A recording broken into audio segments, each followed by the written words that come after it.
All right, I will hit record and we will start. We don't have our normal opening tonight because, as I've explained before, we have to shut down the computer for 3 nights and make it beautiful. So let me kill some apps here. I'm sorry you have to see this. Yes, we have to kill some stuff here. All right, kill that. Yeah, we'll kill that. The show hasn't started yet. This is the pre-show. Isn't this exciting? The pre-show? Okay. All right, now I can start the show. Again, the show has not started yet. This is all pre-show. Isn't this exciting? Okay, show hasn't started yet. Just, hanging out, not doing anything. And yep. And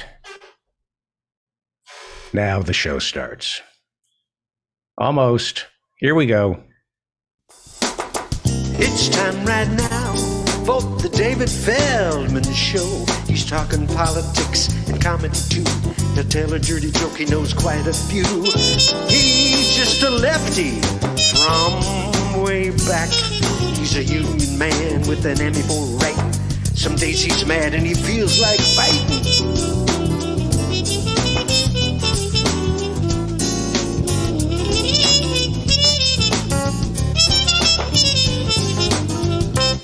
It's time right now for the David Feldman Show. So get your ears on right, buckle in real tight. He's got a lot to say and he's coming your way.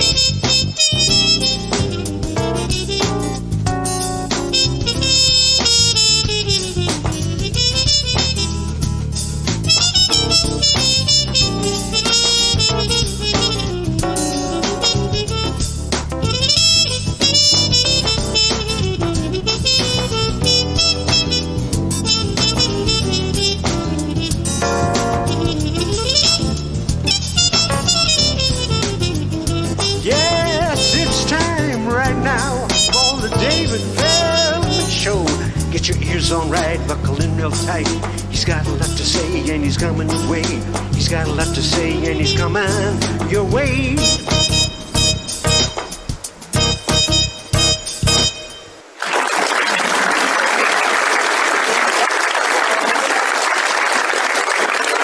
Thank you so much. Thank you so much, Professor Mike Steinel, who will be joining us later on in the show with new music. I had a decadent Christmas.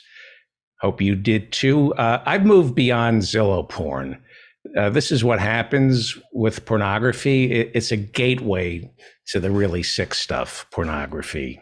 You see, pornography dulls your senses, and you always need something darker to get you off. And this is what has happened to me, I noticed, with Zillow porn, right? It's a gateway to the sick stuff. You start off looking at sweet, innocent homes on Zillow. Then, of course, you get bored because everyone is doing it. There's no taboo.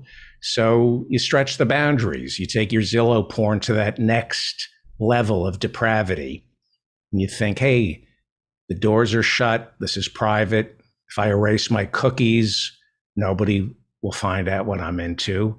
And instead of fantasizing about something I might be able to afford, something that's reasonable on Zillow, I think, I'm feeling dirty. Why not look at Alpine, New Jersey? Because I'm a lefty. So yeah, I like going for the disgusting shit. So I look at Alpine, New Jersey.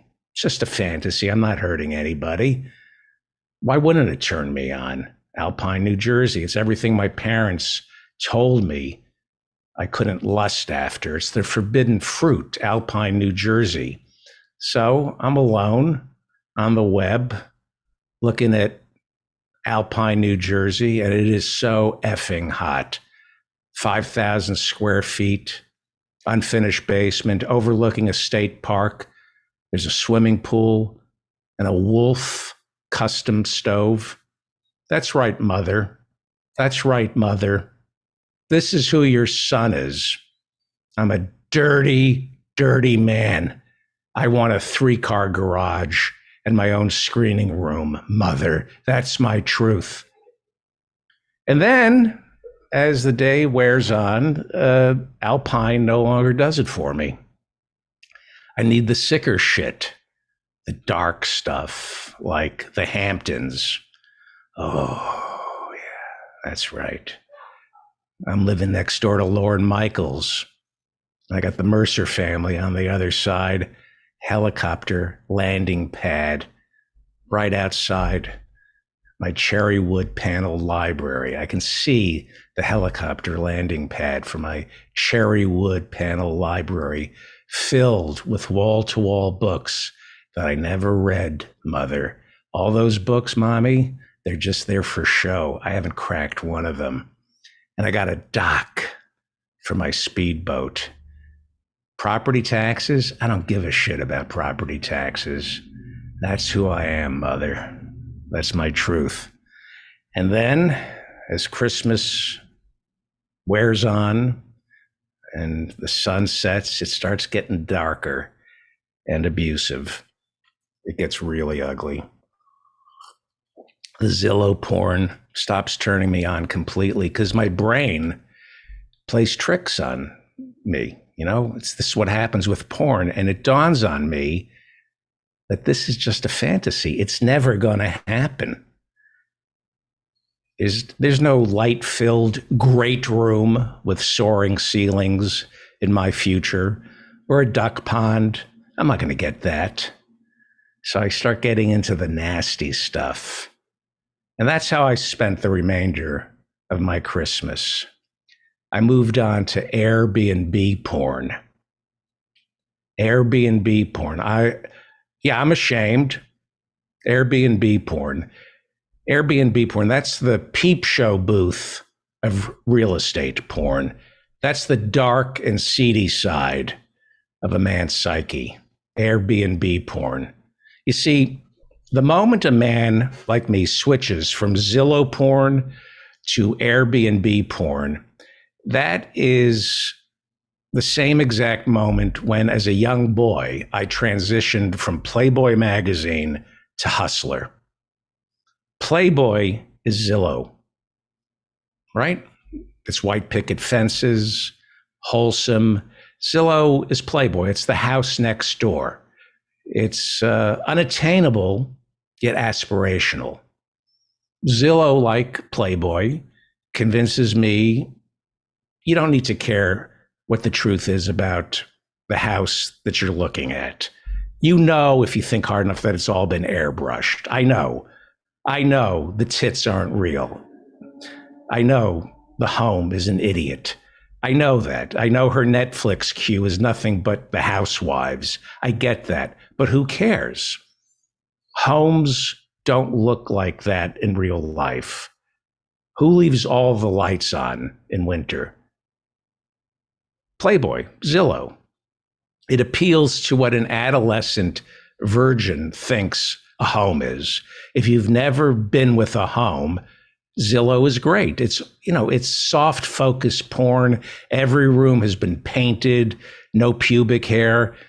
But a site like Airbnb, that kind of porn is like Hustler magazine. You know this is going to happen. This is not a fantasy. This is real. Airbnb porn is Hustler. This is going to happen. $90 a night. Yeah, that's right. You need me, you filthy little house. You want me inside of you. Say it. And then when I'm done with you, I'll put my pants back on and leave the little cottage in Hasbrook Heights, New Jersey that cost me $90. And then I think, what's wrong with me? What's wrong with me? I come back to my house, my apartment, feeling dirty, and I promise never again. But it starts all over again. And I'm hooked on Airbnb porn for a couple of weeks until that stops working. And now the only real estate porn that gets me off is the sick stuff, the really sick stuff, snuff videos. This is where it all leads to. I'm telling you, it starts with Zillow, and now I'm looking at snuff video porn, the sick shit, demolition of homes. Right? You know what I'm talking about. Don't admit that you don't know what I'm talking about. My libido has gotten so twisted and constricted. The only real estate porn that gets me off now is watching a house in the death grips of mutilation. The only thing that gets me off now is vintage urban renewal footage from the 60s. I can only get hard seeing entire blocks of tenements mowed down to make room for luxury office buildings. Video of the Sands Hotel being demolished. That's what gets me hard. Windsor Castle on fire. And now I've gone over to the other side, and people know that. There's a look in my eye whenever I visit someone's home. You know, they can't put their finger on it, but they know something is seriously wrong with me, and I'm not to be left alone inside their house because I will set fire to it. Anyway, that's how I spent Christmas, dealing with my truth, splayed on my bed, creaming my pants, staring at home demolition videos. The nasty shit. Welcome to the mop up. And there was a lot of mopping up this Christmas. Welcome to the mop up for December 27th, 2021. I'm David Feldman, coming to you from an air shaft overlooking a parking garage somewhere in Manhattan where the temperature is 35 degrees and moist. Moist, not dry, not wet, moist. Horrible word, moist. Nobody looks forward to saying the word moist. Nobody in a conversation ever said, gee, I can't wait to drop moist on everybody. Moist is a word you put up with. Moist is the pretty girl's ugly best friend who you must be nice to in order to prove to the pretty girl who you want to sleep with that you're safe. That's what moist is. Nice to meet you, moist. Oh, you're a financial analyst at JP Morgan Chase. That must be interesting work. Well, let me just say something loud, moist, so your prettier friend who I want to go home with can hear this and she'll think I'm safe. Okay, moist? My favorite movie, moist, is 101 Dalmatians. I have 3 disabled cats and a pot-bellied pig with one eye. I'm gentle and nurturing, moist. I guess you could say I'm not a serial killer. Okay, moist? Now, run along, moist, so I can hit on your much hotter friend, tsunami. Tsunami. That's a word you can blow your entire salary on. Tsunami. I could marry tsunami. Anyway, now there are some people who think that was sexist, what I just said. The idea that there is such a thing as a hotter girl than another, the idea that I think that one girl could be hotter than another makes me some sort of ignoble beast worthy of cancellation. Well, you're a moron. I'm going to explain to you why you're a moron for thinking that I'm insensitive. Beauty is subjective, okay? Beauty comes from the inside, and it's up to, of course, the beholder. So you have no right to call me sexist if I happen to think one woman is prettier than the other. Because when it comes to one's sexual appetite, there are incalculable spices. And you have no right to judge which spices I prefer. Some like turmeric. Others prefer to go heavy on the arrowroot, while some prefer small boobs with plump lips, which means some girls or men are hotter than others. It's up to you to decide how that works. But some women and men are hotter than other women and men. It all depends on your appetite. Plus, there are odors and pheromones that decide how it all works for you. That doesn't make you a sexist if you prefer one person to another. Pheromones, they determine it. But pheromones are the boyfriend who orders for you at a restaurant. And she'll have the skinny one who looks like a young Rick Ocasek, light on the nicotine. She wants to smell him. So everyone's definition of what constitutes sexy and beautiful is different. So that doesn't make me a sexist because I don't want to sleep with Moist, but I do want to sleep with Tsunami. Everybody's definition of what constitutes sexy and beautiful is different. A lot of time it's inexplicable. Like, how do you explain Kristen Bell and Dax Shepard? How do you explain that marriage? Now, they say ugly guys like Dax Shepard can get a beautiful woman if she thinks he's funny, right? So if Dax Shepard can keep Kristen Bell from ever hearing his podcast, she'll think he's funny. The point is, what I find beautiful, others find unattractive. Beauty is subjective. Sex and romance, sorry, my leftist friends, but sex and romance are not some egalitarian marketplace where everyone's supposed to strip off their Mao jumpsuit and lay bare their government-issued Mao lingerie. What makes one person turned on turns off another person. Some of my guy friends are turned on by a white strapless bustier. I prefer, and I'm not ashamed to say this, I prefer a black nylon spit hood and a ball gag. For some reason, I always feel my sexiest when I'm wearing that. I have some kind of, I strut like a peacock wearing a black nylon spit hood and a ball gag. And whether you like it or not, the truth is men in private argue over women. They argue over who they think is hotter, and you can't change that. And women, when they're alone with other women, they have the same conversation about which women are hotter.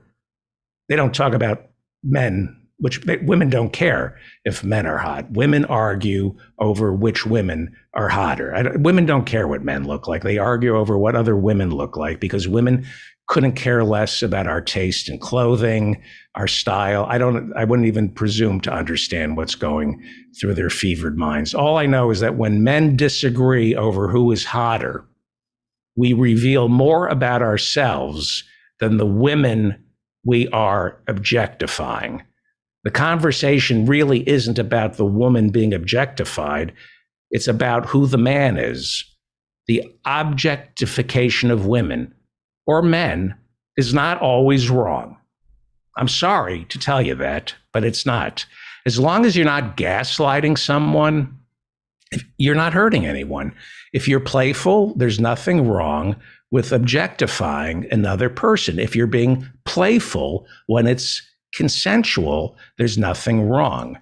There are many, many people who say that objectifying someone is dehumanizing, to which I say, make it so.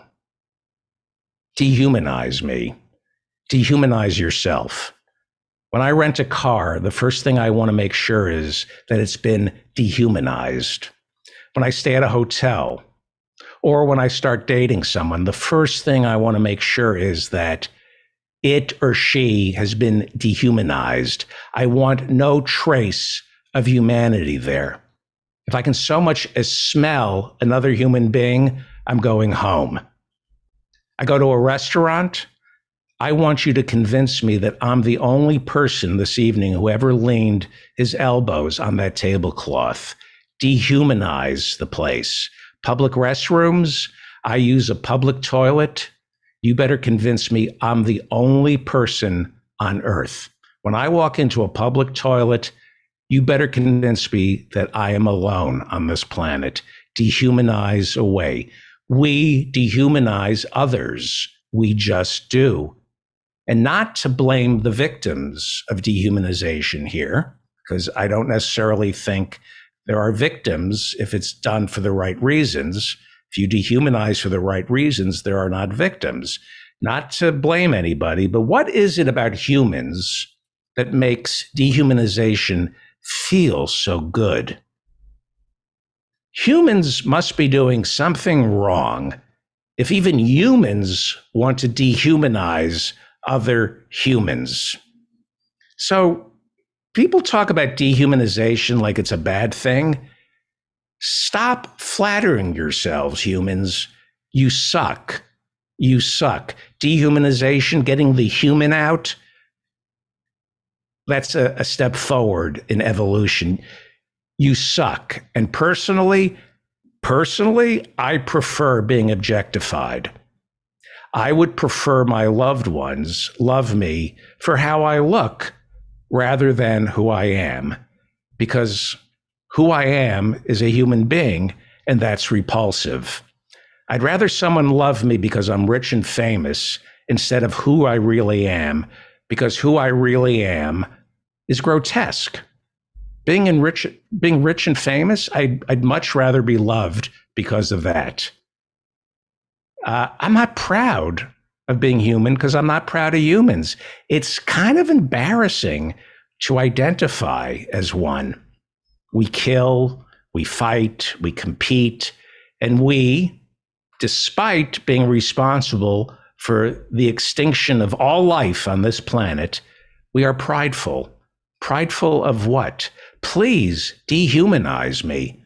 The world would be much better off if we dehumanized all humans, put them in cages, and let ants run the place, or bees, or dogs, but not cats. We are better than cats. Even rats and mice are better than cats.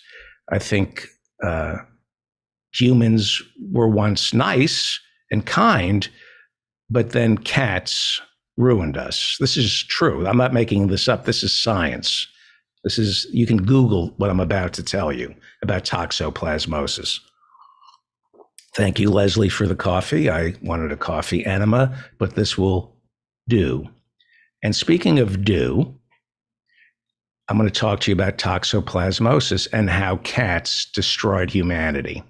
We were once kind and decent, and then cats tricked us into changing their litter boxes, and we all contracted toxoplasmosis from the dirty kitty litter, and it altered our brain chemistry. I'm not making this up. This is true. Toxoplasmosis, Google it. It's a parasite that's lodged in our brains, and it comes from cats, and it manifests itself through the display of feline qualities. Cats are body snatchers. Cats are body snatchers. This is science. I'm not making this up. And it's not paranoia. Google toxoplasmosis.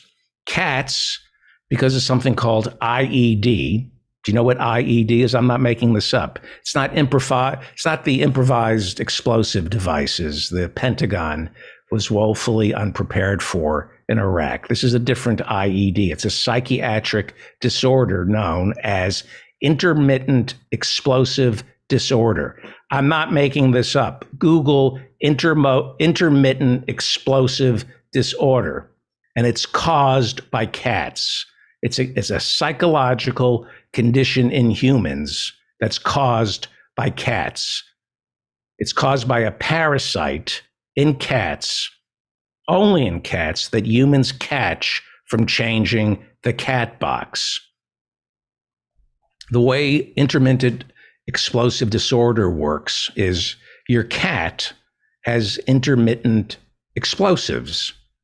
And when you change your cat's intermittent explosives with fresh kitty litter, you inhale a parasite that swims into your brain and causes intermittent explosive disorder. Google intermittent explosive disorder. Cats have changed our personalities. You if you have a cat, you catch intermittent explosive disorder, but your explosions come from your mouth, not the other opening. And the explosions are words of rage, of anger, of cursing, borderline Tourette's. You become moody, short-tempered. When someone says, and they do, they always say, my cat is driving me crazy. Everyone who has a cat says, my cat is driving you crazy, me crazy. That's because the cat is driving you crazy. Toxoplasmosis, IED, intermittent explosive disorder. All I know is that every relationship I have ever had ended with the arrival of a cat. It starts with the arrival of the cat, and the other person transforms suddenly into an otherworldly beast that I can no longer recognize. Think about all the people you've loved who went off and got a cat. Their brain was taken over by toxoplasmosis, and they could not control their rage and their anger. And the cat won. The cat won, and you lost everything. This is from The Guardian, March 23rd, 2016. If you think I'm making this up, this is from The Guardian, March 23rd, 2016. Quote, according to new research, adults who have intermittent explosive disorder, otherwise known as IED, a psychiatric condition in which violent outbursts of anger and cursing erupt in response to apparently trivial irritations, are more likely to have been infected with Toxoplasma gondii. This is a quote from Dr. Royce Lee. The kind of triggers are usually social provocations, says Dr. Royce Lee, an author of the study from the University of Chicago. In the workplace, it could be some kind of interpersonal frustration. On the road, it could be getting cut up. A common parasite, Toxoplasma gondii, reproduces within cats and is spread through their feces. The point is, humans are horrible, but there's something worse than humanity, and that is cats. So I'm just saying humans are bad because of cats, and I welcome dehumanization. I welcome it. It's a gift to dehumanize a loved one and to be dehumanized by a loved one. Thank you for seeing me as something more than just human. Again, I'm not talking about the workplace. I'm not talking about dehumanizing your friends or family. I'm basically talking about an intimate relationship where two consenting adults can strip themselves of humanity. Because like I said, it's great to be momentarily relieved from the burden of being human. How is it possible that the word humanity somehow connotes charity, compassion, and benevolence? We name things after what the opposite of what it is. Like the Sackler family kills 100,000 Americans each year from opiates, and they stick their names on hospitals and museum wings, and people think they're the opposite of what they are. They're horrible. The Sackler name should be, synonymous with shit. But that's what humans do. It makes sense that since humans control our naming conventions, we make humanity synonymous with the exact opposite of what humans are. The definition of humanity should be spiteful, jealous, destructive, and hateful. The results are in on humanity. Look at our planet. Look at how we're destroying ourselves and everyone and everything else. We suck. So dehumanize me. I'd be prouder to be a dog. And I think the problem with the right wing versus the left wing is the right wing dehumanizes people all the time. And the problem with some on the left is they brook no quarter for the objectification and dehumanization of people. Like, they never dehumanize people, and they should. They would be great if they realized who they were. If the left realized that they were human beings and stopped saying things like humanity, like, where's the humanity? Yeah, the Republicans have shown us the humanity. They're cutting off, evictions have started. The family, the child tax credit has disappeared. They're showing humanity. The left should show something other than humanity. And this gets back to what I think is beautiful, and the objectification of attractive people. It's okay to objectify a beautiful person. It's not prejudiced. It's not sexist. It's okay because everyone's definition of beauty is different. Now, sometimes civilization tricks us into some kind of uniformed beauty standard to keep the wheels of industry going. I get that. There would be no Hollywood. Movies would never get made. The entire entertainment machine would grind to a screeching halt if suddenly every man on the planet woke up, looked in the mirror, and said, I'm not short or bald or fat. I'm perfect. The wheels of industry would come to a crashing halt. There'd be no corporate CEOs. The economy would disintegrate if men looked in the mirror and liked what they saw.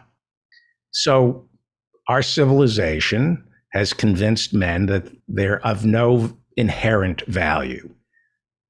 And that makes them fight harder for all the empty pursuits that satisfy nothing and no one, but keep the wheels of industry turning.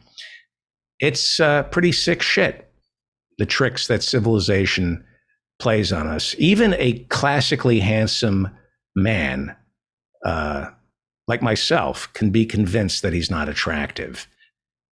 That's how crazy the controls civilization places on us. It changes how we view ourselves. I mean, it's crazy to think that even I, a classically beautiful man, almost androgynous, I'm beautiful as both a man or a woman or in between. But even I have been so brainwashed by civilization that sometimes I don't feel beautiful. It doesn't matter how many people send me notes begging for sex, offering money, willing to trade boats, cars, islands for sex with me. The controlling forces of society get to me, and I'm tricked into focusing solely on my ever so slight imperfections, all at the expense of the tsunami of beauty gushing over all who witness me. So if I'm capable of thinking that I'm not beautiful, imagine how a Jewy-looking middle-aged guy with man boobs, bad hair plugs, acne scars, burlap sacks for bags underneath his eyes, and enough chins to knit a new face. Imagine how some schlump like that is going to feel. If a good-looking guy like me sometimes feels he's not attractive, imagine how some loser, some Jewy-looking loser with hair plugs and bags under his eyes, imagine how he feels. I pity that guy. How does he get up in the morning and face his audience? Probably a lot of antidepressants and Ritalin. I can only imagine. The point I'm making is there's nothing wrong with occasionally objectifying someone. it can be perfectly harmless to dehumanize someone. Sometimes we objectify people, and it can feel like a pagan like exercise in devotion to an inanimate object. Wouldn't that be nice to have someone worship you like the Virgin Mary, like a statue of the Virgin Mary, as opposed to something living and breathing? That's transplendent, to get beyond humanity and rise to some kind of pagan devotion to an inanimate, lifeless object. That's what we used to do before the Jews came along with monotheism, before Abraham destroyed all the idols. I think worshiping dead idols is better than worshiping humans. And that's why I say sometimes it's okay to see someone who is so stunning, whose beauty is so original, you are swept off your feet and you think, I would like to buy this person. I must own her, not in a possessive way. Ownership as in the highest platonic rung of love, the highest platonic rung of love, the highest, complete and utter control and ownership over a loved one. Wouldn't that, I mean, to me, I can't think of anything more satisfying than falling in love and being able to buy that person. A person you're proud of, who you want to hang in your living room above the couch and stare at her all day as her value multiplies in the open market. And then just when you sense her value has peaked, right before it's peaked, you quietly sell her to a Chinese billionaire. I don't see anything wrong with that. I don't. There's nothing wrong with objectifying beauty and putting a price on it. You go to an art class, you discuss beauty and what it's worth. And it's okay to do this because there's no standardization of beauty. No matter how hard corporate America attempts to create a standard of beauty, every person sees a different type of beauty. And lately, we've been seeing a dramatic shift in the freedom to be beautiful. We are seeing more and more different women working as models, more and more different men working as models, all different shapes, sizes, and complexion. Because after 100 years, corporate America has finally realized that beauty is subjective. And the fact that it took 100 years for corporate America to figure this out is proof positive of how stupid corporate America is. If it took 100 years to figure out that people come in all shapes and sizes, took 100, corporate America, slow learners, not bright. For nearly a century, corporate America thought they were getting one over on us by dictating what beauty is. Why would you, from a strictly business sense, why would you want customers to, or potential customers, to live up to an unattainable beauty standard? How could that be good for business? And it's, they came around in 2005, I believe, 2004, 2006, Dove, the beauty bar. Back in 2000, let's say 6, they began running these groundbreaking ads insisting that beauty comes in all sizes. And they featured women in all different sizes. It was groundbreaking. They had short, tall, grande, venti, trenta, and all were incredibly hot. You couldn't hold them unless there was a cardboard sleeve wrapped around them. They were hot. And that's good for business. It took 100 years for corporate America and Madison Avenue to figure this out. It's good for business to stop telling women what they should look like. I mean, it's been absolutely stupid to convince women that there's one platonic ideal of beauty. Think about how stupid it's been before Now, there are hundreds of millions of Americans, hundreds of millions of potential consumers around the world who you want to sell clothes to. But all your ads for those clothes will feature impossibly thin women who don't exist in nature. How can that be good for business? How can you sell clothes if the models wearing them are not real? Victoria's Secret, they've just begun to change. Their business model up until recently was to sell lingerie by flooding the market with the angels. Remember the angels who wore a size -2? That was their size. And those were the Victoria's Secret's angels. They disappeared. They weren't discontinued. They just disappeared. They got so thin that they just couldn't find the Victoria's angels anymore. And that's good for Victoria's Secret. How many teddies are you going to sell if every model wearing them is telling Americans or people around the world that you should wear this even though you don't look like me? If you can't imagine yourself wearing the teddy, why would you buy one? Do you realize how stupid that is? 100 years before corporate America woke up and realized this is really stupid. Well, corporate America is stupid, seriously. You're selling lingerie, so turn your business over to marketeers who will convince 99% of women all over the world that they wouldn't look good in your stuff because they don't have the body for it. It's almost as though Les Wexner, who owned Victoria's Secret, was a complete and utter fool who could be talked into anything like selling his $100 million apartment building on 72nd Street here in New York City to Jeffrey Epstein for $1, which is what happened. These people are not smart. Using impossibly thin waifs to model clothing is not smart. It's just misogyny. Never underestimate the power of misogyny. Never underestimate the motivation behind hatred of women.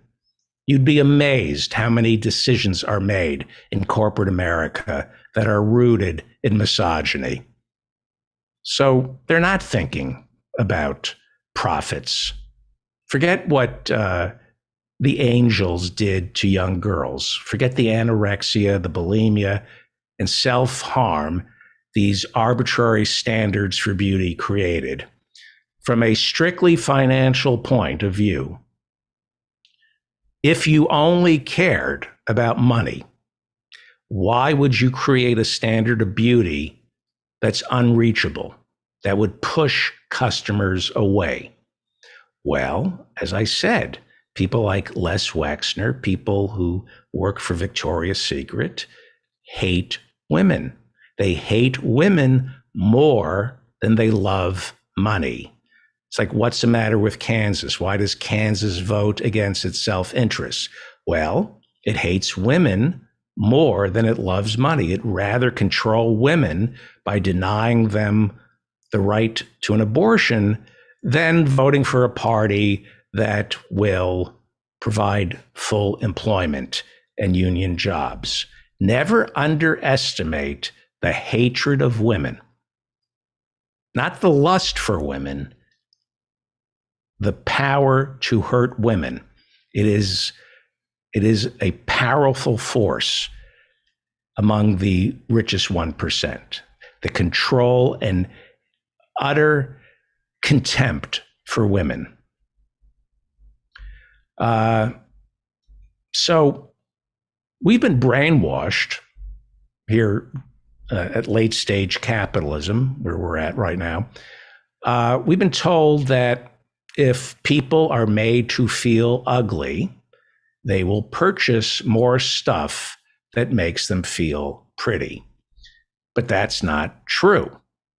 We, as the victims, think that way to explain away humanity's folly. We can't believe that the richest 1% just wants us to hate ourselves, not for money, not necessarily for power, just because they feel better when we hate ourselves.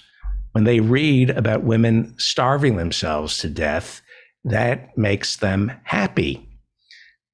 But there's a tendency among normal humans to look at something other humans do that's harmful to other humans and figure there must be a logical reason behind that.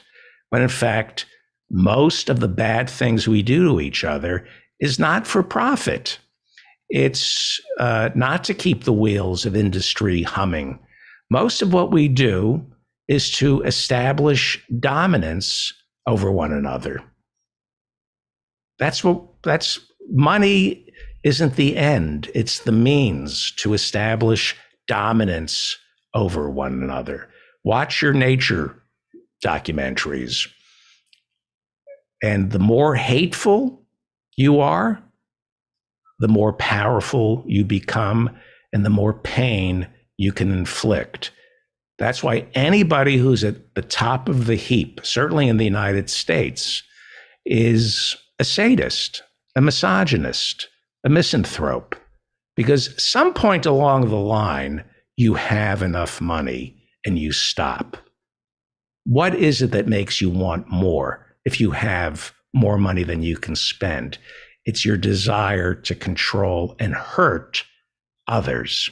That's what we're dealing with. When you look at the homunculus Bezos, when you say to him, your employees are peeing into a cup because they're afraid to take a bathroom break, that makes him semi-tumescent. That gets him off. He hates humanity. He's looking into robots. He wants us all broke and suffering. The fashion industry is notorious. It's notoriously run by men and women who hate women and men.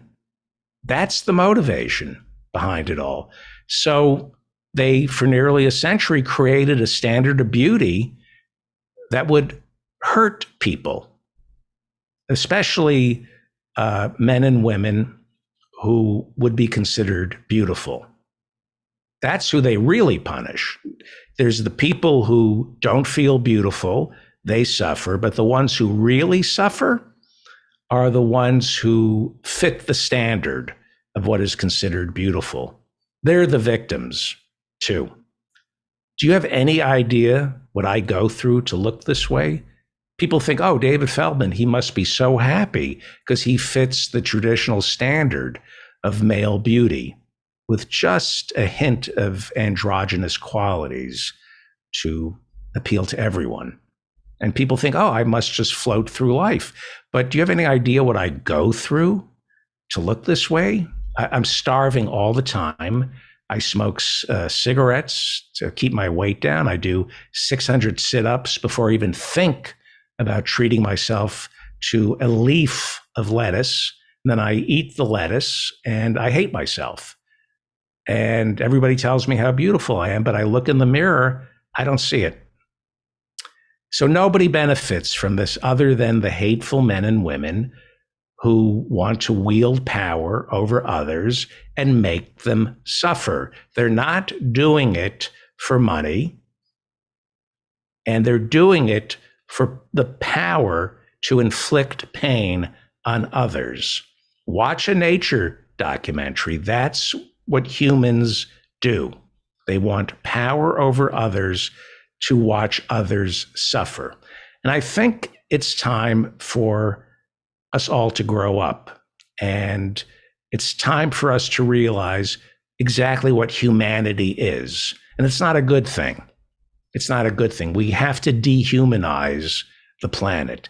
The planet's going to do it for us in about 20 years if we don't start. It's time to stop acting like humans. We are a deeply flawed species. And baked into us is the desire for power.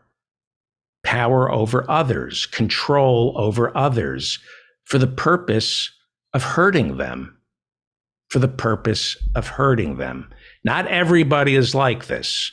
I'm talking about the people who are the alphas, the people who rise to the top, the ones who have all the power. So anybody who has power is bad. That's where we should start. And our founding fathers kind of understood that because they were white slaveholders, and they knew that's the only good legacy that they gave us, is they knew they were bad.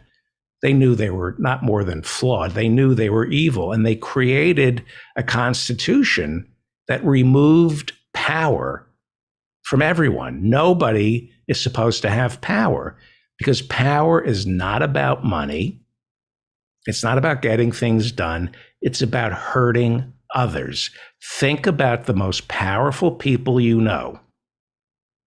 They are hateful, hurtful individuals, and no amount of money and power will make them happy because secretly they get off on demolition videos.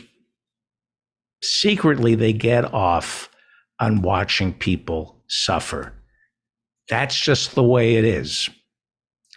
Most people are not like that. Only the people in charge. If you want to be in charge, there is something seriously wrong with you, and you should be suspect. You should always be treated with contempt. We should always be true to our founders by being suspicious of power and stripping people of it when they have too much. This is what anarcho-syndicalism is about. This is what Pope Leo wrote in his encyclical at the turn of the 20th century. Wherever you find concentrations of power, not money necessarily, but power, you take a baseball bat to it and piñata it. You just break it apart. Always break up concentrations of power and always destroy any human being who has too much power. Like I said, if you want power over others and you succeed, you are a danger to the community. And that's how we can save our democracy. This is how you save our democracy. Now, this weekend, if you were stupid enough to be reading, all anybody is talking about is this demise of our democracy. Oh my God, it's code red. All the warning lights are on. We're 10 months away from a fascist state. We're on the brink of losing our democracy. We hear these Cassandras, primarily on mainstream media, telling us, I see the warning signs. I see it. I saw, what's his name? This historian, this hack historian, this multimillionaire historian who's always on MSNBC. I can't remember his name. And the warning signs are there, he says. But he's not going to tell us what the solution is. He's also not going to tell you that we've already lost our democracy. Now, I'm not saying things can't get worse. They can, and they most definitely will, unless we wake up. I'll get to what we have to do in a second. But we already are not a democracy. Jimmy Carter, 15, 20 years ago, said if the UN asked him to certify this election, he could not do it. Jimmy Carter worked for the UN. He traveled around the world certifying elections. He said he could not certify. Our elections do not meet the standards of the United Nations. Okay? The idea that we've lost our democracy, the idea that we're about to lose our democracy is foolish. We've lost it. There's this Professor Walters who has a new book out. She works for the CIA, and it's her job to measure countries around the world who are in danger of losing their democracy. And she says we've been degraded in terms of we're the least democratic nation in the industrialized world. So it kind of rings hollow right now when people are talking about, oh my God, we're about to lose our democracy. It sounds a lot like George Bush saying he wants to spread democracy through the Middle East, but we really know he just wants to, punish someone. I used to say because, oil or a beachhead. And then I talked to, I was on a show with Colin Powell's chief of staff, Lawrence Wilkerson, Colonel Lawrence Wilkerson, who was there on 9/11. And he said, you can't imagine the rage, the vitriol that Bush and Cheney felt over the World Trade Center and the Pentagon getting hit. It had nothing to do with oil. Now, he didn't say this. He just said they were consumed by rage, and that George W. Bush was bringing all the evangelicals in, not necessarily for political purposes to get their vote, but to help him deal with his rage of wanting to get even. So again, it speaks to what I've been saying is we try to attach some kind of logic to the activities of depraved, powerful men. We say, oh, we invaded Iraq based on a lie because Bush genuinely believed that democracy would spread throughout the Middle East if he could establish a beachhead in Iraq. That must be the reason. Nobody could be that evil. Or oil. It's very complicated. We need oil. And he can't tell us that because then we would switch to alternative fuels to avoid conflict. So he's not going to tell us that. But that's the real reason he invaded Iraq. When in fact, what my brief conversation with Lawrence Wilkerson, where he was there, the hatred, the contempt that Bush and Cheney felt for the Middle East because they were humiliated. The World Trade Center came down on their watch. The Pentagon, the military's fort, was attacked. Parts of it were destroyed. They didn't care about oil or money or Halliburton. Bloodlust. Cheney was a multimillionaire. Bush was they didn't need more money, and they certainly had as much power as they were ever going to have. They were there to hurt people. So we have to stop attributing benevolent motivations behind foolish men like Bush and Cheney. They really wanted to use their power to kill people, to take out their rage issues. We can't understand that. But how else do you explain men who have power, like being president or vice president, who have money, like oil money that Bush and Cheney had, and still want to fight a war and see millions die? How do you explain that other than they get off on this shit? Why doesn't Jeff Bezos retire? Because he gets off on punishing Main Street and his workers. So when they warn us about the demise of democracy, it could get worse, but it's hard to get Americans to worry about our government when the government doesn't seem to be worrying about them. You want to save democracy? Prove to the 99% that democracy has something to offer, because right now, democracy in America is a joke. It's a late night joke. It's what Colbert, Fallon, and Kimmel joke about. It's a joke. People are suffering in this country. We have a government that can't raise the minimum wage, that can't make it easier to unionize, can't stop the evictions, won't build more low-income housing or free housing, and Medicare for all. We have a crisis of hospitals who are going to be coming to the government for bailouts. See, the for-profit healthcare industry isn't working. But Medicare for all, even Bernie isn't talking about Medicare for all. So when you say we're losing our democracy, it'll get worse in some ways if we lose our democracy. But for the 99%, what are they really losing? Even Bolsonaro in Brazil, who is as bad as Trump, if not worse, pays for votes, does the Peronista move, the Peronist, Eva Peron, feed the people, give them housing. Even Bolsonaro knows that he can get votes if he feeds the voters. Not here in the United States. Not here in the United States. A majority of American people want Build Back Better right now. They want Build Back Better right now. They want a social safety net. A majority of Americans want Medicare for all. And yet, Washington doesn't give us what we want.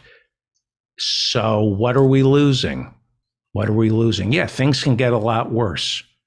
We could end up with, Pinochet and people being rounded up in the stadium and shot. 2.5 million Americans behind bars. I think if you're a person of color, you would say we're already there. We have slave labor in this country in our prisons. 40% of our prisoners are doing either slave labor or forced labor. Yes, it can get worse. But objectively speaking, when Jimmy Carter says he could not certify an election here in the United States, we've lost our democracy. It can get worse, a lot worse. We lost our democracy in 1945 when we won World War II, and Truman turned us into a military superpower, a national security state, and decided that it was necessary for us to police the world for corporate America. That's when we lost our democracy. You cannot have a democracy if you're spending trillions on weapons and fighting wars to prop up corporations.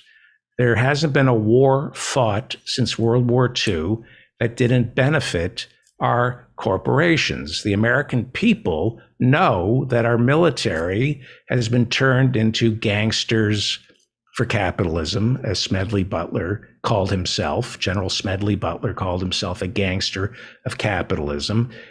You cannot have a democracy and at the same time create a military-industrial complex that drains all your resources and turns most Americans who are earning a living into a gangster for capitalism. The only way you can pull that off is by secretly forbidding Americans to weigh in on anything. You create the illusion that we have a democracy, that we have some kind of say in our future, but our future is military spending. That is it. This is a war economy. And if we put it to a vote, it wouldn't be a war economy. Nobody wants a war economy. No American would send their child off to fight in Iraq or Afghanistan if we got to vote on it. That's why we never vote on war. We give a war authorization. But if there was a real vote in Congress as to whether or not to go to war with Iraq, American people would say no. Afghanistan, the American people would, if you voted on it, would say, come home. The anti-war movement taking to the streets, people think it was the 60s, that it was the golden age of peace protests. The golden age of peace protests was 2002, 2003, in the lead up to the invasion of Iraq. More Americans protested the invasion of Iraq than they did the Vietnam War. Didn't matter. Did not matter. Didn't matter that Americans wanted out of Iraq by 2004, 2005. We have no say. And now you come to us and say we're in danger of losing our democracy? You think most Americans who have nothing to lose, half this country can't come up with $500 for a medical emergency? You think they give a shit about your definition of democracy? The people who are bemoaning the death of our democracy are in power, and they like their version of democracy, which is the 20% of this country having some kind of say over where we fight our wars, which weapons we buy. We created the illusion of democracy after World War II. But ever since World War II, we have become an imperial power, and democracy, real Athenian democracy, or the kind of democracy that the idea of democracy that our founding fathers planted in our soul, that's off the table. Can it get worse? Absolutely. Absolutely. Are the Republicans worse? Absolutely. Absolutely. But let me assure you that the only thing that will save America, that will save this democracy, is a cultural transformation where everybody is suspicious of power. That is what will save our democracy. Anybody who is in power is suspect. The need for power ruins everything. In the past, when this country worked or came close to working, we beat up on powerful people. We knew power over other people is wrong, that power over other peoples is wrong. We fought a civil war, so one people wouldn't have power over another peoples. And power over other nations is wrong. Power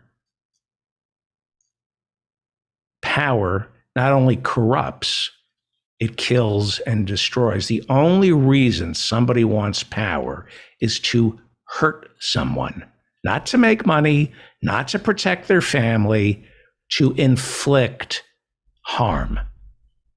Stop attributing more benevolent characteristics to the thirst for power. It's not about money. It's not about doing good. It's about hurting someone. Just because you don't like to hurt someone doesn't mean the people at the top want to hurt people. That's why they're at the top. It pains me to tell you this on Christmas Day, but you're fired. What he's really saying is, I waited till Christmas Day to fire you because that's the only joy I have in my life is firing you. How many layoffs are there the week before Christmas? What, the quarter doesn't end? The fiscal year doesn't end on Christmas, the week of Christmas. Somehow they always like to fire you around the time of Christmas. I had a boss, one day I'll tell you who it is, who, when he didn't like the writing, would say to the staff, I'll fire you on Christmas Day. And saying that, the mere act of saying that, told me, wow, this guy has enough money, enough celebrity. Now he's just into being able to say to weak men and a few women, I will fire you on Christmas Day. And the only thing more satisfying than saying that would be doing it. That's what powerful people want. So that's why when you see, was it Meacham, Beschloss, these multimillionaire historians wringing their hands, never so close has America come to losing its democracy, it rings hollow because Beschloss is the son of a multimillionaire. Mecham writes these fatalistic, isn't America great, hagiographies of complicated figures, like Andrew Jackson is complicated. Andrew Jackson is complicated? No, he's evil. But they warn us that we're losing our democracy so that they can, what? Get on television and sell more books? They refuse to tell the truth and say, this isn't a democracy. We are hearing that democracy, Atlantic has a cover story on we're losing our democracy. All these warning signs are coming to us from politicians, journalists, academicians, historians who will not give up their power, right? They love their power. They love their money, and they love servicing, being courtiers to the powerful. So they're willing to state the problem. That's typical of the Democratic Party. That's typical of neoliberals, where you state the problem, but you never give the solution. Because usually the solution is firing the people who are stating the problem, and they don't want to give up their power. So yeah, democracy is dead or dying. The solution is to get rid of all the people who are warning us that democracy is dying. Because if the only thing you have to worry about right now is the death of democracy, then you're a piece of shit and you shouldn't be in power. If you're not worrying about the eviction crisis, you're a piece of shit. If you're not worried about climate change, you're a piece of shit. If you're not worried about the end of the child tax credit, you're a piece of shit. You want to save democracy? Give something to the American people so they have some skin in the game. Democracy, no democracy. Yes, things can get a lot worse. But this conversation that we're having right now about the death of democracy, when we have the White House, when the Democrats have the White House, they have the Senate, and they have the House, and all they can do is warn us about the death of democracy? Are you fucking kidding me? Are you fucking kidding me? That's all the Democrats have to offer is scaring us about the end of democracy? Are you fucking kidding me? You've got the White House, you got the Senate, and you have the House of Representatives. And you're warning us that democracy is dying. Do something. Show us why it's good to have a democracy. This conversation is just another distraction, another excuse for Pelosi, Schumer, and Biden not being able to do anything. Our hands are tied. There's no democracy. Even though we have all the power, democracy is in danger. It's a distraction to keep us scared and too afraid to focus on who has really stolen our democracy, and that is the powerful on both sides of the aisle, the handful of powerful men who say things like power is the ultimate aphrodisiac. Henry Kissinger said that. Henry Kissinger said power is the ultimate aphrodisiac. And that's not true. That's not true. Henry Kissinger didn't make love to Jill St. John. He always had beautiful women on his arm when he was single. He's a grotesque man who gets off on mining the harbors of Hanoi, of bombing Cambodia, destroying the dikes, flooding people, East Timor, Chile. The millions of people who are dead because of Henry Kissinger, that's his ultimate aphrodisiac, because that's what makes him hard. And if you think otherwise, you think Henry Kissinger's worrying about sex, doing this to get laid, you're naive. Henry Kissinger is a hateful human being. You meet him and you say, you're responsible for 4 million dead Laotians. He says, thank you very much. Thank you. It's a compliment. This is who is in charge. The problem, if you want to save our democracy, is get rid of the men, primarily the men, who think power over people is success. And these people are not just in the corner offices of the corporate suites. They're not just in our government. Those type of people are among us everywhere. We have family members who are broke and out of work, who think power over another person is success. Go to a PTA meeting.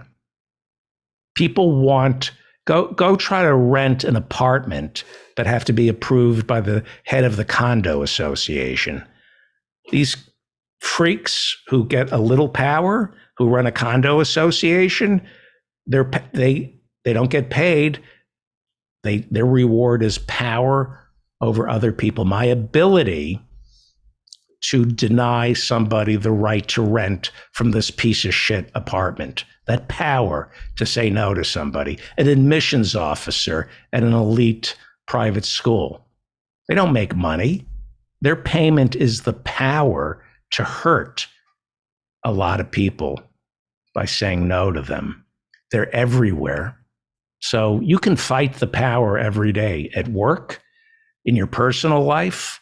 Identify anyone who gets off on power over others. We are lousy with these people. Pimps, regional managers, generals, corporate CEOs, a stay-at-home dad. They're everywhere. Anyone who wants power, who relishes it, they are your enemy, and they must be destroyed. That will save our democracy. Oh, you're too kind. Well, now, you're listening to The David Feldman Show, davidfeldmanshow.com. Pete Dominick is coming up in 15 minutes, and we have 10 minutes to kill. We'll take some calls from our listeners in the Zoom room if they raise their hand. I see 2 hands raised, and hopefully Pete Dominick will show up on time. Let's see. Merry Christmas. We're doing New Year's. We did Christmas Eve at office hours, and we did a reading of The Godfather that was absolutely phenomenal. Professor Ann Lee. I thought she was Sonny Corleone. I was Connie, and it was I had the more fun. That was the most fun I've ever had on Christmas Eve. And believe me, I've poisoned wells on Christmas Eve. It was so much fun to poison those wells. This was more fun than poisoning wells on Christmas Eve. We're going to spend New Year's Eve together at office hours. Come join us, meet better people. Go to my website, and all you need is Zoom, and you're in. It doesn't cost you anything. We start at 8 p.m. and go till whenever. Let us go to Pete Perlman.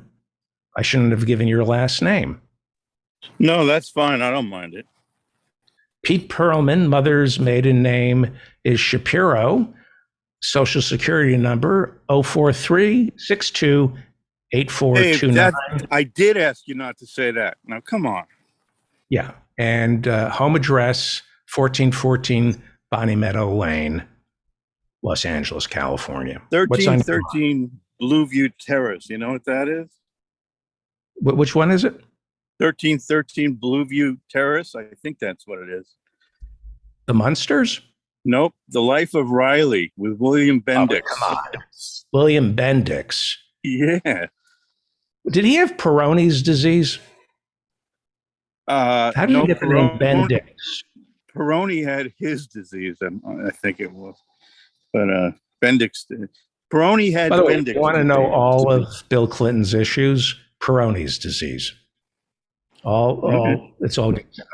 Bill Clinton has Peyronie's disease. Well, let me. Curvature of the cock. Yeah, let me get into why I called. It's pretty quick.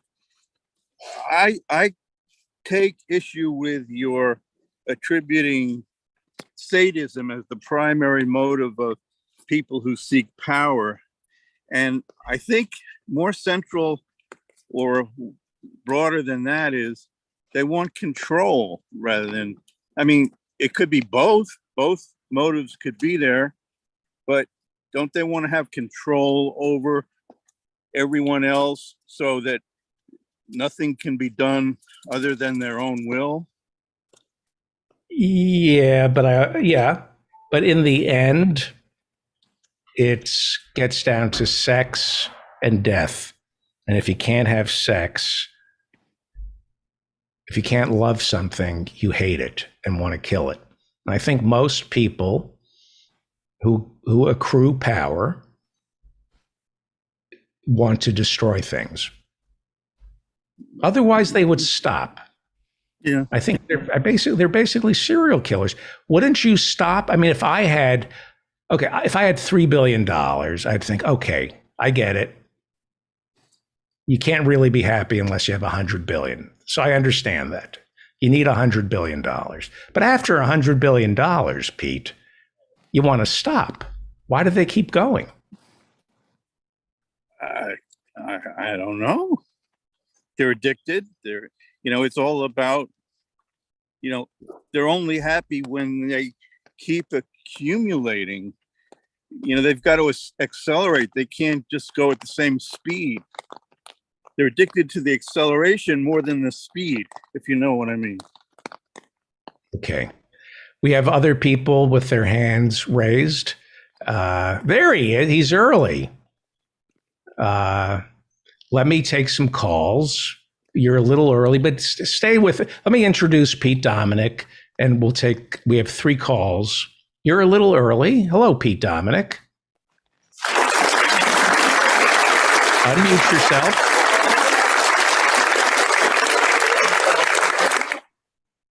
Hi, everybody. Thank you for having me. Let's go to the calls. Let's go to the calls. Great to see you. Let's go to the calls. Let's go to the conversation is about power, just so you understand the premise. And I'm saying that anybody who wants power over another human being is automatically suspect, and they want power for the sole purpose of hurting others. That deep down inside, powerful people only want to hurt other people. Oh, that is quite a narrow lane. I know. I mean, like, I want power for different reasons. Really? Yeah. I mean, not. I want power. I'll be honest with you. I want power to hurt people. No, I want power to be hurt. Do you have an enemies list? I have an enemies list. I do not. No, that would poison my soul. I can't do that. I have a list of everybody who has slighted me in my life. And it's alphabetized, and I'm hoping to accrue enough power that I can get even with them. And I will say I'm making this decision because I need more money, or I want to do, I have to do the bad to do the good. But the truth is, I just want to hurt these people. Yeah. I would work that out with a therapist, and I would probably try to come to some conclusions, because I would be worried that would poison my soul. Can you give an example without maybe sharing their name? If you want to, I don't know, maybe it's like rhymes with Bezos or something, but what would be an example of somebody, and then why?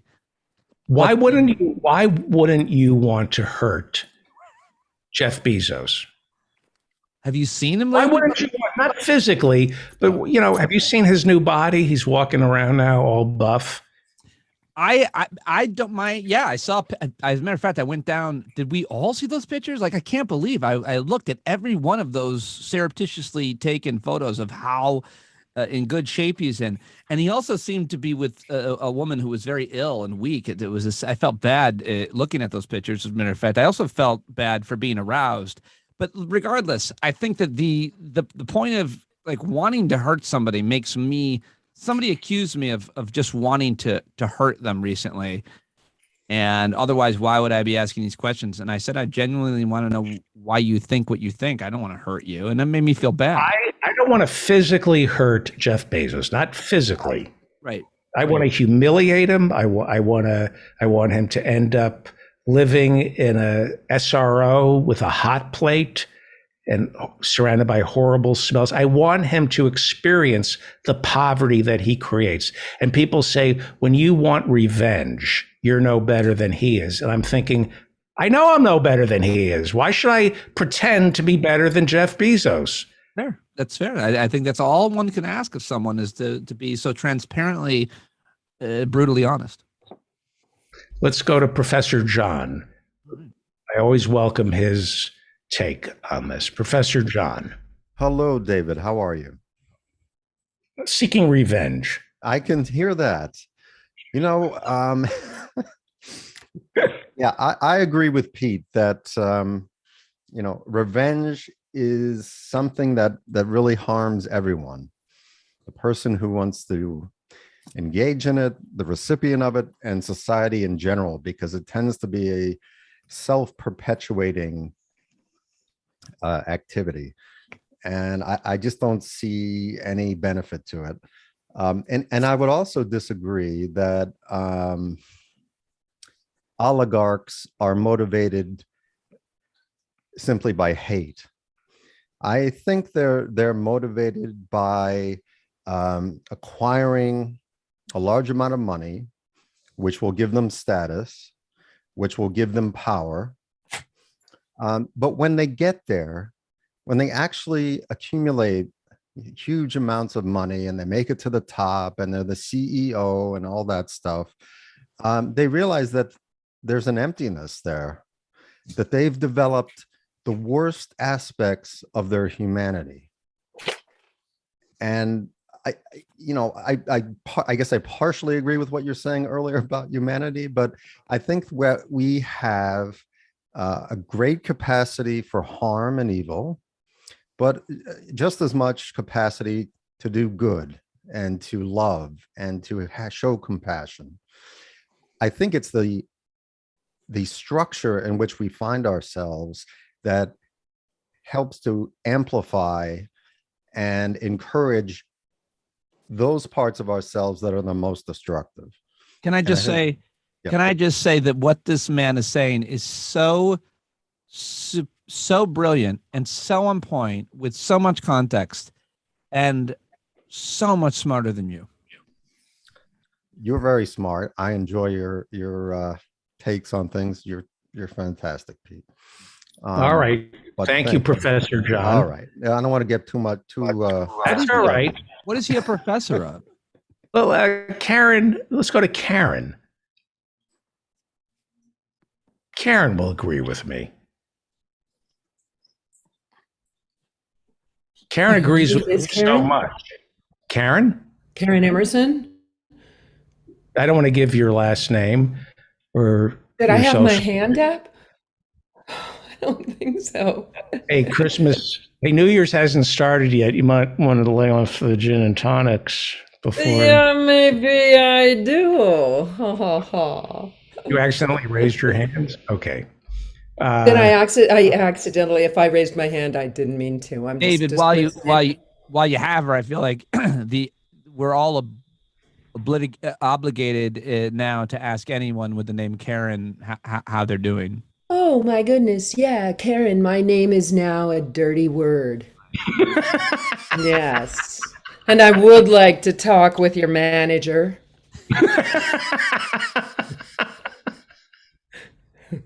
That's great. That's great. Let's go to Andy in Minnesota. Minnesota, nice. Buddy, you went out, so we know you don't need that. But there's your food then. No crying. No reason to cry. He's feeding his dog. He doesn't That know. is it. Doesn't know. Hang on. Let me. Okay, I need to mute. And then, what is your question, Andy Brown? Hey, David. Hey, Pete. I'd just like to chime in to disagree with Professor John. I'm pretty pro revenge, Thank mostly you. because of that guy. That's great. Let's go Well, to Andy in Minnesota. Hang on, we had see that I want revenge. Now, you know we don't need that. But there's your food then. No crying. No reason to cry. I just say, Well, hang on. Hang on. Let me this is a nightmare. to mute. And then, Andy, are you there? what is your question, Andy Brown? We're Hey, hearing. David. Hey, Pete. I'd just like to. I'm hearing you. Hang on. Pete Perlman, turn off your Okay. phone. Okay. Mostly because of that guy. Now I'm especially pro revenge after that. Yeah, Yeah, I mean, how could you not? that changed my mind. I was pretty.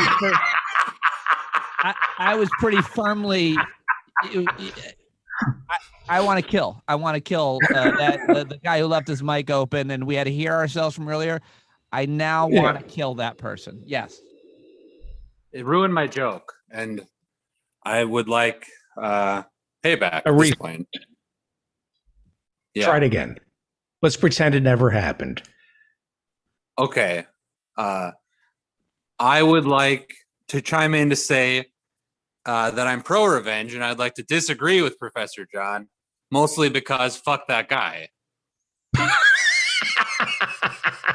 Great points. Those are great points. That is pretty wise stuff. There's no reason. It's just that I hate that guy. Yes. He's done some things to me, and I want payback. Yeah, right.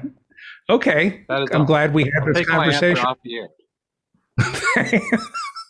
Would you like to respond to that, Pete? That was a reasonable caller. Why can't the left be like that? I'd like to put a positive spin on it, which is like yesterday, this happened. Last night, I fell in love with a complete stranger, and rather than wanting to kill people for all kinds of different reasons, I wanted to love somebody. I don't know if this happens, but you see something on TV or on the internet, and then you go down a rabbit hole chasing that person who you've never heard of. And now I'd never heard of this guy until last night, and then I fell hard for him in a sexual way, which was really weird for me because I have never been attracted to a man before until last night. So I'd love to go in and try to understand not only the revenge and wanting to commit violence, but why did this random love just strike me right in my soul? Who is this person? He's a football player on the New York Jets football team. He's a small man, and he I'm a small man, and he's a really star athlete, and he's really good looking, and he was the valedictorian of his college. I learned everything about him, and I'm very I think I want to spend my life with him. And how much of that is a put on, and how much of that is really true? Well, a lot of it's true in that I spent probably an hour looking into this guy and looking up everything about him after seeing him play a sport. And then Who is this? his name is Berrios. He's the New York Jets wide receiver, and he's my height. He's 5'8", and he's white. And I just felt like he was me. And yet except he's really good looking. And sometimes when someone has it all, I sometimes still fall for that kind of classic American jock guy. But he's got to be smart and thoughtful, and this guy is. And so I really, I'm feeling weird feelings. Well, that's kind of interesting. All right, so forget the conversation we were just having. By the way, I'm not advocating violence. I'm just saying I want to see the hate on the left. I want to hear the same vitriol coming from the left that we hear from the right. We don't see that. No, I do, but you're making it too. When you say it that way, it's different. Earlier, you were making it more general. I was thinking about people in my life who have wronged me personally. Comedy club, people and so on. When you say it this way, yes, I do want to murder Steve Bannon in front of his family. No. We're not talking about murder. Don't say that. Well, not murder like real murder, like metaphorical murder. Right. We're not talking about any physical confrontation. We're talking about you know, Well, saying he to is. Jeffrey, Well, he is.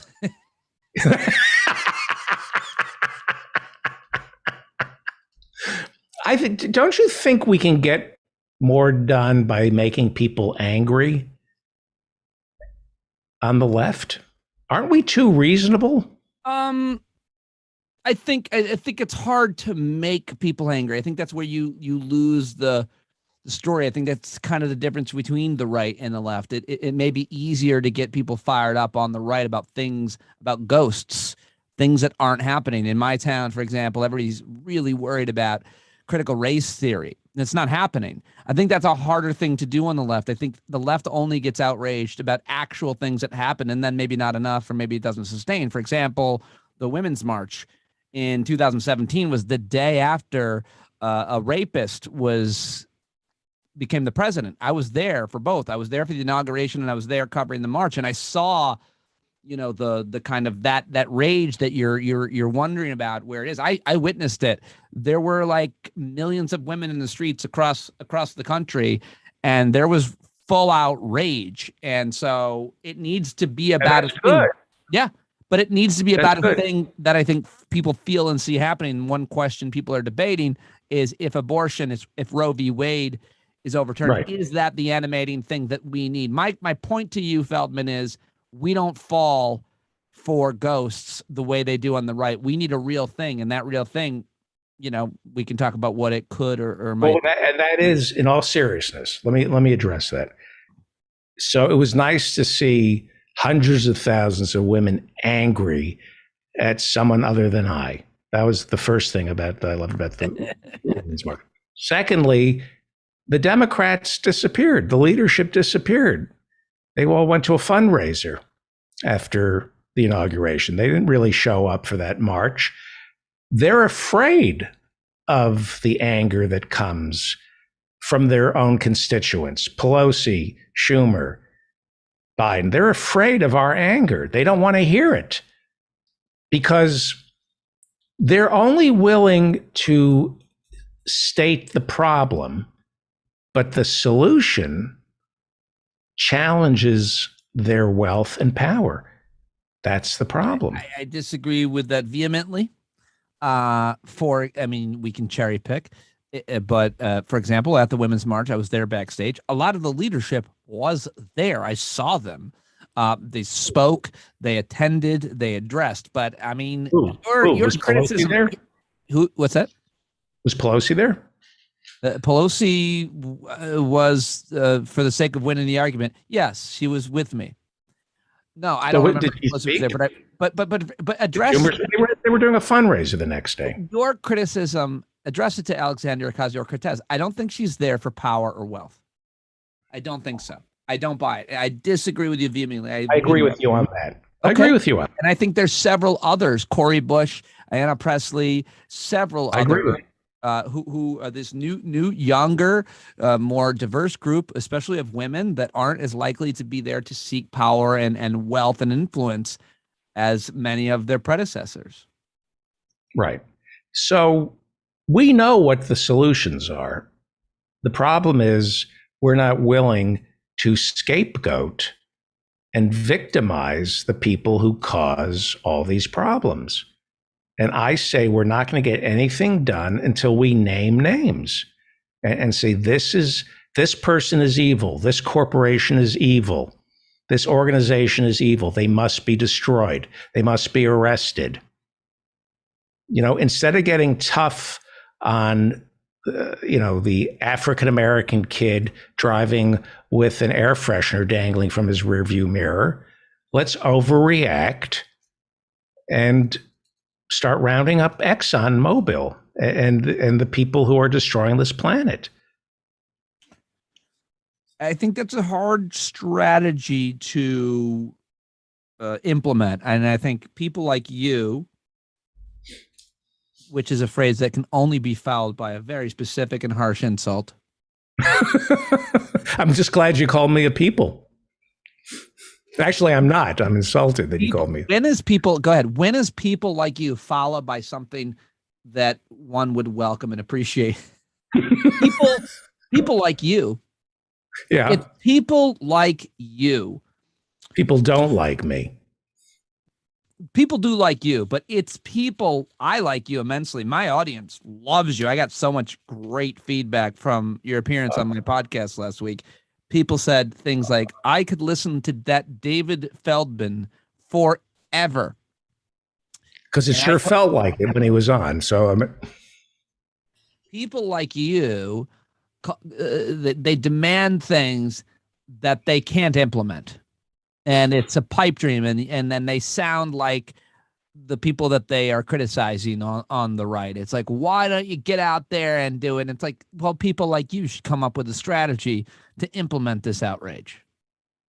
Well, I'm implementing that strategy. You're doing nothing. You don't know the new me. I'm an Old Testament lefty. Oh, well, go ahead. What does that mean? It means no forgiveness and don't eat shellfish or sleep with your sister's brother's mother. All Old Testament shit. Yeah. Old Testament lefty. There's right and wrong. And as long as we're locking up 2.5 million Americans, let's start locking up the right ones. That's what I'm saying. We built all these jails. We're casting the wrong people in them.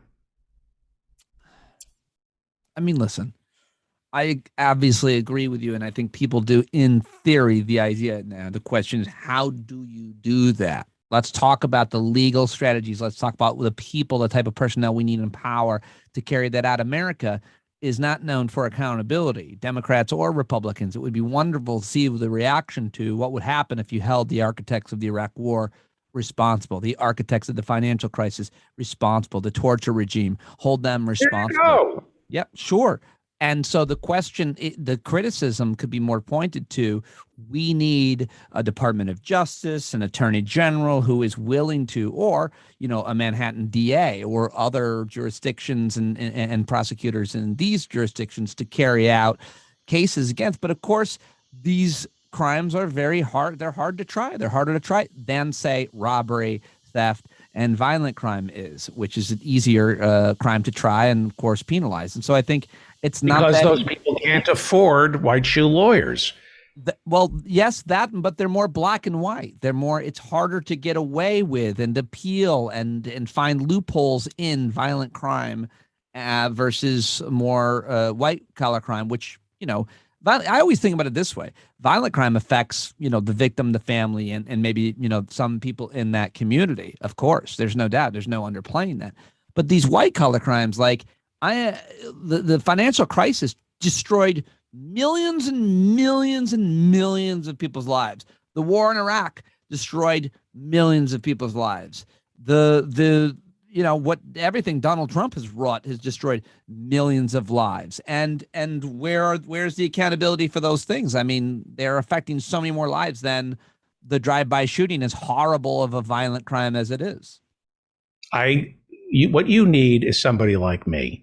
And I'm thinking of running for office, kind of like a Huey Long, a Huey Long, Bobby Short type of candidate, where you can, I'm a demagogue who plays well at the Carlisle Hotel. The question isn't your principle, your ability to leadership, and it's certainly not your intellect. The thing I worry about as a supporter of yours is your energy levels. I would be like a Father Coughlin, a George Wallace.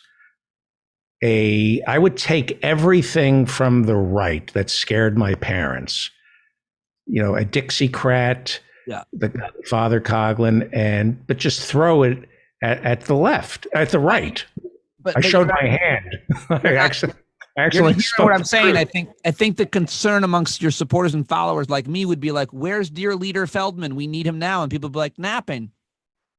Well, I am old, but what I'm saying is there has to be somebody who's screaming inside a stadium saying these people have to pay. They're murderers. Somebody has to be scaring the richest 1%.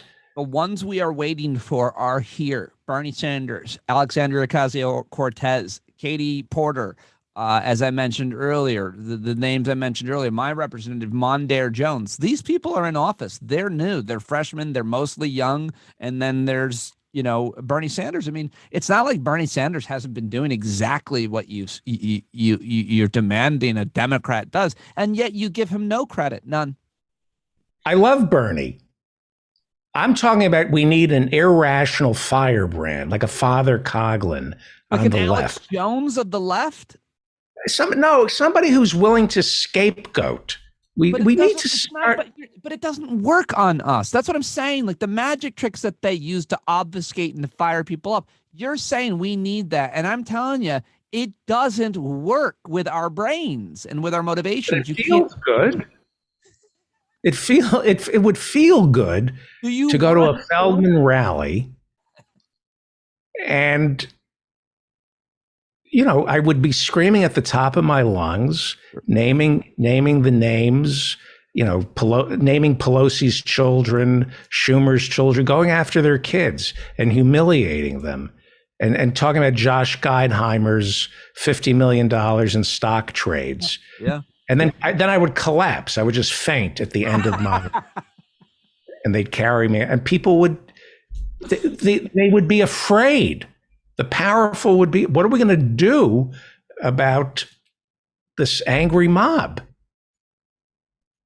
Nobody. Nobody doing that. Say it again. There's nobody doing that. The reason why nobody does a thing is because it won't work. It's not effective. And that won't work on progressive minded folks. I think that AOC is screaming every single day on every platform she can, social media, the House floor, the sidewalk in Queens. I think she is doing that. I think Bernie Sanders has been screaming about climate change and taxes his entire career. They are doing that, and they are scapegoating people, specific people, maybe not to your liking, maybe not Democrats. There were Democratic colleagues in Congress. I give you that. I give you that AOC is not shouting out Josh Gottheimer's name, but I think probably. What if I do it, since nobody's listening, what if I do it as an act, kind of like Jimmy Dore, where people think I'm a populist, but I'm selling merch? You know him? I know him well. I know. What do you think? I'd love to get your take on what do you think to me, I honestly struggle with, do people, I was just telling my parents about this over Christmas. Do people believe this stuff, or do they say it because it's making them money and getting them clicks? Or at some point, do they begin to believe it? Like, I have such a hard time with Jimmy. I guess maybe, to be fair, I didn't know him as well as I thought I knew him, but I just thought he had way more integrity than that. But at the same time, sometimes comics that have been, road dogs for 100 years and then start making $1 million from their garage, yelling into a mic, it's almost not hard to blame them. The thing with Jimmy is I wouldn't be doing a podcast if it weren't for Jimmy. I used to do his comedy and everything else. And then we both got radio shows on Pacifica, which caters to the far, far left. And as you know, it's a cliche, the further you go to the left, the more likely you're going to run into the right. Horseshoe. And so it's sometimes tempting to keep criticizing our side until you finally end up, like, I find myself complaining more about Biden than I do Trump. It's not to me. And I've been at this game for 15 years in national media. And the reason is because I don't think it works. Like, I don't think it works. I think this idea of demanding purity from your politicians, you must implement my policy or else is going to end. It ends as badly as you doing that in your partnership with your spouse. There has to be compromise with stinky, awful things, because that's how you actually accomplish almost everything in life, personally, professionally, and politically. And so while I might hate a politician and despise what they stand for, I would rather get something done. And so I'm that evil pragmatic, and it irks the shit out of me because I'm also a policy guy, and I'm as far to the left as anybody I know on any policy, period. But I know that not everybody is, and I can't get them to be. So I've got to bring them over on this or that so we can, and I'm doing this locally at the local level where it's most effectively done. And I'm actually getting some results. All right. If you were, what can you point to? We keep hearing about the demise of democracy. Mm-hmm. Do you believe that we're really on the verge of losing our democracy? I do. Unfortunately, I do. And I'm All right. very What am I missing here? You don't believe it? I'm scared, but if democracy is on the verge of being lost, it seems to me the solution would be Joe Manchin is compromised and is voting for Build Back Better, because I don't believe the bullshit that Joe Manchin is stopping Build Back Better. It seems to me you sign a flurry of executive orders, you be a little more aggressive in the last year that you're going to supposedly have any power. You deliver results. Well, I think that the most important thing right now amongst experts that I interview to preserve what's left of our democracy is to pass the bills that the House has already passed, which it infuriates me that people, I suspect like you, long pause so you know that the insult's coming, don't give credit to the voting rights activists across this nation, especially in states like Georgia, who are the reason why Warnock and Ossoff became senators in Georgia. People like Stacey Abrams and LaTosha Brown and so many other great voting rights activists. And don't give them credit because of what they did at the grassroots level. The House of Representatives passed the John Lewis voting rights bill and whatever the other one is called. Two of them. It's the Senate that has to pass this. And if they do, and I think it's possible that they still will, with a simple majority, including Manchin voting for it, seeing as he's a co-sponsor in the bill, that will go the furthest to preserve what's left of our democracy by basically restoring the Voting Rights Act, which was gutted by John Roberts and his Supreme Court in 2010. And then furthermore under Trump. And so I think that those laws, if the Senate can pass them, will go much further to preserving our democracy, which is, our last best hope. But you still have to contend with issues of the courts, especially the Supreme Court and other courts as well, and gerrymandering and redistricting, which makes it so much harder to get representative outcomes for elections at every level. I think that's a real tough issue. But again, those voting rights legislation would cure some of the ills that gerrymandering causes, according to journalists like David Daly, who are covering this otherwise boring issue as well as it possibly can be covered of redistricting and gerrymandering in a book called, I think, Rat Fucked. Well, that's the House. Gerrymandering affects the House, but not the Senate. Could it affect state as well, state districts? Yeah, I hear you, and I agree with you on that. Is it possible that if the Democrats had something to offer voters, they would vote on time? Like they would make sure that they, just because you're making it hard for me to vote doesn't mean I'm not going to vote. I mean, isn't there a way to rev up the 99% and get them to register?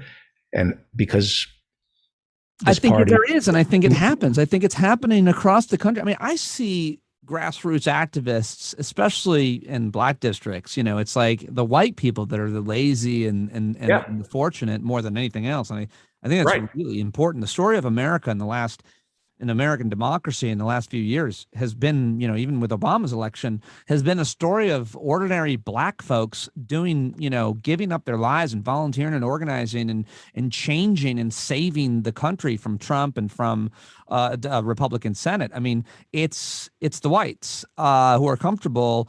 And I think that Dr. King had something to say about the comfortable whites. They're the problem, not the conservative racists, because we're not trying to reach those people. they're unreachable to some extent. It's the moderate whites who are comfortable in their lives and their homes and don't think they're affected.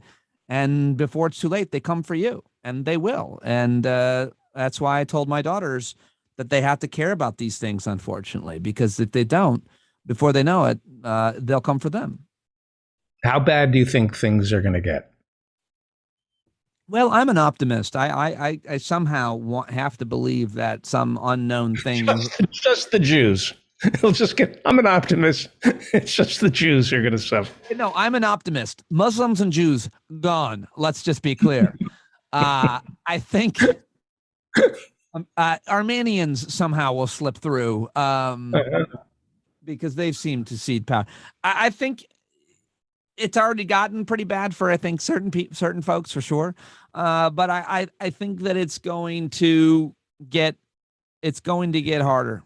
And I don't know. I don't want to say how, because I don't know. And I'm an optimist that likes to believe. And I'm very active in my community trying to prevent, and I see it working. Like I see. Are you running? I was recruited to run, and I might in a year for town council. And what is the Oppo research showing? Have you done your own Oppo research? That is definitely my concern. My anti-Catholic church material will not help me in this area. And what about your personal behaviors, or anything you want to share with us? Any altercations that you regret?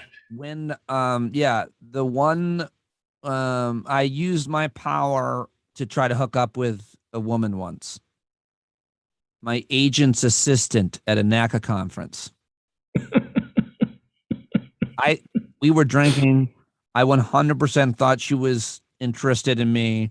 I walked her back to her hotel room and tried to kiss her. And she's like, "What's wrong with you?" And I was like, "Nothing." And I ran. I would have said everything. Everything. And I ran. Yeah. Yeah. I think I would vote for you. Thank you. I would vote for you. Pete Dominick is the host of Stand Up with Pete Dominick, a great podcast where they really talk about things, and you're actually looking for solutions. You're not a demagogue like me, a showboater. Well, I had you on the show last week, and everybody loved it, especially your take on diet and food and ethics and morals. But also, what were the complaints? Were there any complaints? No, not at all. I didn't get any complaints. Not one negative comment whatsoever. No, I had a complaint about a technical issue that we were having, but I edited it out, so it was fine. Where I was funnier than you? That was the issue. I edited out I left in 2 of your jokes, but I edited out the 5 that were better than mine. Because I can't be having that. Right. You know, someone once said that when I know you got to go or on to your next guest, but I'll leave you on this. When the Tonight Show, when Johnny had, Robin Williams on, and Robin Williams or Jonathan Winters, whoever, would go off the wall and it'd be hilarious. Yes. The next day, no one would say, "Did you see Robin Williams last night on the Tonight Show?" They would say, "Did you see the Tonight Show?" Johnny always got credit because Johnny always would bring out the best, or a good host brings out the best in their guest. That's why my podcast is so great. I book great guests like yourself, and I set them up to succeed as opposed to fail, and you just knock it out of the park every time. And that's the difference between you and me. You try to sabotage your guests. When somebody succeeds, a big part of me dies. But all right, Pete Dominick, any part of you is still alive. Stand Up with Pete Dominick. I'll see you next year. Get it? And your epidermis is showing. Did you do that in school? I didn't realize that. Thank you. Okay. Thank you, Pete. Thank you very much. I love you. Thank you. I love you too. Thank you. Now let's go to Los Angeles. Howie, are you there? I hear. Speaking of people we love, Howie Klein joins us. I can't just said that about when someone succeeds, a piece of you dies. You can't believe that I said that? Yeah. I mean, I hope it was just a joke. Of course it's a joke. Thank God. Nobody I mean, would. one of my best friends is actually like that in a way, and it's really annoying. There are people like that. I think mostly Republicans, but it's awful. Yeah. Now, do you have a guest for us tonight? No, we were going to have someone, but a relative of hers is ill and just took a very serious turn for the worse. Oh, okay. So she's going to hopefully join us next week instead.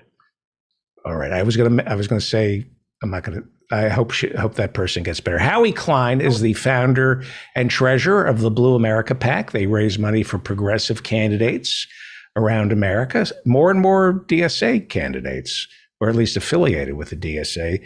And he writes Down with Tyranny, which is must reading. I know you want to talk about things, but it is the end of the year. This is our last show for 2021. On today's program, I have been asking people about these Cassandras warning us about the demise of democracy. I'm scared. I'm easily scared. I voted for Biden. But I'm scared too. That's why I didn't vote for Biden. We have a year left before the Democrats lose the House and the Senate. So, speaking of Cassandra. Yeah, I know.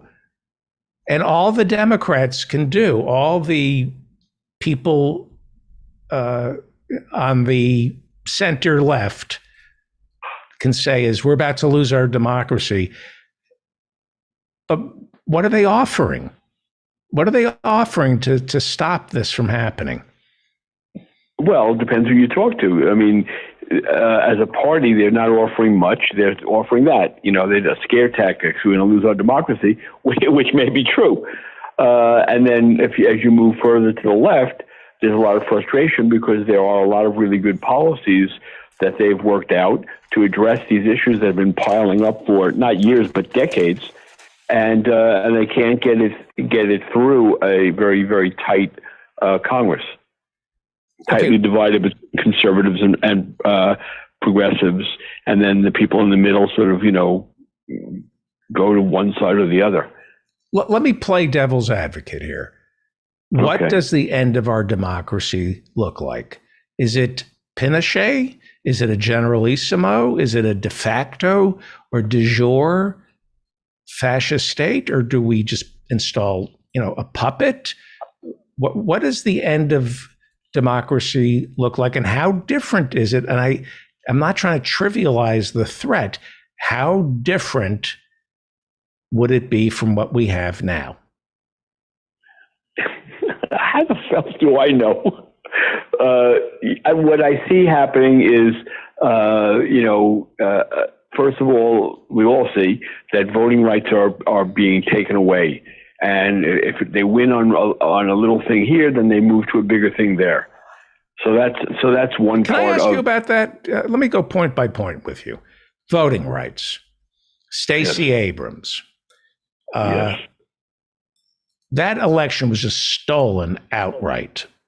I agree. Kemp just stole the election. Is there anything in the John Lewis bill that would prevent a Secretary of State from just scrubbing black people off the voter rolls? Well, I don't know. Let me read it to you. I have it here somewhere. Okay, this looks like it. Here's what. Oh, this is the Freedom to Vote Act is what it's called now, right? Okay. So this is what it does. It makes election. This is the compromise that they worked out with Manchin. This is if anything passes, this is what it is. It makes Election Day a holiday. Does that?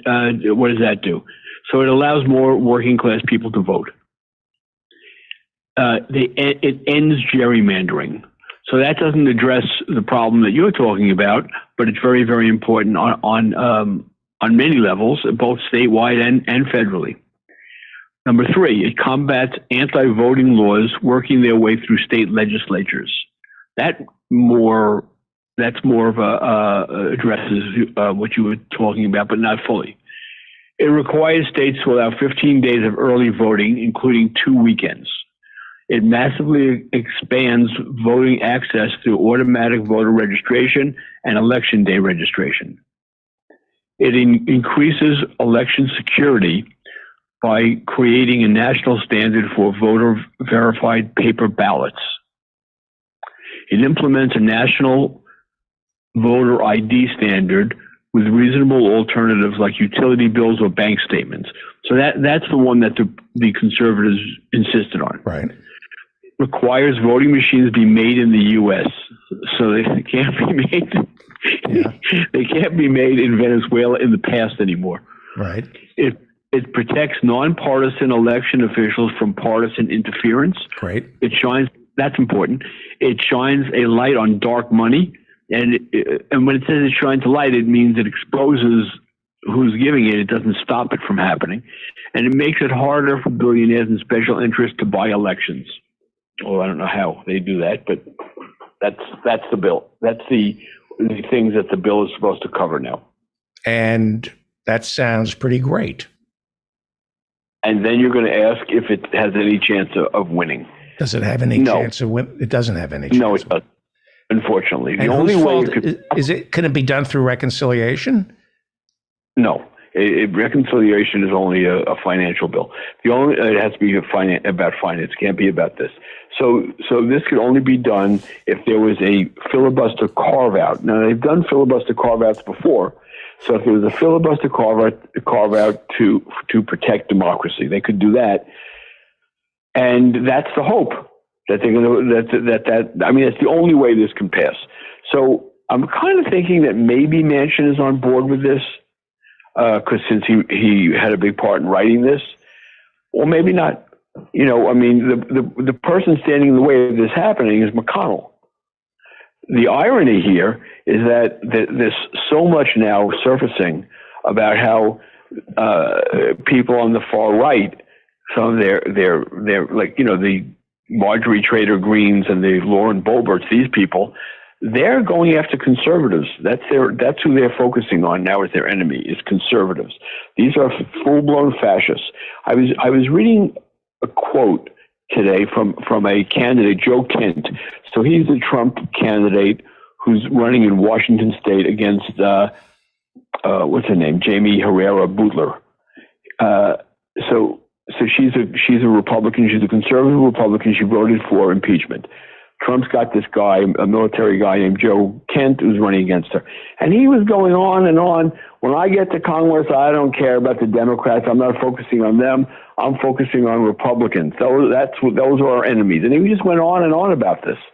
I wrote a post about it that I think is going up tomorrow, I believe, either tomorrow or late tonight. But that's, you know, someone like McConnell, I think he realizes that he is a major target for these fascists, and yet he is preventing this from moving forward. Why should he be against this? Can you tell me? Why should McConnell? He shouldn't. There's no reason to be against this. I mean, except that it will broaden the franchise or not shrink the franchise. So more people will be allowed to vote. Conservatives have always been against more people voting. From the time conservatives were invented as a thing, they have opposed more people voting. And that every single expansion of the franchise to people, younger people, to women, to any group at all, ex-slaves, this has been a fight between progressives and conservatives. Conservatives always being opposed to expanding the franchise, and progressives always pushing it. And in the end, progressives win. Now, what conservatives are trying to do is have a reactionary go at it, where they're trying to turn back the hands of time, and that's what they're doing now. This bill is meant to address that, and and McConnell is making a very, very big mistake by opposing it, because they are going to suffer. He and the other conservatives are going to suffer, and these fascists are being fairly open now about that. There's more and more coming out every day where you can listen to the words of Madison Cawthorn or of Matt Gaetz, where they're actually saying who their enemy is, and they're just ignoring Democrats for now, or just paying lip service to Democrats and saying they've got to go after disloyal Republicans first, meaning conservatives, not fascists. If you're not a fascist, there's something wrong with you in their world. So there's a lot for me to digest here. There are fascists who are running for office in the Republican Party. And there are also fascists already in office, so you've got both. And McConnell is not a fascist. Lindsey Graham is not a fascist, but they will accommodate. They're conservative. They're hard conservatives. A conservative is different from a fascist. I mean, everyone who has looked at the rise of Nazism and the fall of the Weimar Republic understands that the conservatives in Germany, in the Weimar Republic, they did just what McConnell is doing. They played footsie with Hitler, the fascist, and they wound up getting eaten alive themselves. Right. The idea, you had warned me in 2018, you said there are a lot of Republicans who are retiring. They're heading for the doors. I said, isn't that good? And you said, well, it's good for the Democrats. This is what you said in 2018. You said it's good for the Democrats temporarily. It means they'll win the House. You said, but it's not good for the Republican Party because all the conservatives are heading for the door, and the ones who are going to replace them are the fascists. And is there a sense in the Republican Party, you don't talk to Republicans, is there a sense that there's a fight for what's left of the soul of the Republican Party? Yes, I do talk to Republicans, by the way.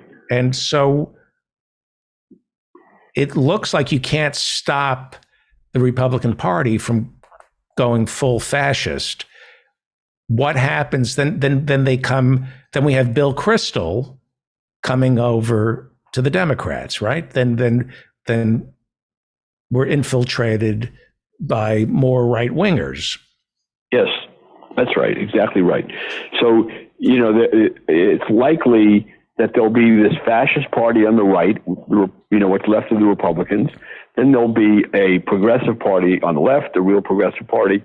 And then in the middle will be, the McConnell type Republicans and the Steny Hoyer, Nancy Pelosi type Democrats. I don't know about Pelosi, but the Steny Hoyer type Democrats. So it'll be the Republican wing of the Democratic Party, the New Dems and Blue Dogs joining with the rump of the Republican Party that didn't go over to fascism. Right. That's what I see. I've written about it for years now, and I just hope that the progressives, finally, do it. I mean, it's going to be painful, it's going to be horrifying for them, but at some point they have to do it. Leave the Democratic Party. And have a progressive party. The Democratic Party is incapable of getting anything done. The tent is too big. They purposely went for a big tent and they bragged about it, and now they've got the big tent and nothing can happen. Can't do a thing. So you said something that partly changed my mind about this warning about democracy. It seems to me that they're laying the intellectual groundwork for a big push for this voting rights bill. That when I see all these neoliberal historians and mainstream media journalists warning about the demise of democracy, it's to scare us into supporting this voting rights bill. Why do we have to be scared into supporting it? I don't think enough Americans care about the plight of our democracy. I think they're more concerned about being evicted, getting COVID, paying off their student debts. I don't think most Americans are worried about our democracy. Because Some are and some aren't. I think most Americans don't believe we are a democracy. I think most Americans don't. 100 million of us don't vote. 100, right? It's 100 million who stay home. So there are a lot of people who do care about this issue. There are a lot of people who look at it in a different way. Republicans tend to think there's a problem with voting rights also. They just think that the problem is the Democrats who are stealing elections. So, so there is a base for voting for this thing. If someone is worried about being evicted, that's going to take a much bigger priority. If someone is worried that they can't pay for their drugs and they're going to die, that's a much bigger priority. But that doesn't mean that they're not also concerned about a Voting Rights Act on a lesser level.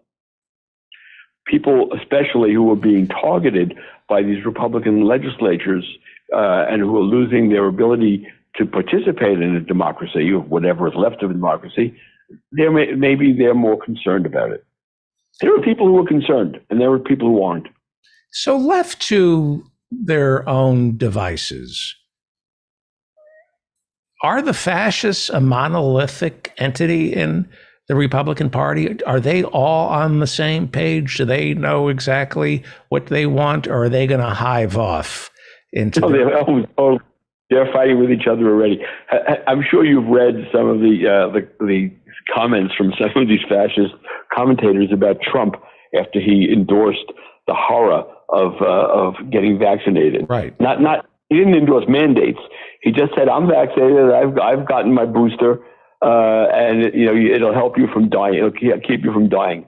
He said that twice, and the kickback against him has been amazing. I mean, the woman he said it to implied that he was senile. Oh, Candace Owens. Yes, that's right. Yeah, Candace. And then the next day, Alex Jones went even further, saying that he's it was basically either he's stupid or he's evil. Take your choice.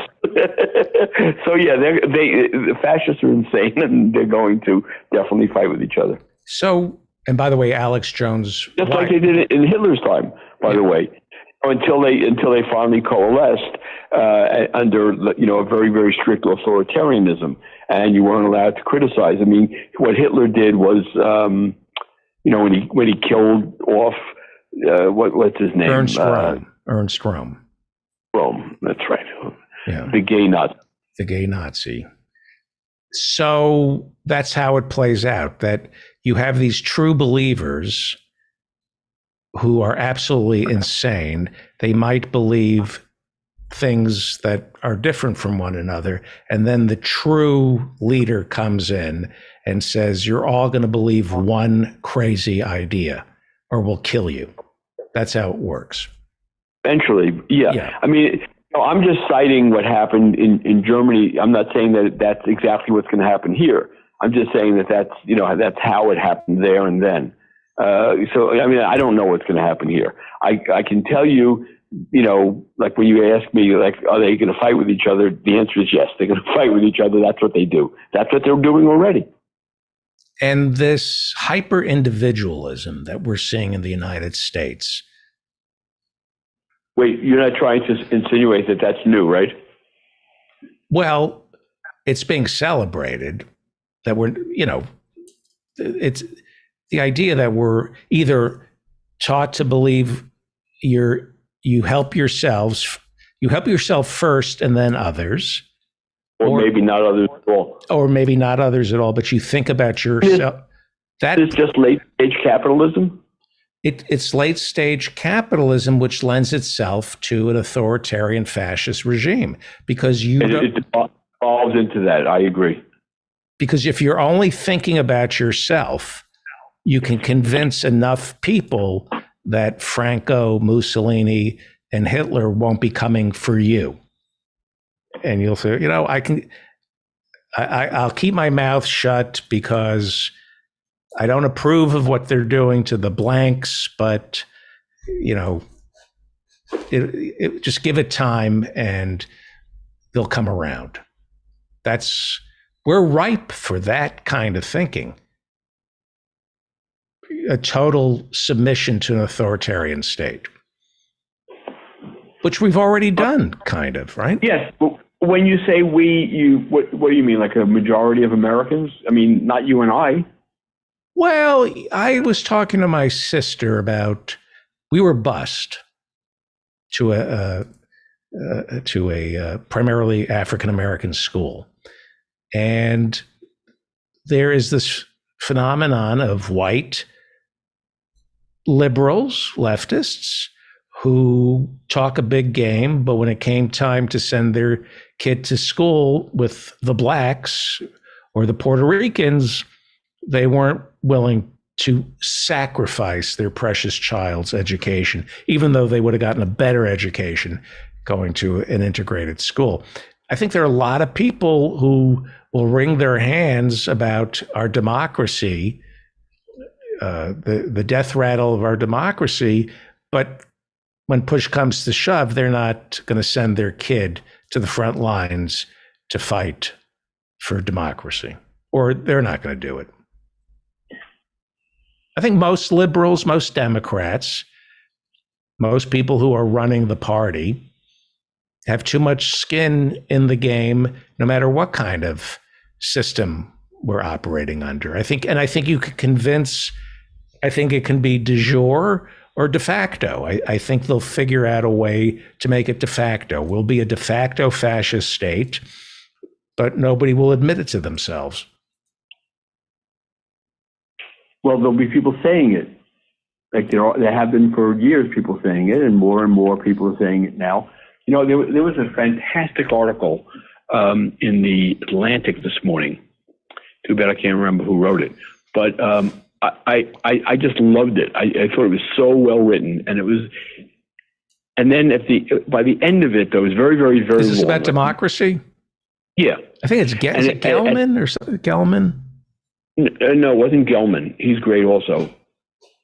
I mean, the producer of Regis and Kathy. That's how old I am. I call it Regis and Kathy. Gelman. And so he talked about that January 6th was the tryout for the big thing, right? That's the one. That's the article. Yeah. And what I didn't like is that he kept letting the people he was talking to get away with calling fascist conservatives, and he was doing it himself. So it was a great article, fantastic, but there was that one little thing that he just didn't get. He just didn't go there. Never mentioned the word fascist, and yet, you know, what is it like? The worst conservatives are going after the less worse conservatives? No, it's the fascists that are going after the conservatives. In any case,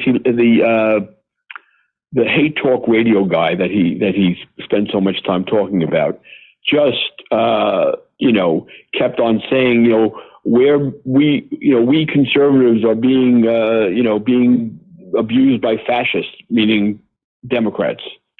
And people reading this and might not understand, they weren't given a clear direction by the writer. Other than that, great piece, and everyone should read it. And I think I wrote about it in a story coming out later tonight or tomorrow.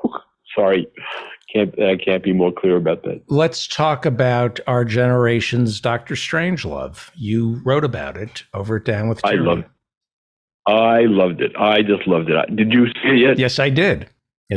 Okay, so we can talk about it a little bit, but I always am nervous about talking about something that other people don't know what you're talking about. They just tune out. Whether it's music or a piece of art, or in this case, a film. But we're talking about Don't Look Up, which many people, not all people, some people don't like it, but many people saying it's the best movie of the year. Yeah, where do you stand on that? I think it's the only movie of the year that I watched and thought this is about something. Yeah, it's Adam McKay. Everything Adam McKay does is is important. Adam McKay did the pilot. He directed the pilot for Succession. If you want a master's class in coming up with an idea for a series, watch the pilot episode of Succession, directed by Adam McKay. It's Yeah, he is quite amazing. But He is. this was although he gives Adam McKay huge credit. David Sirota came up with this idea, Right. and David Sirota is listed in the credits as a producer. and Ron And, Suskind. Yes. As a producer. So yeah, go ahead. It's so good and so funny. I mean, people who say, well, they couldn't laugh about it because it was too serious are insane. I mean, I was like literally laying on my couch alone. I was watching it alone, just laughing and really belly laughs Right. at some of these people. I mean, I'm not like a huge fan of what's her name, the woman who played Trump in this thing. You're not a fan of Meryl Streep? Not a huge fan of Meryl Streep. I don't mind her, but I loved her in this.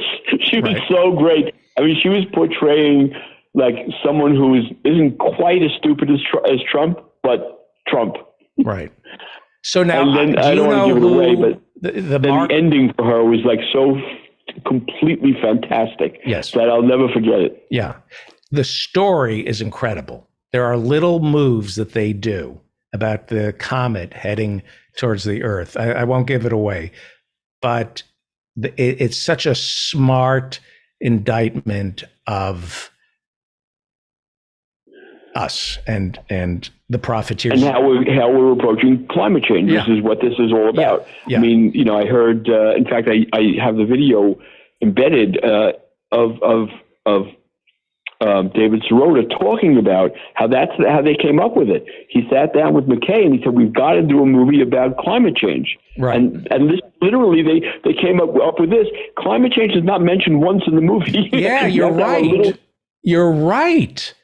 You have to have a little bit of imagination to be able to know what they're talking about. But Right. the comet is just a symbol of climate change and how government and media, how government and media don't deal with it. Right. The speech that Leonardo DiCaprio gives, his Jeremiad, is breathtaking, and he's spent most of his adult life fighting for the planet. Let me test you. I was talking to a friend about the movie.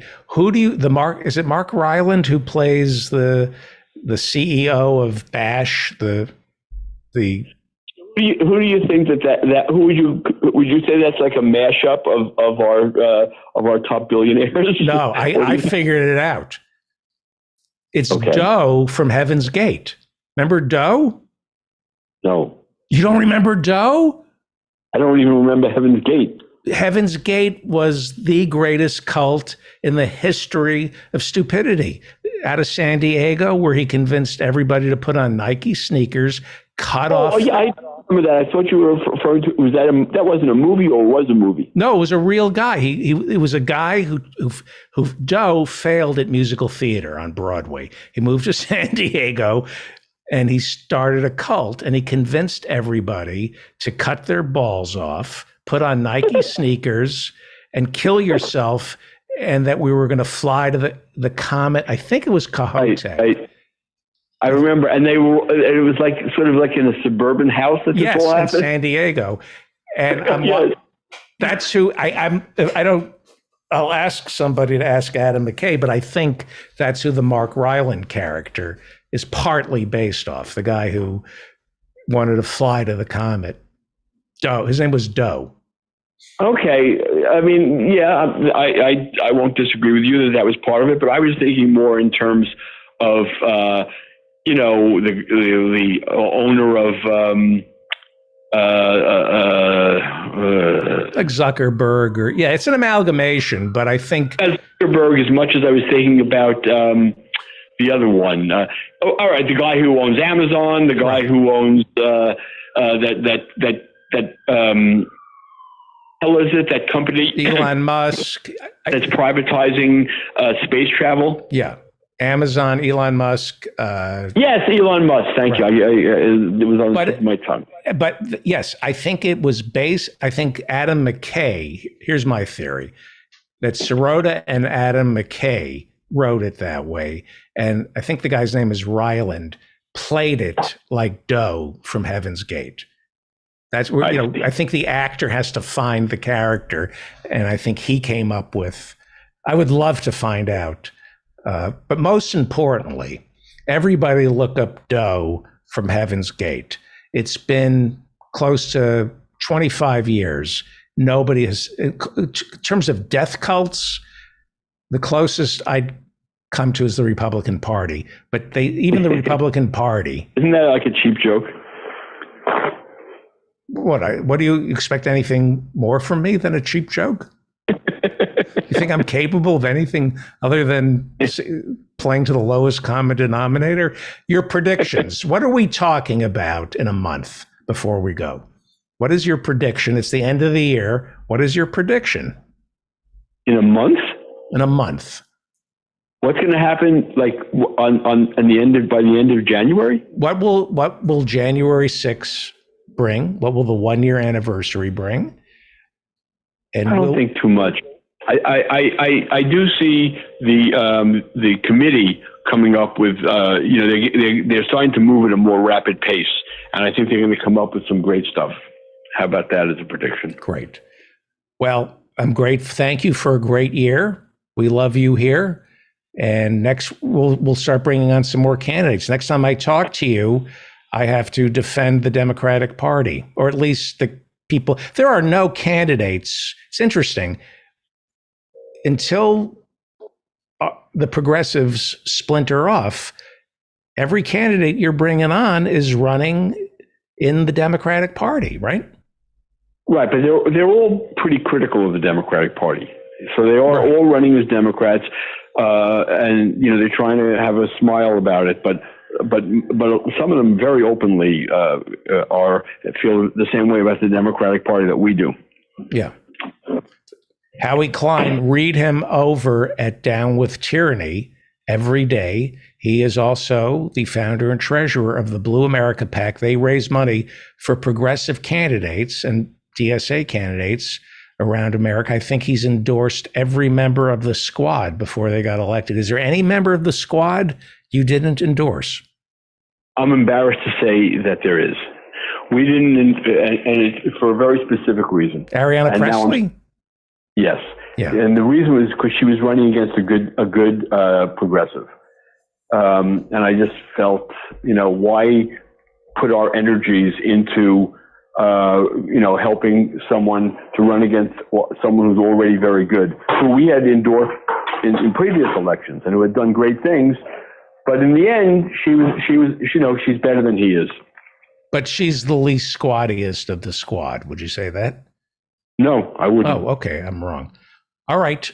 Thank you, Howie Klein. We'll talk to you next week. All right, David. Next year. Next year. And your epidermis is showing. Thank you. Bye. Bye-bye. Howie Klein, very grateful that we have him on the show. And I'm very grateful for our next guest who says he's going to bring the show to a grinding halt. Well, the joke's on you, John Ross. I already did that. Yeah, So- no, trust me, I know. Look, I had a whole other thing planned, but I think I got to throw that out. First of all, I caught a little bit of the beginning of your show. Your opening. I don't know what you call that. Yeah. And all I have to say is Alex Jones better watch out. There's a new insane guy on the block. Spouting a bunch of idiotic nonsense. Yeah. Yeah. I'll give you that. Thanks. I never pretend to be anything other than insane. Now let me give you a little history lesson because those who, what do they say? Those who forget history become Republicans. Well, I remember a guy. See, the theme of this show so far has been, yeah, they're telling us about, hey, oh, be afraid that we're going to lose our democracy. Oh, that's them telling. I remember a guy who, what was it, about 2 years ago, is going, yeah, this coronavirus thing. I don't think this is gonna be, but it's like a cold, right? They're trying to whip us up into a frenzy. Do you remember any of this? I was about to write you a thing, and then a guy that called the irritable immunologist got a hold of you and shook some fucking sense into you. And now where are we? Okay. You want to know, well, so what's this look like if we lose our democracy? All right. Look, you want to know what it looks like? Go ahead. Just think about this. All right. And some of this is like, it sounds far out, but when we, however many years ago, let's say 8 years ago, if you had said Donald Trump would be president, get the fuck out of here. You couldn't imagine it. So whatever's going to happen next is something that you can't imagine right now. Right. Okay. So conventional wisdom seems to be, we're going to lose the House. We say who's we, Kimosabe, but the Democrats, right, are going to lose the House. Okay. And you well know they can appoint any buddy they want for speaker, right? Donald Trump is speaker, third in line for the president. Okay. First thing they do, let's impeach Brandon and Kamala, and out they go. Trump's president. Let's say he can appoint a vice president. Stephen Miller is vice president. That's my phone ringing. Let me shut that off. He's right. In February of 2020, I said something to the effect of maybe this COVID virus. I said, America gets lucky. That's what I said. We get lucky. Is it as bad as? And that the media was whipping it up because it was good for ratings, and they're selling papers and cable TV, blah blah blah. Anyway, I said it in early March of this year. No, I said it in 2020. Right. Back to where we are. Try to imagine this. Okay. Okay. Trump president. Steve Miller or Steve Bannon as vice president. Jim Jordan is chief of staff. Rudy Giuliani is your attorney general. Sidney Powell is the deputy attorney general. Mike Lindell, secretary of the interior. Tucker Carlson is whatever you want, secretary of labor or education. The whole cabinet. Try to imagine it. I'm imagining. I'm thinking it would be a great bit. You should sell this to Kevin Pollak. He can do all of them. It's a 90-minute bit. But it's not a bit. Those are the people. Gosar, Boebert, Cawthorn, as the Secretary of Energy, Homeland Security. I would give it transportation for Cawthorn. Okay, transportation. Very good, very funny. Matt Gaetz, like people in real fucking power. That's who you are. And what starts to happen then? And none of them they all get passed right through because it's all been fixed. So what happens? Is that like, it's the same as now? People aren't worried. That's fucking crazy. You're out of your fucking mind if you're not terrified that we have to make sure that people can actually vote. Right? Well, I had an Uncle Murray who said something very wise. He was living in Berlin. And I remember in 1933, he said, "This too shall pass." And Uncle Murray was right. I mean, look at Germany now. This too shall pass. Well, yes. I mean, in the back of my mind, I catastrophize, and I don't want to have a panic attack. Well, could an argument be made? Yeah. That the system ground Trump down? That when you look back at his 4 years, as bad as he was and as damaging as he was to the Muslim community and the separation of parents from their kids, which is still kind of happening, as bad as he was, there were systems in place that there were still institutional checks and balances that prevented him from fully getting Right. what And he what, wants. and what we're saying now is all those would be gone. What happens Well, when? why- Because all of the people who are still in places are all gone. Now it's like there were some people, Mike Pompeo is as bad and as fucking horrible as he is not Matt Gaetz, is not, Tucker Carlson, is not Sean Hannity. Those are like Lauren Boebert, Marjorie Taylor Greene. What if Marjorie Taylor Greene is Secretary of State, is flying over? Seriously, you laugh, but Marjorie Taylor Greene is suddenly Secretary of State and she's flying over, or Lauren Boebert, and she's got her guns and she's there going, okay, we're Americans. And there's all the checks and balances are gone. There's no more grownups anywhere in sight. Well, yes, you're being a little hysterical. But that's my point, is we couldn't imagine Trump. So we have to try to imagine the thing you can't imagine. This is the thing you can't imagine. Insane. Look, Marjorie Taylor Greene is insane, right? So we're talking about, like, let's put insane people in all these positions. What happens? Right, but that is how we end up bailing out. That kind of talk is how we ended up bailing out the banks and invading Iraq and Afghanistan after 9/11. That was what Dick Cheney, Ron Suskind, wrote a book about this, where you have to imagine the 1%. Cheney said you have to prepare this country for the unimaginable.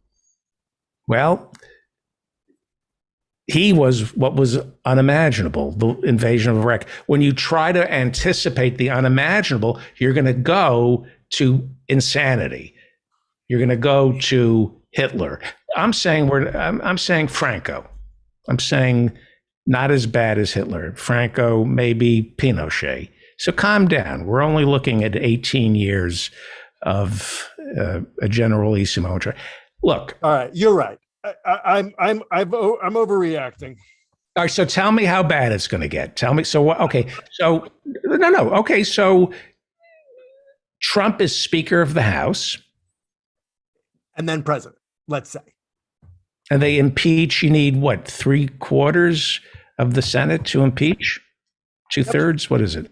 Well, whatever it is, or if it's not this time, if it's not this time, it's next time. Once they have control of all of the voting machinery, then it doesn't matter. Look, there are places where they've gone from like 20, or 10 voting places to 1 in 23 miles in Georgia where there's no mass transit.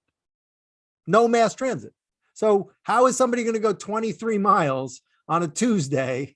They just can't. It's impossible. Like they're just gonna, and then they're gonna fix it to where even if people did do it, they can just change it. So it's against the law to drive them to vote, right? And they've just completely, they are fixing it so that there's nothing that can be done. So look. Well, let me ask you a question. Go ahead. Between you and me. Okay. It's not going to be bad for the Jews. No, I'm going to be fine. I'm not worried. They're not going to turn on the Jews. No. When has that ever happened? It's not going to happen. They're not going to scapegoat the Jews. So write it out. What are you so hysterical about? No, I look. I have a kid. That's why I. You have a kid. So yeah.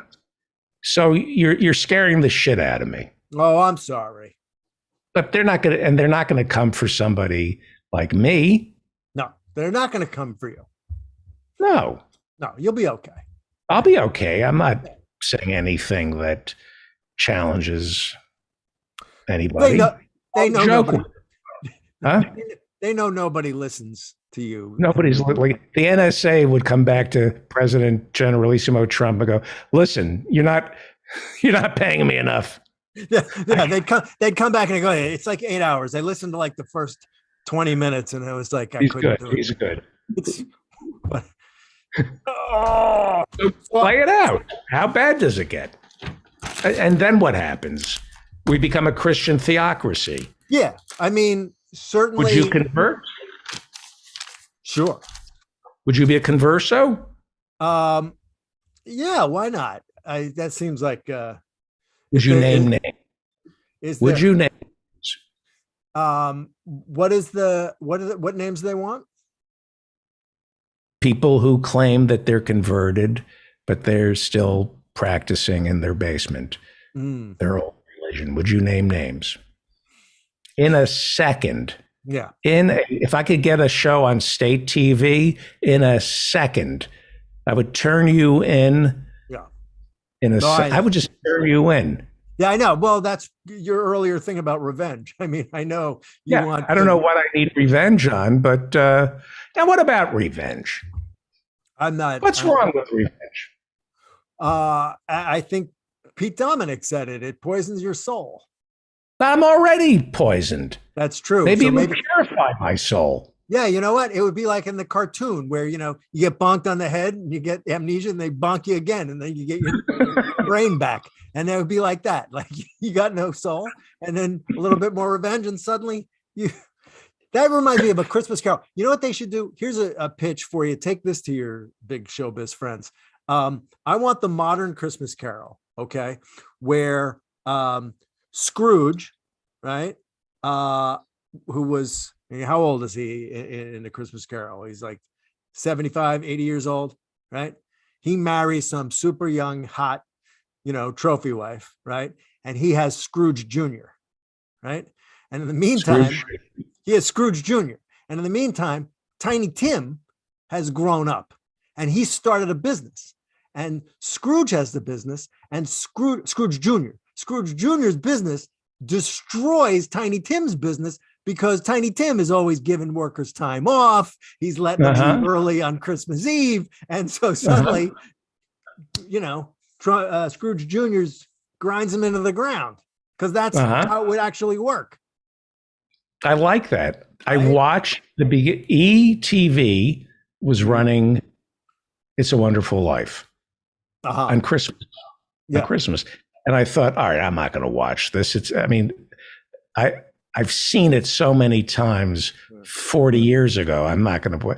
Right. And it starts and I go, oh my, when young Donna Reed whispers, I'm getting the chills now when she whispers into young Jimmy Stewart's bad ear, I'm in love with you and I'm going to love you for the rest of my life.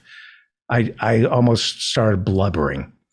And then brought on a Keeping Up with the Kardashians commercial, and it went vroom, just like I'm so like. Does anybody watch commercial television? How do you watch It's a Wonderful Life? See Ryan Seacrest's Botoxed face, and then go back to Jimmy Stewart. How can you? It's like coitus interruptus. Does anybody watch this shit? No, I don't think so. I mean, every once in a while, like. In order to watch, there's if we wanted to watch Saturday Night Live, if we don't have the, Peacock Plus or whatever you need to watch it, right? You can watch it with commercials. So stuff like that. It's sketches. The commercials are sketches in between sketches. So yeah, but yeah, I would never watch a movie or anything like that. I got completely that was it. You ruined the mood for me. It's like when the dog farts. You're making love to a beautiful woman and her dog farts. And you go, that's it. I'm going home. Seriously? All right, it was me. It was me. But it could have been the dog. So what did you watch for Christmas? What were the movies that you and your family enjoyed? Are you a Succession person? Am I what? Are you Team Succession or Team Billions? We liked Billions in the beginning, and then it completely went off the rails and got terrible. And boy, the writing got bad, and it just became awful. But no, Succession is phenomenal. Yes. So yeah, we lapped that up, every last drop of it. That was great. Watch the pilot. Rewatch it's directed by Adam McKay. Well, no, I know. What happened was we watched the first one of the new season and we were kind of like, God, it's so complicated. There's so much stuff going on. Should we go back and watch the last one of the last season? And I went, why don't we just go back and watch the whole last season? So we went back and watched the whole last season and then went right up into the next one. And it was very worth it. Yeah. It was really good. You should watch the morning show. Morning show's pretty good. You know, it's no Succession. That- but Yeah. what's that? Apple Plus. Apple Yeah. Plus. Yeah, Yeah. pretty good. And what movies are you watching other than that? You know, my kid doesn't love movies. So it's hard to, and we want to kind of, you know, it's her last year here. So she likes, Which is weird because she's 7. What is the second time you've done this? Where you've gotten rid of it? What do? You're like Ellen DeGeneres and her pets. no, Pet she, stops. It doesn't match my couch. Off. so she and my wife are watching some kind of girl shows, the Gilmore Girls and like the comfort stuff. So that's why I'm off in here doing this. Do you watch The Housewives? No, no reality television. I can't stand it. Only- I've accidentally stumbled across The Housewives. It's Really? the only thing more interesting than watching The Housewives is watching the woman watching The Housewives. Yeah. Going, what is going on in that fevered brain of yours that you can just watch this for hours? Every woman I know is obsessed with The Housewives. You know, I hate all reality television, partly because it isn't reality. I would be more interested in it if I really thought it was reality, but it's all just so doctored up to, you know, and ginned up, and half of it's fake and then half of it's real. And they're putting on, like, if you're going to make stuff up, make up a whole thing with a beginning, a middle, and end, and I'll watch that, you know? So, you know what it's Well, like? I got to tell you something. You did not keep your word. Oh, I didn't destroy this. You said Dr. Harriet Fraud, John Ross is on the show, and he said, I'm going to grind the show to a halt. But that was going to be my revenge. I was going to interview you. Right. And I was going to start by, do you believe the Taliban attacked us on 9/11? That was going to be my first question. Right. And then I was going to ask you, I had a bunch of questions. It was going to be pretty funny, but we do it next week. Well, we could do it next week. In my limited time with you, I want to. Because I'm leaving for Florida. I got a baseball tournament to play. So I'm leaving Tuesday the 4th. So we could do one more before that. You can do it. Yeah. Okay. Yeah. Okay. Here, my friend, I have a friend who is in a business where he arbitrages tickets to shows.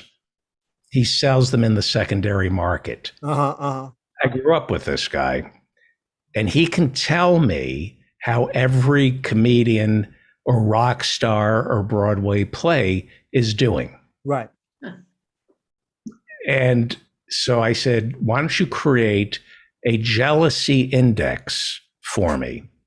I'll give you a list of 20 comedians who I'm jealous of, the ones who sell out theaters, anybody, you know, even people I like Louis Black, anybody, just like everybody. And then you weight the performers based on their given success and critical acclaim. So like Louis Black would be weighted heavier than Sebastian Maniscalco because Louis Black is like Apple, and Sebastian may leave the index after a couple of years. So you do like the Dow Jones Industrial, and he comes on the show and based on hard numbers tells me who to be the most jealous of each week based on ticket sales. this is a thing in your imagination, or is it actually happening? But he did it. He built the index. I was wondering if you wanted to come on and do it with us. Not really. No. It's all the comics we're jealous of, and we find out who's up and who's down. I'm busy, David. I have things I have to do. Look, what was the other things I was going to ask? Some questions, but all right, forget it. Let's go on. Is the WGA still sending you DVDs? Probably to my ex-wife. Because I don't even have a DVD player, and Right. I'm out in the country, and this giant UPS truck drives up every day with one. Like, so I have an envelope, and this giant truck comes down my private drive. The guy gets out, comes, gives me a DVD, which it's illegal. I have to destroy it, right? I'm going to get thrown in jail if I do anything. I don't even have a DVD player, and it's got promotional materials. Like, and then, so the Hollywood elite, like you like to rail on them, don't give a crap about the environment. In the mail, unsolicited from the Nature Conservancy, I guess wanting a donation from me, they send me a big glossy calendar and then a wallet-sized calendar. And all these, like, who uses a paper calendar anymore? Nobody. We all have the Google calendars. And so they send me this thing. It's so glossy, I don't even know if you can recycle it. And they want a donation from me so they can save the environment. Get the fuck out of here.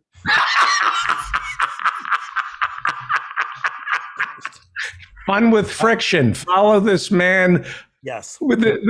This is what we should have done on Christmas Day. This would have been the perfect Christmas Day. John Ross, Fun with Friction. Thank you I'll so see you much. next week. Have fun, doctor. Yeah. All right. Bye. Thank you. Bye. Let's go to he's one of my oldest friends, John Ross, brilliant comedian. Let me just process. So Dr. Harriet Fraud joins us. Hi. She is the host of. I want to make sure I'm audible. Am I audible? Yeah. Say something. Hello, am I audible? Yes, I think yes. Good. Dr. Harriet Fraud is the host of It's Not Just in Your Head and Capitalism Hits Home, and with Max Golding, I believe. Well, he's dropped out, so it's with Liam Tate.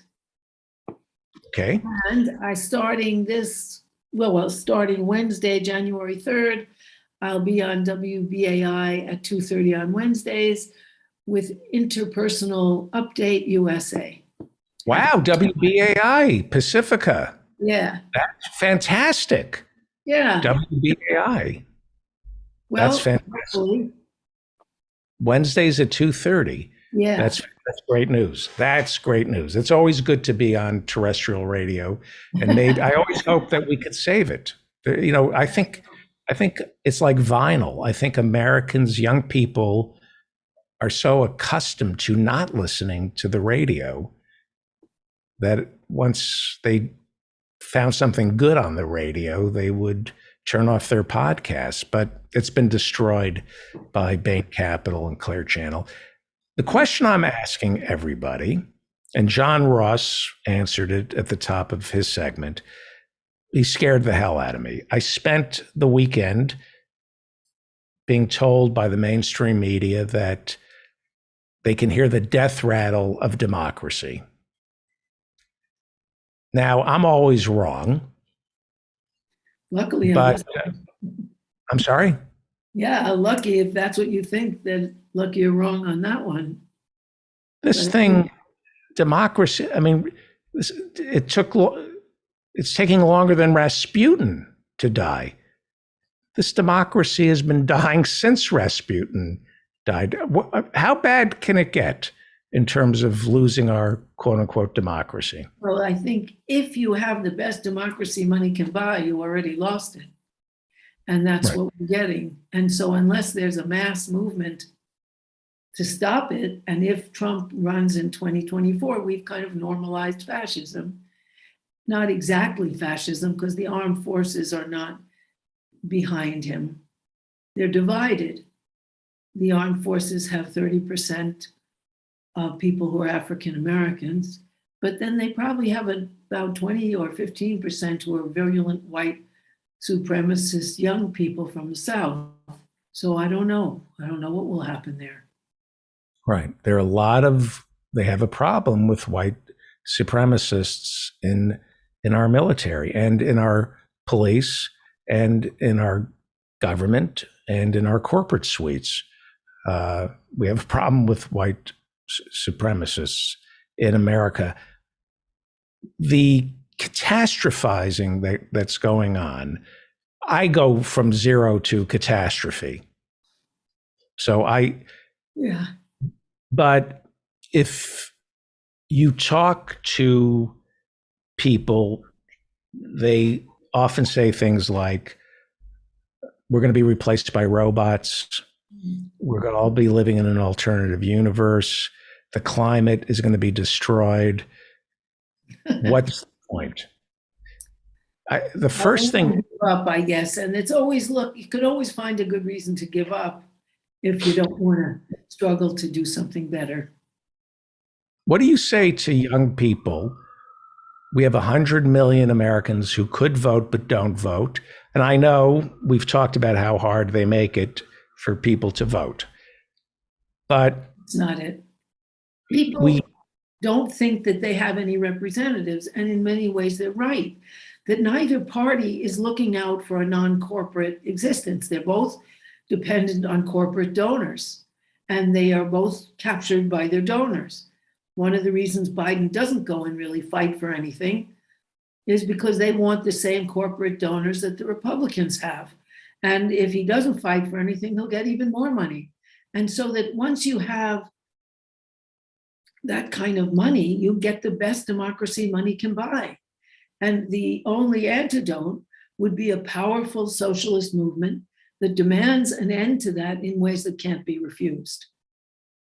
Right. Because otherwise, there are exceptions like AOC. She got elected because the person against whom she was running was comfortable having been in for 16 years and done nothing. He lived in Virginia, sent his kid to Virginia private schools. And so his district in the poor parts of Bronx and Queens kept reelecting them because the same people would come out and vote, very low turnout. He didn't even bother to debate her until the last week or two when he realized, oh no, this would not be a sinecure. Crowley, right? The bag man for Crowley. And he was a bag man for Wall Street. Right. Yeah. Well, how bad could it get? How nervous are you? Well, partly I'm relieved that I'm old, so that won't be my future for all that long. But I am nervous, and yet I am sort of, I don't know, just biologically hopeful. And I do feel that the mood is changing. I live in New York, which is, it's exceptional. There's a cute postcard at the Cuban Cultural Center of Fidel holding up a T-shirt saying, I love New York, that T-shirt with the heart. New York is a cosmopolitan city with many, many languages and all sorts of colors of people. And so it's a hopeful atmosphere that way. The fascist presence is not what it would be in Mississippi. And I do think that young people all over this country have had it. I saw some study where 75% of middle schoolers think socialism is preferable to capitalism. And not all because their parents do.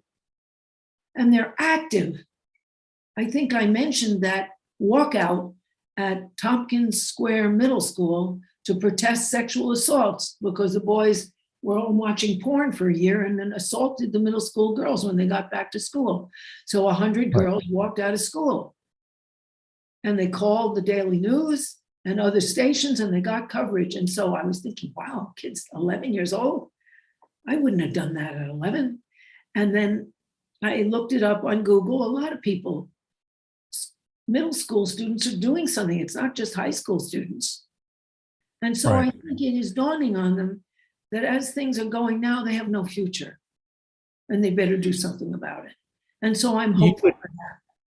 You emailed me a stat, I couldn't believe it, that America leads the world in overdoses, opiate overdoses. Yeah, 100,000 just this year, 1920 to 1921, 100,000 deaths. It leads the world. And I think that's partly it's because of the government. They let through OxyContin and oxycodone, even though it's pretty apparent that they were highly addictive, and that even though it was supposed to be a long release drug, supposed to be good up to 12 hours, if you take it all at once, it's a huge high. Anybody could figure that out.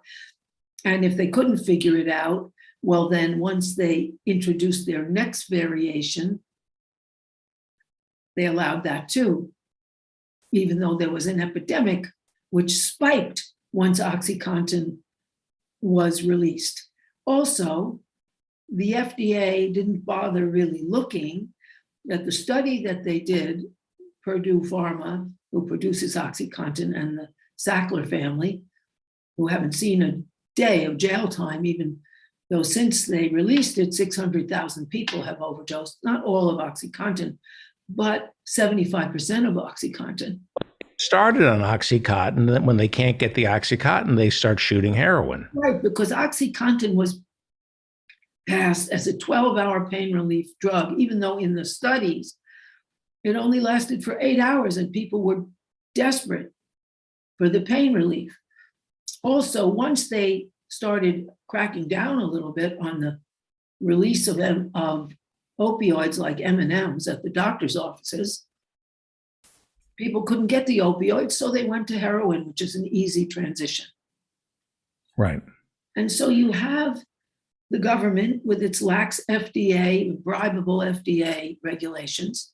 Then you have big pharma.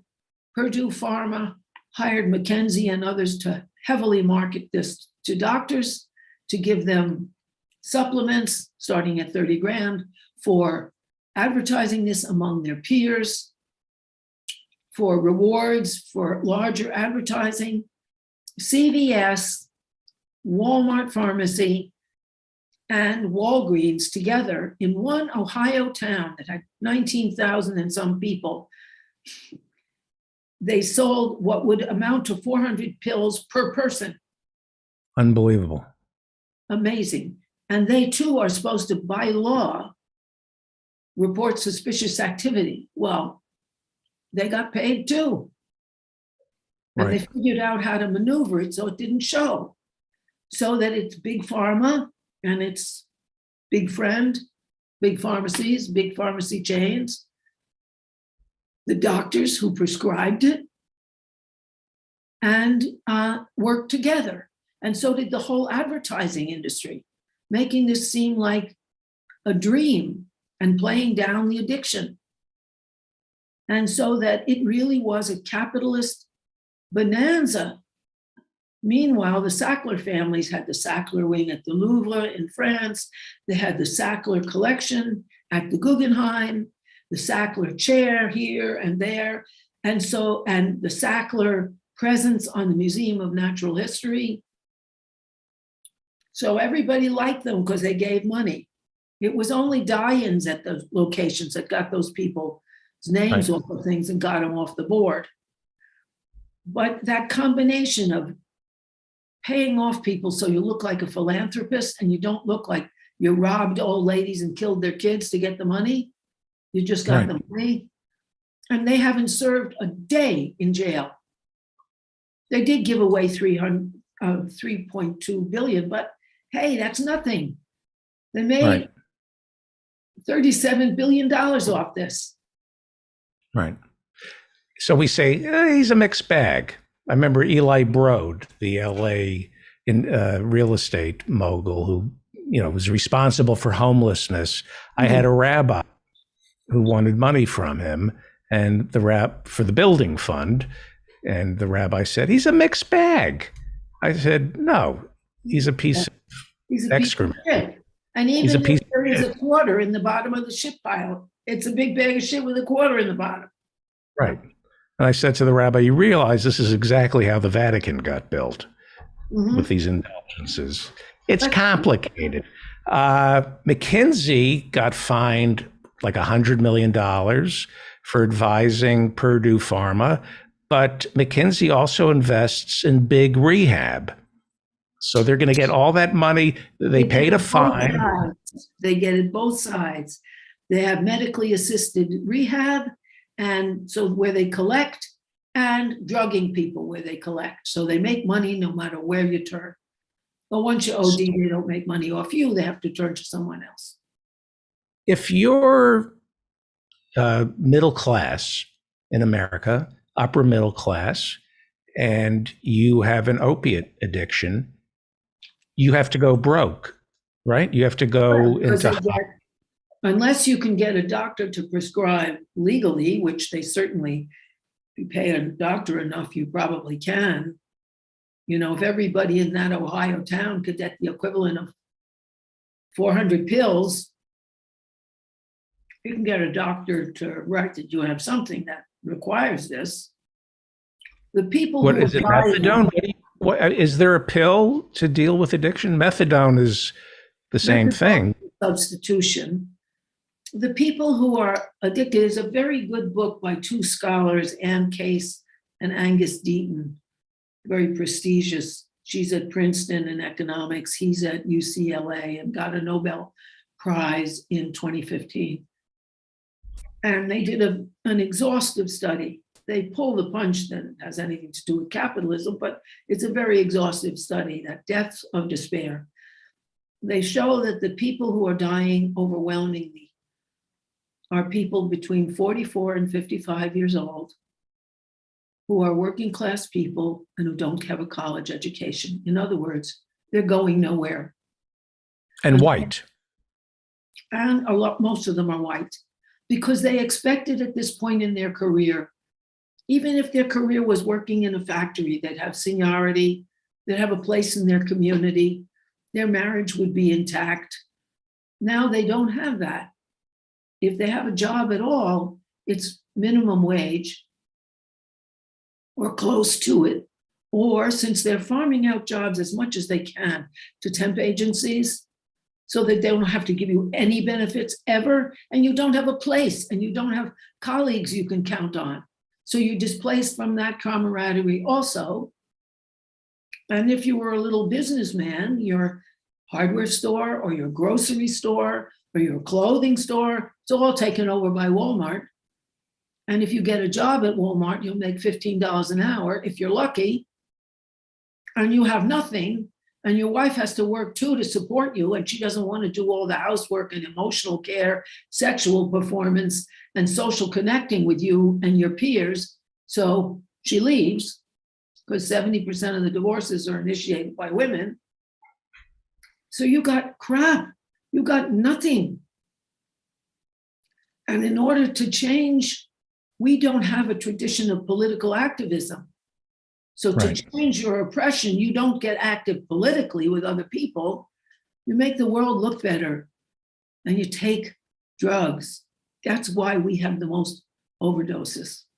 It's incredible. It's incredible that we have this problem, and nobody offers a solution, which is treatment on demand that's free treatment on nobody in the United States, in Uruguay, in Portugal, and other countries, like Portugal is the example that started this wonderful thing, because they had 1 in 100 people in Portugal was an addict, a heroin addict.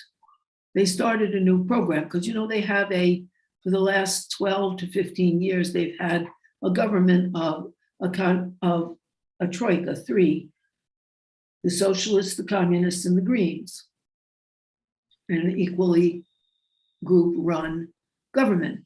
And they have a policy that all drugs are legal, that the vans go around in every neighborhood, and they sell you drugs. And if you want treatment, they also arrange for your treatment.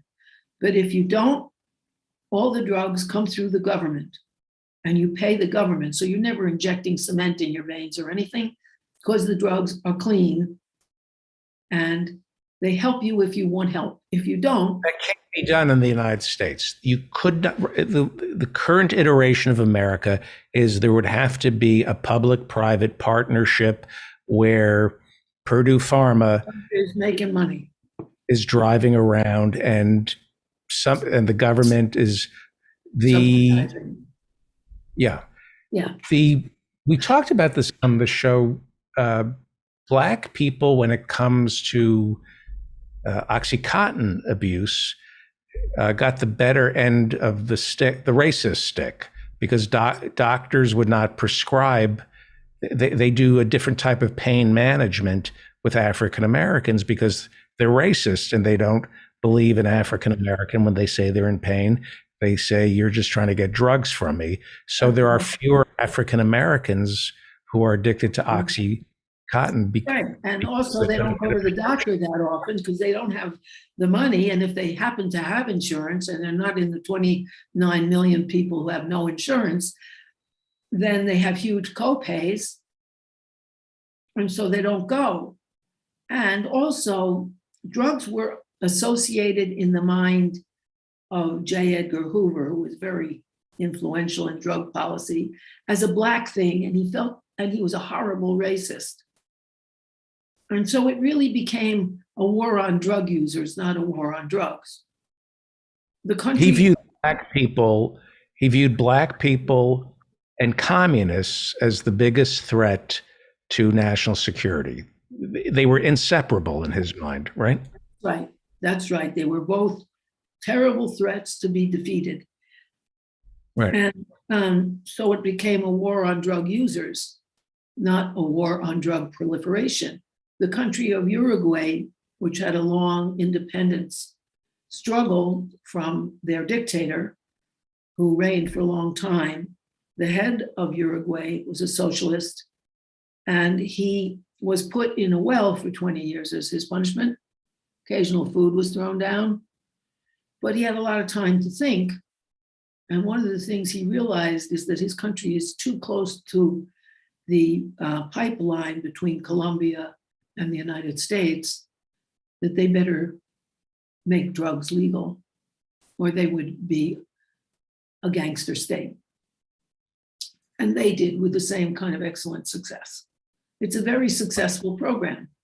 People get free expert treatment because the treating doctors are paid for with the money they collect.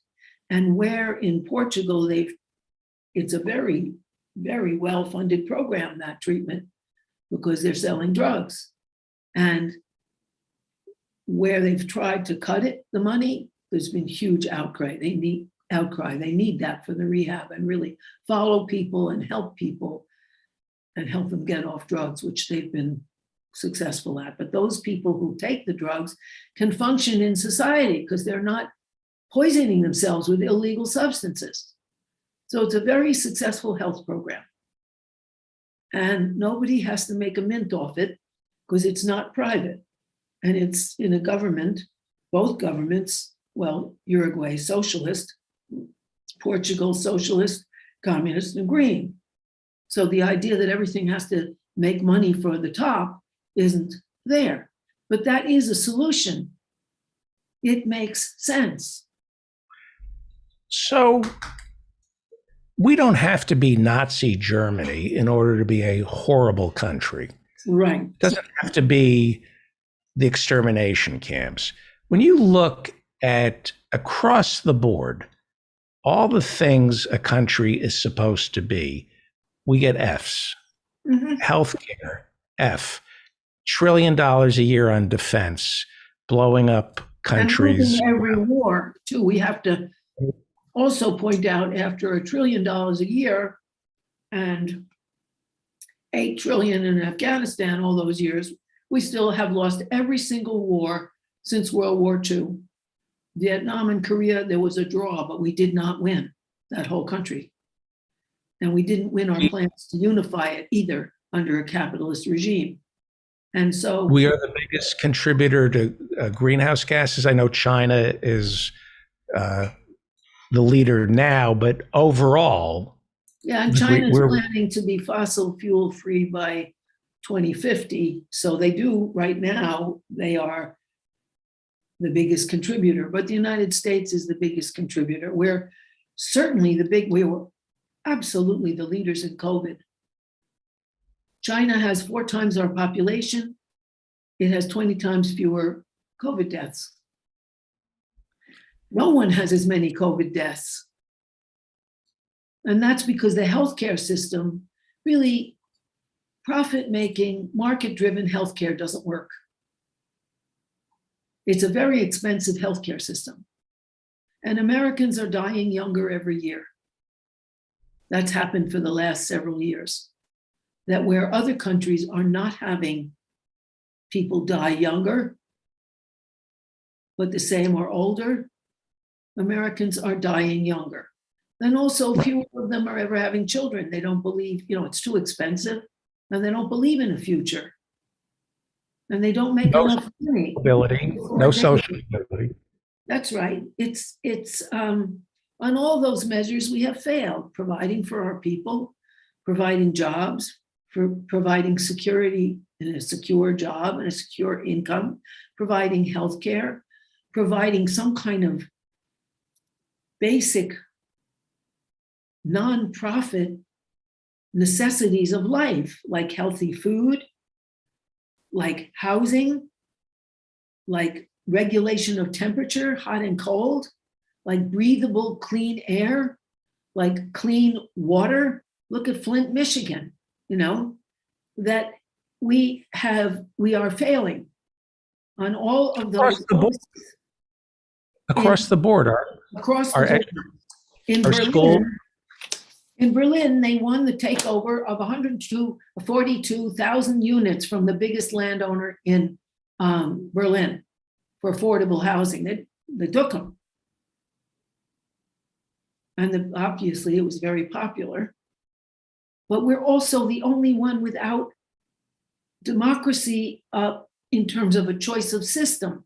We have a choice of 2 corporate leaders. If you're in Germany or France, you could vote for the socialists, you could vote for the communists, you could vote for the Greens, you could vote for a capitalist party, 2 of them. And the same thing is true with France and Italy and Spain and Portugal. And so we don't have choice of system. We have choice of personality. We have choice of capitalist tendency. The Democrats tend to be less draconian and depriving among the 2, but the basic fidelity is to capitalism. In fact, Nancy Pelosi, when asked about socialism, said, there is no socialism, there is no alternative. Even though she has several socialists in the Congress, that we don't have those choices. And we have become a backward country. We're the only ones without abortion rights. Even Ireland, Argentina has abortion rights, even though it's a very Catholic country. Chile, really, where the socialist won in spite of huge subsidies for that fascist who was running, that there is, the Cubans now live longer than Americans because they have an excellent healthcare system. But we're going down fast. It's the decline of the American empire. Look, after World War II, there were 2 great empires that emerged, the US and the Soviet Union. The Soviet Union collapsed out of its own corruption, and the United States is doing that right now, I think. Exactly. Where they discovered you just put, you flick your finger at the Soviet Union in 1991 and the whole thing crumbles. There was no there. I get that feeling about this country, that there's no there. That anybody who's in charge is lying to us and feathering their nest. Exactly. And the way the rebellion It's a kleptocracy, and the rebellion comes out in not getting vaccinated because they suspect big pharma and the government, rather than, wait a minute, the government is run by puppeteers. Look at the corporations, honey, and look at the stats, look at science, but they don't, their rebellion is a stupid person's rebellion, rather than championing something positive, a positive, better America. And the healthcare system is crucial here. It's the worst of all the developed, wealthy countries. And that's why people are dying faster. And that's why we lead the world in addictions. It's not only the healthcare system, but of course, letting that OxyContin through and and letting doctors and marketing firms and pharmacies profit off this is a national disgrace that leads to death. It's really, life with the graveyard. Yep. The hospitals are being overwhelmed right now, but they're cutting back because they have to, because they need profits. Then a lot of them are going bankrupt. We spend twice as much on healthcare than anybody else with the worst results. There are still 45 million Americans who don't have health insurance whatsoever. So we failed on drugs, big pharma. Our schools are an apartheid state. I think they're as segregated, if not more segregated, than they were when the Warren Court. Of education. Well, I think it's more segregated now. They're less segregated than they were in 1954 when schools were desegregated, but they are still segregated. And also, we don't even count the fact that people who have their money send their kids to private school. I've heard that we're more segregated. Well, in New York, we are segregated. We are one of the most segregated because we're segregated by neighborhood and private school in New York. And we are a segregated nation. We're the only ones who don't allow birth control. We're the only ones who don't allow biologically correct sex education, no less relational sex education, which is what Europe has and what the Scandinavians have. Sex is part of a relationship. What does it mean? What do you owe yourself and your partner and all that? No way, nowhere. Countries go crazy. Yes, they do. Countries. They do. They do. That has happened before.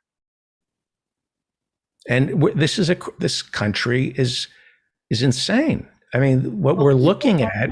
Passive, but also they're freaking out, buying guns and just shooting people and attacking people.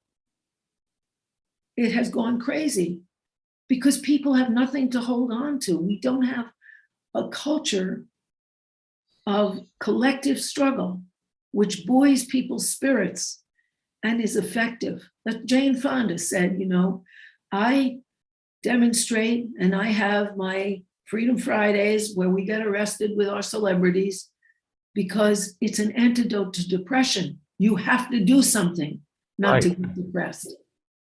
But Americans, because of the anti-communism of the 50s, anything that's left and collective is suspect. And so they're so isolated. It's very sad. And there's an insanity to mainstream media. It is. There are two things that I read this week where I thought this country isn't stupid, it's insane. There has been talk of defunding the police, yet nobody has defunded the police. A couple of cities, a couple of million here and there, but for the most part, the police are doing just fine. But murder is up. Absolutely. Murder, theft, sexual assault. It's all up. Mostly murder. Yeah. Shootings are up. And people say, well, it's because of defunding the police. It has nothing to do with the guns. They haven't defunded the police. Right. They can't blame the guns. So all the talk about reallocating some of the money away from the police to social services, that's what's causing the murder to rise. I'm reading that and go, this is just insanity that people can get away with Even this. saying that. But there isn't a culture of left opposition here. You go to France, there's several left newspapers on the newsstand.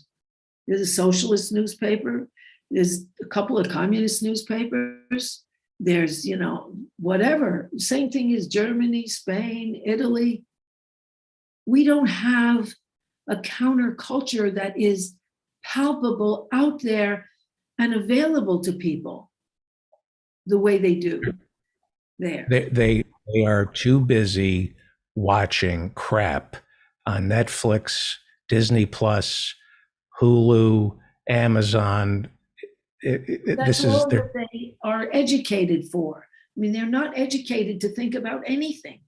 I went to PS 81, then I went to Bennington College, a very, fancy college, but I never in any place. And my husband went to, he got 2 master's degrees, one at Stanford and one at Yale, and he went to Harvard, Stanford, and Yale. He never had a labor history course. The way he learned about labor and labor history was that his father was a hero in World War II and got a lot of people out of Germany. He'd go around to embassies before he left Paris. He went around to embassies and bribed people to give him passports and then got people out who were anti-fascists and being persecuted and had to leave in a hurry, and wealthy people who were Jews or other unpopular, socialist, unpopular people and could pay a lot. And so a man who owed him his life, Fritz Pappenheim, who wrote a very good book on the alienation of modern man, called my husband when he was a freshman at Harvard and said, "Your father saved my life. I will teach you Marxism. You come to my house once a week and I will teach you Marxism." And he invited other scholars over, Marcuse, who was there at Brandeis, and others. And so my husband got a real education. He would never have gotten it otherwise. But you can go through the fanciest schools. You do not ever read Marx. It's crazy. And you don't have a sense of what labor is that built this country and what our socialist movement was. Adam Hochschild just wrote a very good book called Rebel Cinderella. And it talks about the building of the socialist movement in the United States. And it's really about Rose Pastor Stokes, who was a socialist leader. But that, we don't even know our history. I read feminism. I didn't know about Rose Pastor Stokes. All the things I read. We have to wrap up. We're going to have to continue. Next week, we'll talk about Laura Ruth Walker, the president of Bennington College, who destroyed public radio in New York City. That's right. Do you know about it? So denied tenure. Coleman, who came before, was the first college to deny tenure. So Bennington came a long way from its roots. Well, let's talk about Laura Ruth Walker, the president of Bennington College, and her similarities to Russian oligarchs when you come back next week. Dr. Harriet Fraad is the host of Capitalism Hits Home, and it's not just in your head. And how do people contact you? Well, they could contact me through my website, Harriet Fraad. That's at Harriet, HARRIE1T, FRAAD.com or HFRAAD@gmail.com. Thank you. We love you here, and we're very grateful. Thank you. Have a happy new year. And same to you. And everything and revolution. Thank you. Thank you. Bye-bye. Well, let's go to Canada, where I'm hoping he'll hide me after this country gets taken over. Mark Breslin is the founder and president of Yuck Yucks, the largest comedy club in North America. It's good to see you. We haven't seen you for a while, and everybody asks me, what happened to Professor Breslin? Nothing happened to Professor Breslin, but I do want to say that, David, if things do come to that, we will hide you.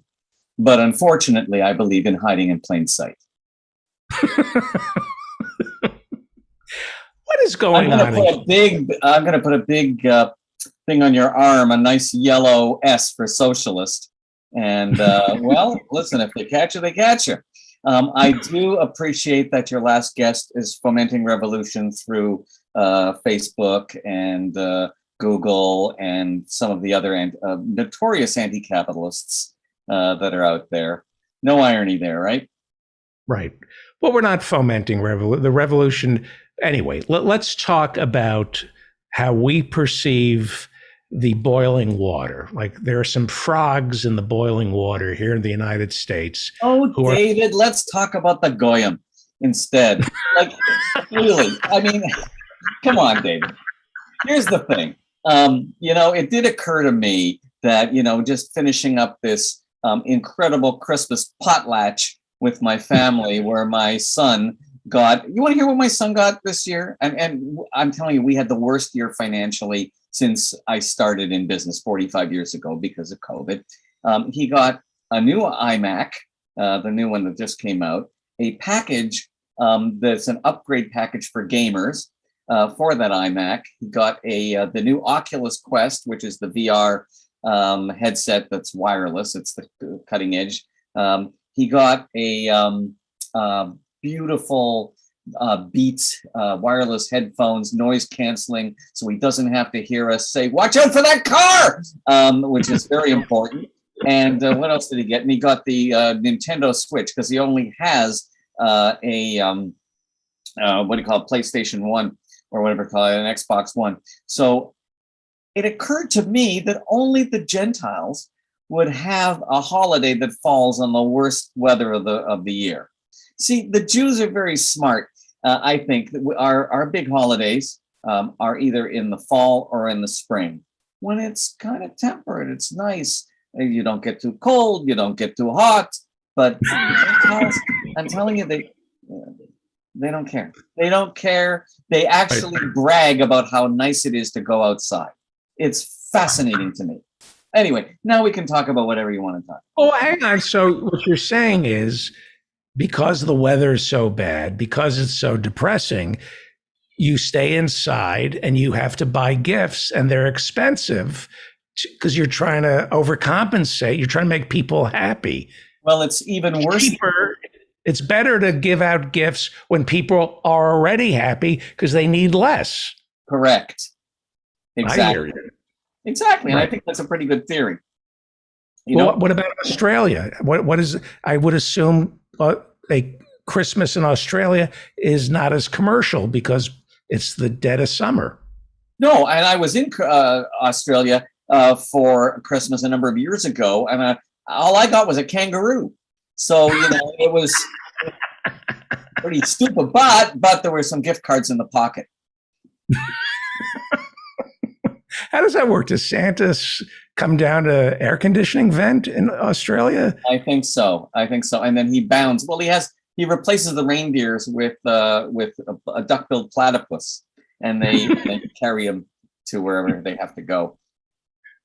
So here in the United States, some of us frogs are going, "Hey, this water's boiling. It's getting."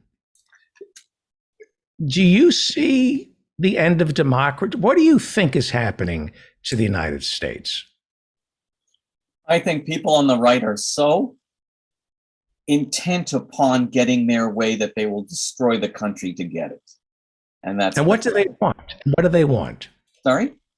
Well, you know what? It's not what they want. I think it's what they don't want. And I think what they don't want is equality, immigration,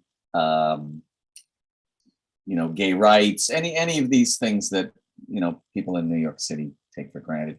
That has no material effect on them.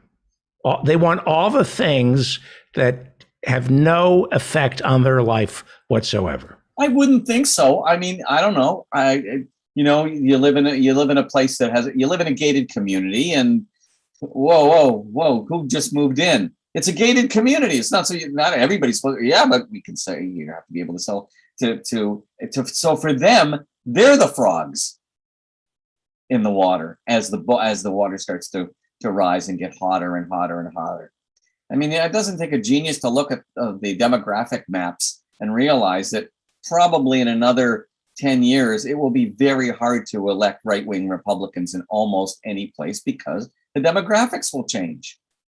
So this is their last ditch effort, and it is a scary one for sure for you guys.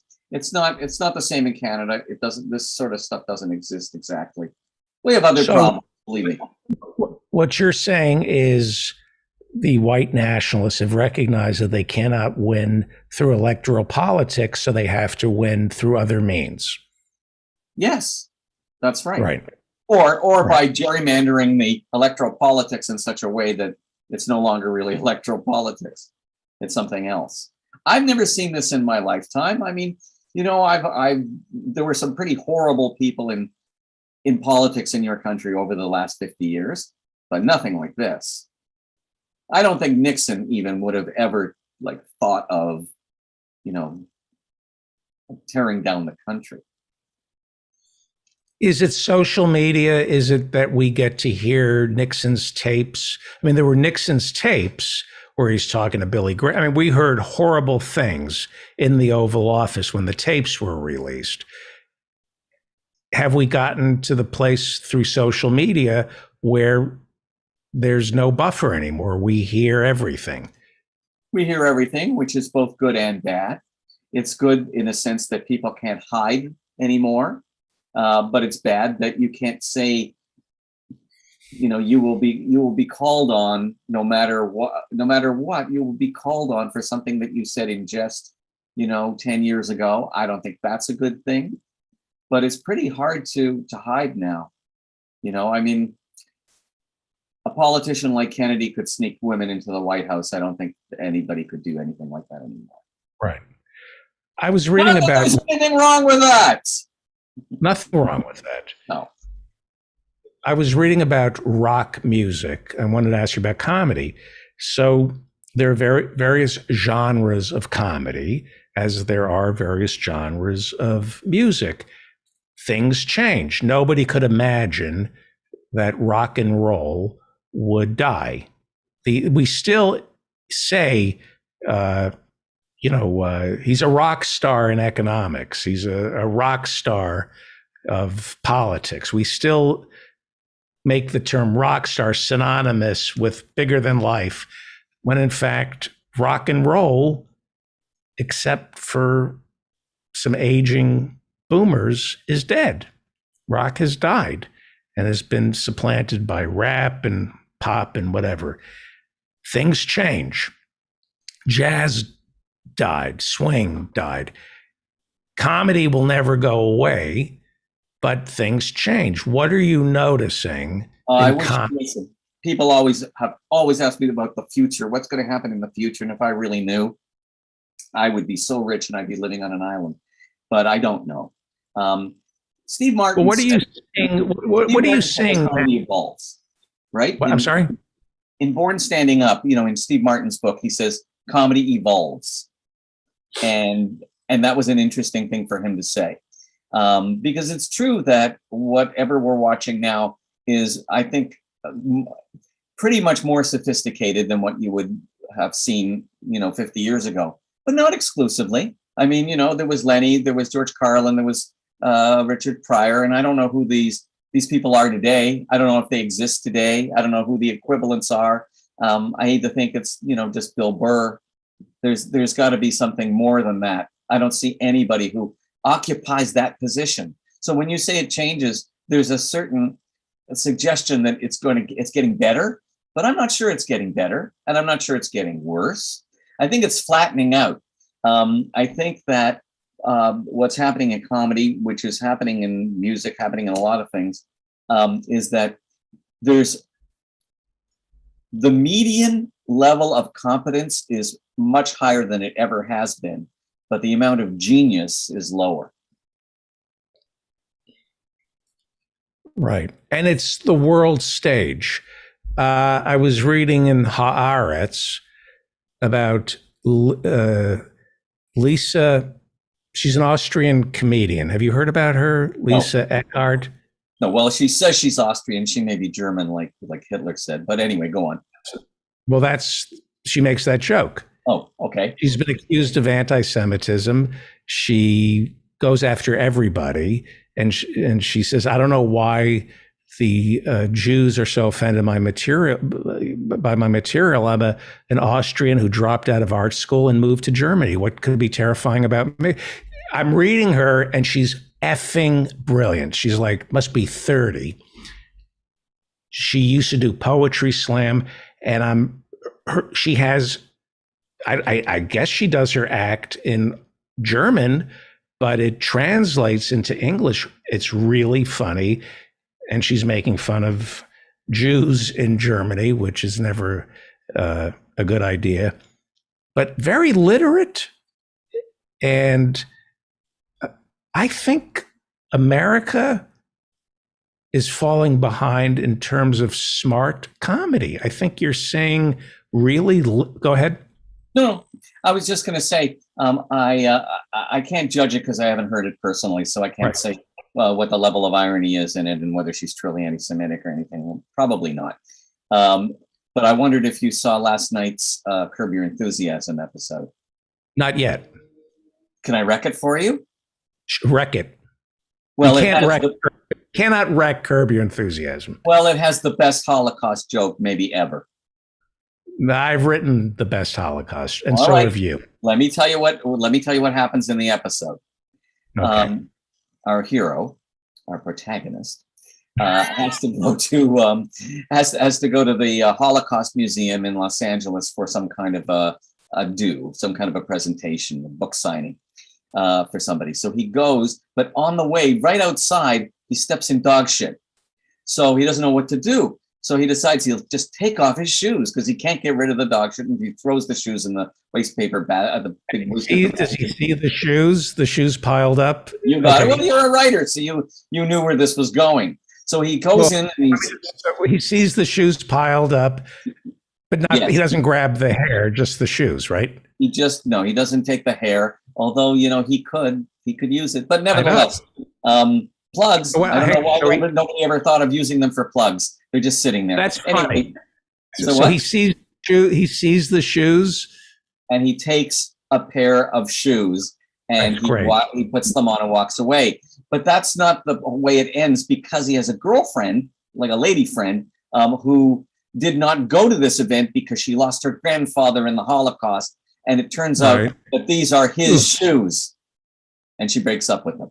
It's hysterical. It's just hysterical. That's as dark. That is amazing that he got away with that. You're going to love the episode. You're going to love Well, the let me episode. ask you that.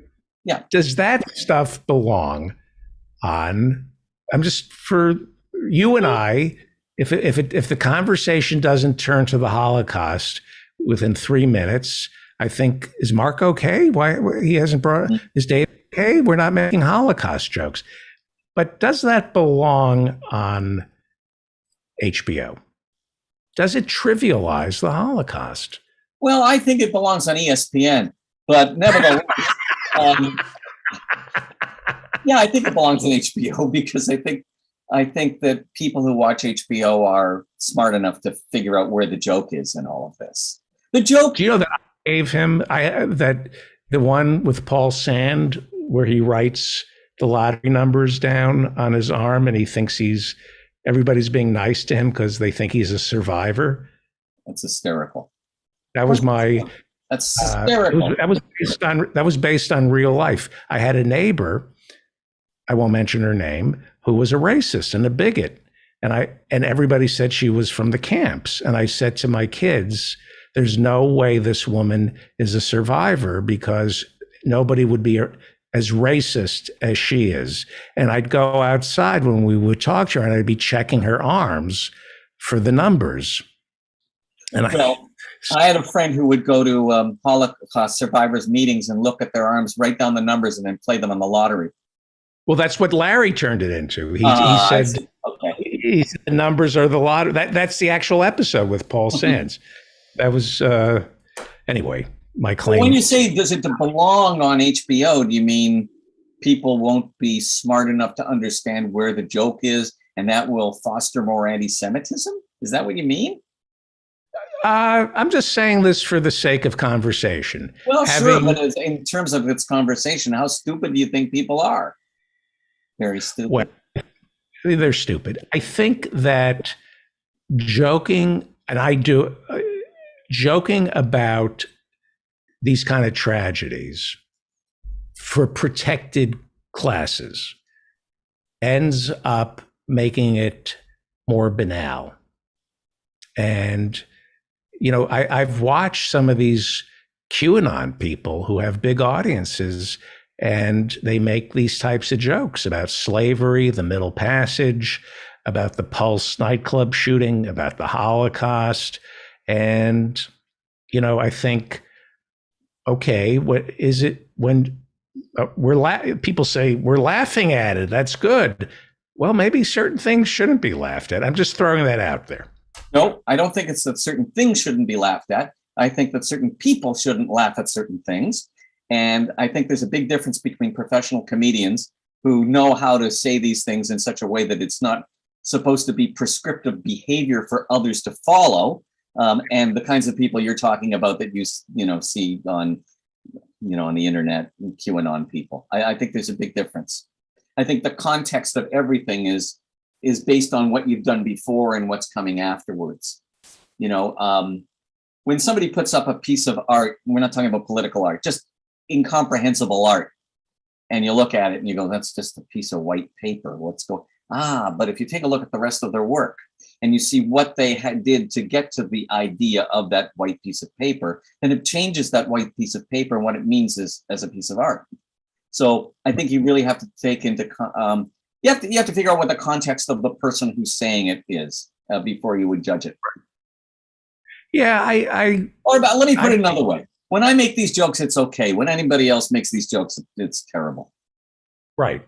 But I think Americans are really stupid, and they don't understand why it's okay for an African American to say the N word, but not a white person. I remember Howard Stern calling Elaine Boozler, who's Jewish, I think he called her the K word, not the C word, the K word. And I'm sorry, I don't know what the K word is. Could you give me another letter? Can I buy a vowel? Who was the president before Kennedy? What was his nickname? It was Eisenhower. But what do they call him? What do they call him? I don't know. I'm not an American. Ike. Okay. Oh, I get it. The K word. Right. Now I know what you mean. In fact, in order to run for president, he had to remove the K. So I remember hearing that, and it was on broadcast radio. This was like 30 years ago when I listened to Howard Stern. And he's Jewish. Elaine Boozler's Jewish. And so he can get away with it. I remember thinking, congratulations, Howard Stern. You just introduced a new word to millions of young people to add to their vocabulary. Good for you using that word. I don't know. I think there's a lot of people out there who are classicists, and they're just happy to use dirty Jew. So what's happening with the comedy and COVID? Is it under control up there? Or it's terrible up here. This is interesting. Up until now, I actually didn't know anybody personally who got COVID. And since the variant, I know 8 people, all comics who all have it. They don't have it bad, but they have it. And so we're not leaving the house. We are not leaving the house. My big show at Massey Hall is like the equivalent of Carnegie Hall, but in Toronto. My big traditional New Year's show How do you get to Massey Hall? Practice. But because it's Canada, it won't mean a damn thing because an American's going to take your job anyway. So, cancel New Year's. So they canceled it, even though ticket sales were good. But we're back to capacity limits in Toronto and in Ontario of 50%. Very difficult to make a profit on 50% of your tickets being sold. We're still doing shows in most of my clubs for New Year's Eve, but I don't know what's going to happen in January. It seems like we had like 6,500 new cases in Ontario today. That's a lot. My belief is that this variant is easier to catch, but less likely to kill you for two reasons. One, it's not as powerful, and two, people are vaxxed. So the vaccine helps. The vaccine doesn't stop you from getting it seems, but it stops you from being really, really super sick. You still don't want to get sick. You know, I got a booster shot.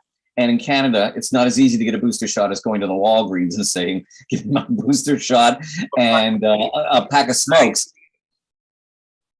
I'm sorry? I said, it's not as easy in the United States where you go to the Walgreens and say, I'll have a booster shot and a pack of smokes, please. Here, you have to register. And I registered for my shot and it was 4 weeks away, but they do pop-ups. And if you're willing to stand in line in the cold for 3 hours, which is what I did with my wife, we got our shot. So I've got it. I've got the booster shot. But, you know, Israel's starting to give out 4th shots.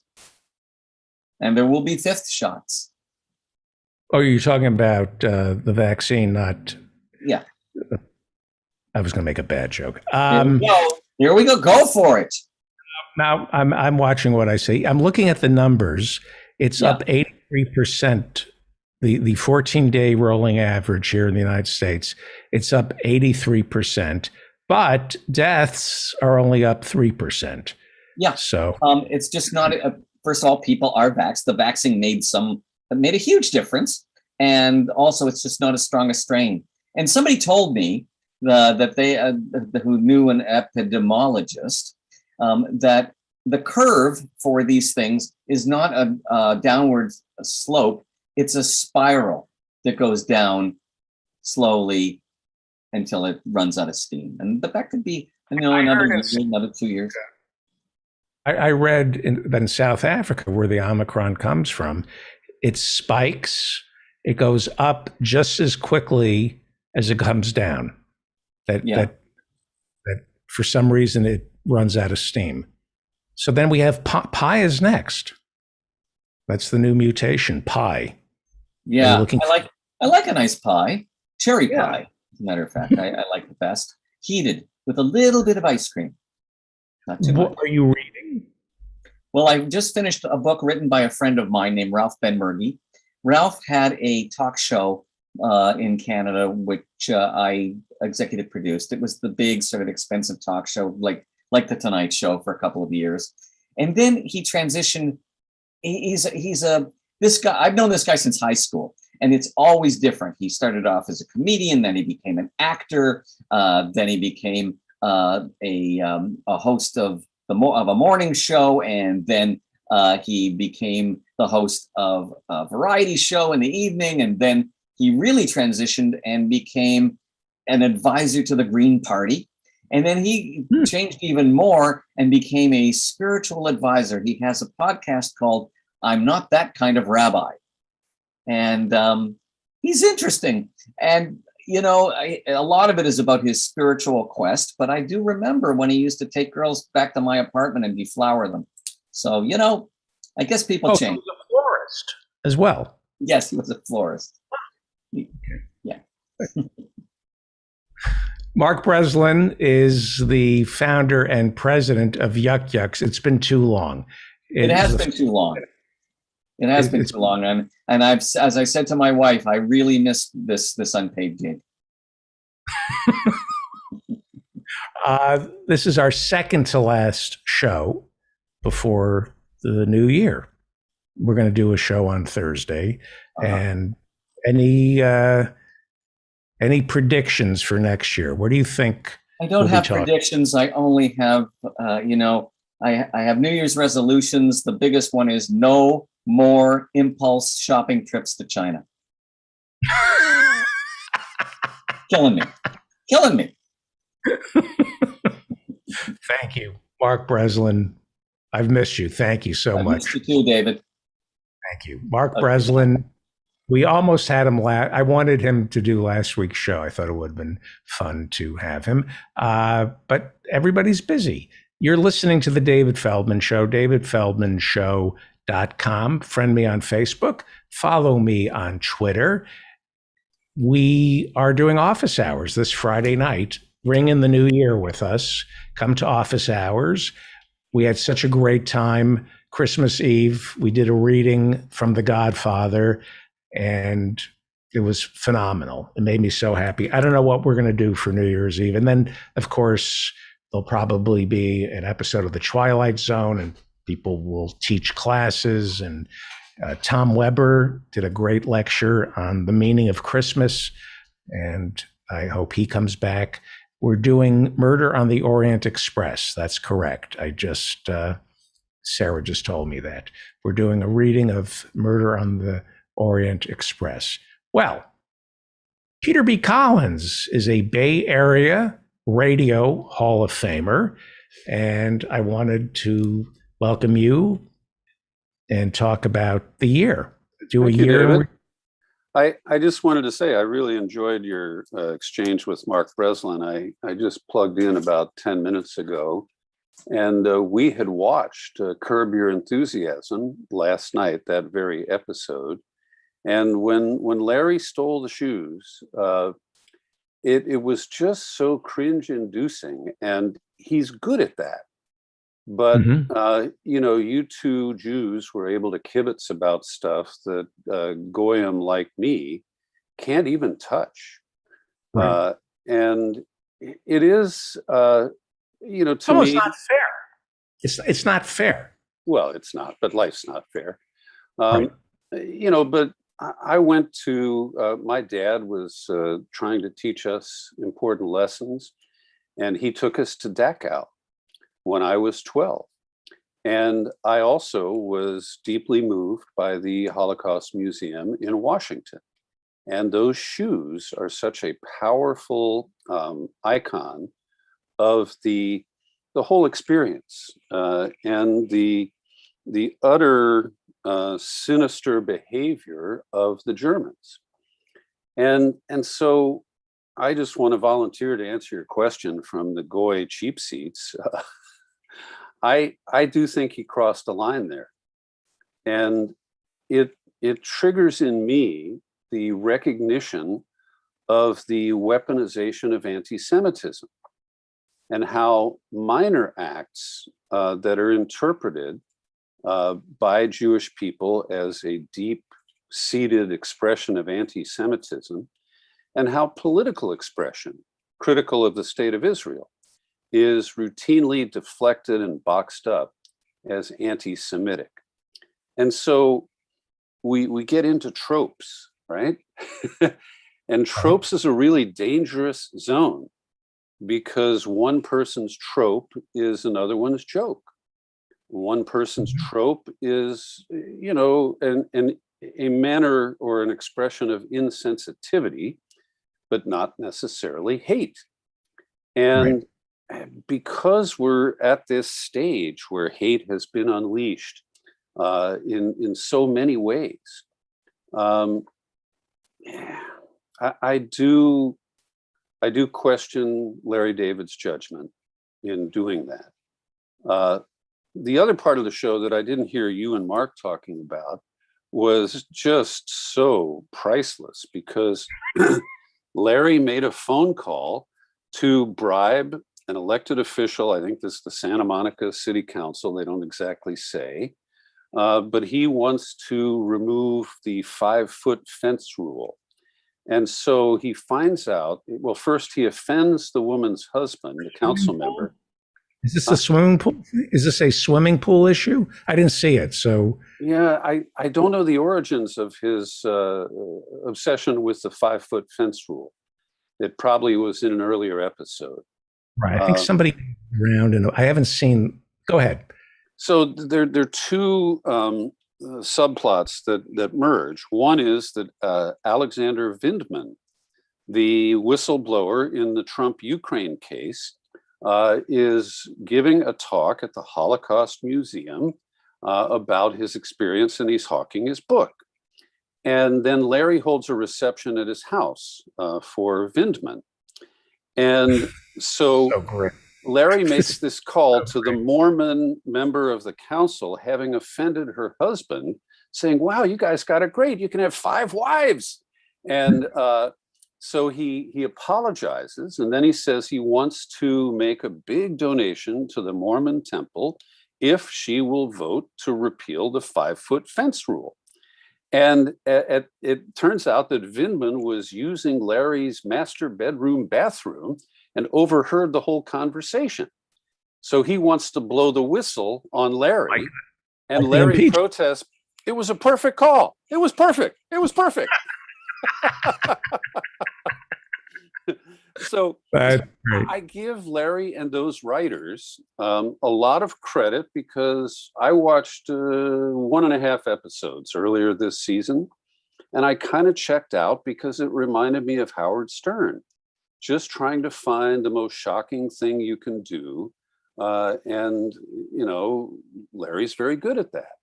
But when you try to compete with the shock that you elicited the week before in the next episode, it is pretty much of a downward spiral. So our son was home for the holidays. He just left here a few minutes ago, having just larded us with tech support. We're extremely grateful. Oh, good. Do house calls. He's a computer engineer, but he usually says, well, you know, Peter, if you want answers, ask Google. But anyway, he's a big Curb fan. And so last night, after too much pecan pie, we put on that episode and watched it together. And anyway, I give Larry credit for, you know, managing to come up with new ideas on a regular basis, but it does require him to turn up the offensiveness each time. And of course, he has license, or he believes he does as a Jew, to, you know, make fun of the Holocaust.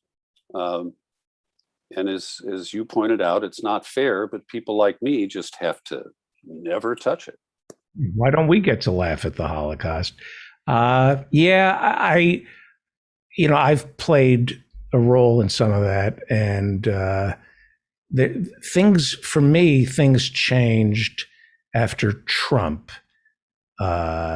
where I used to make Holocaust, not too many, but I would make a couple of, you know, Holocaust denial jokes on this show.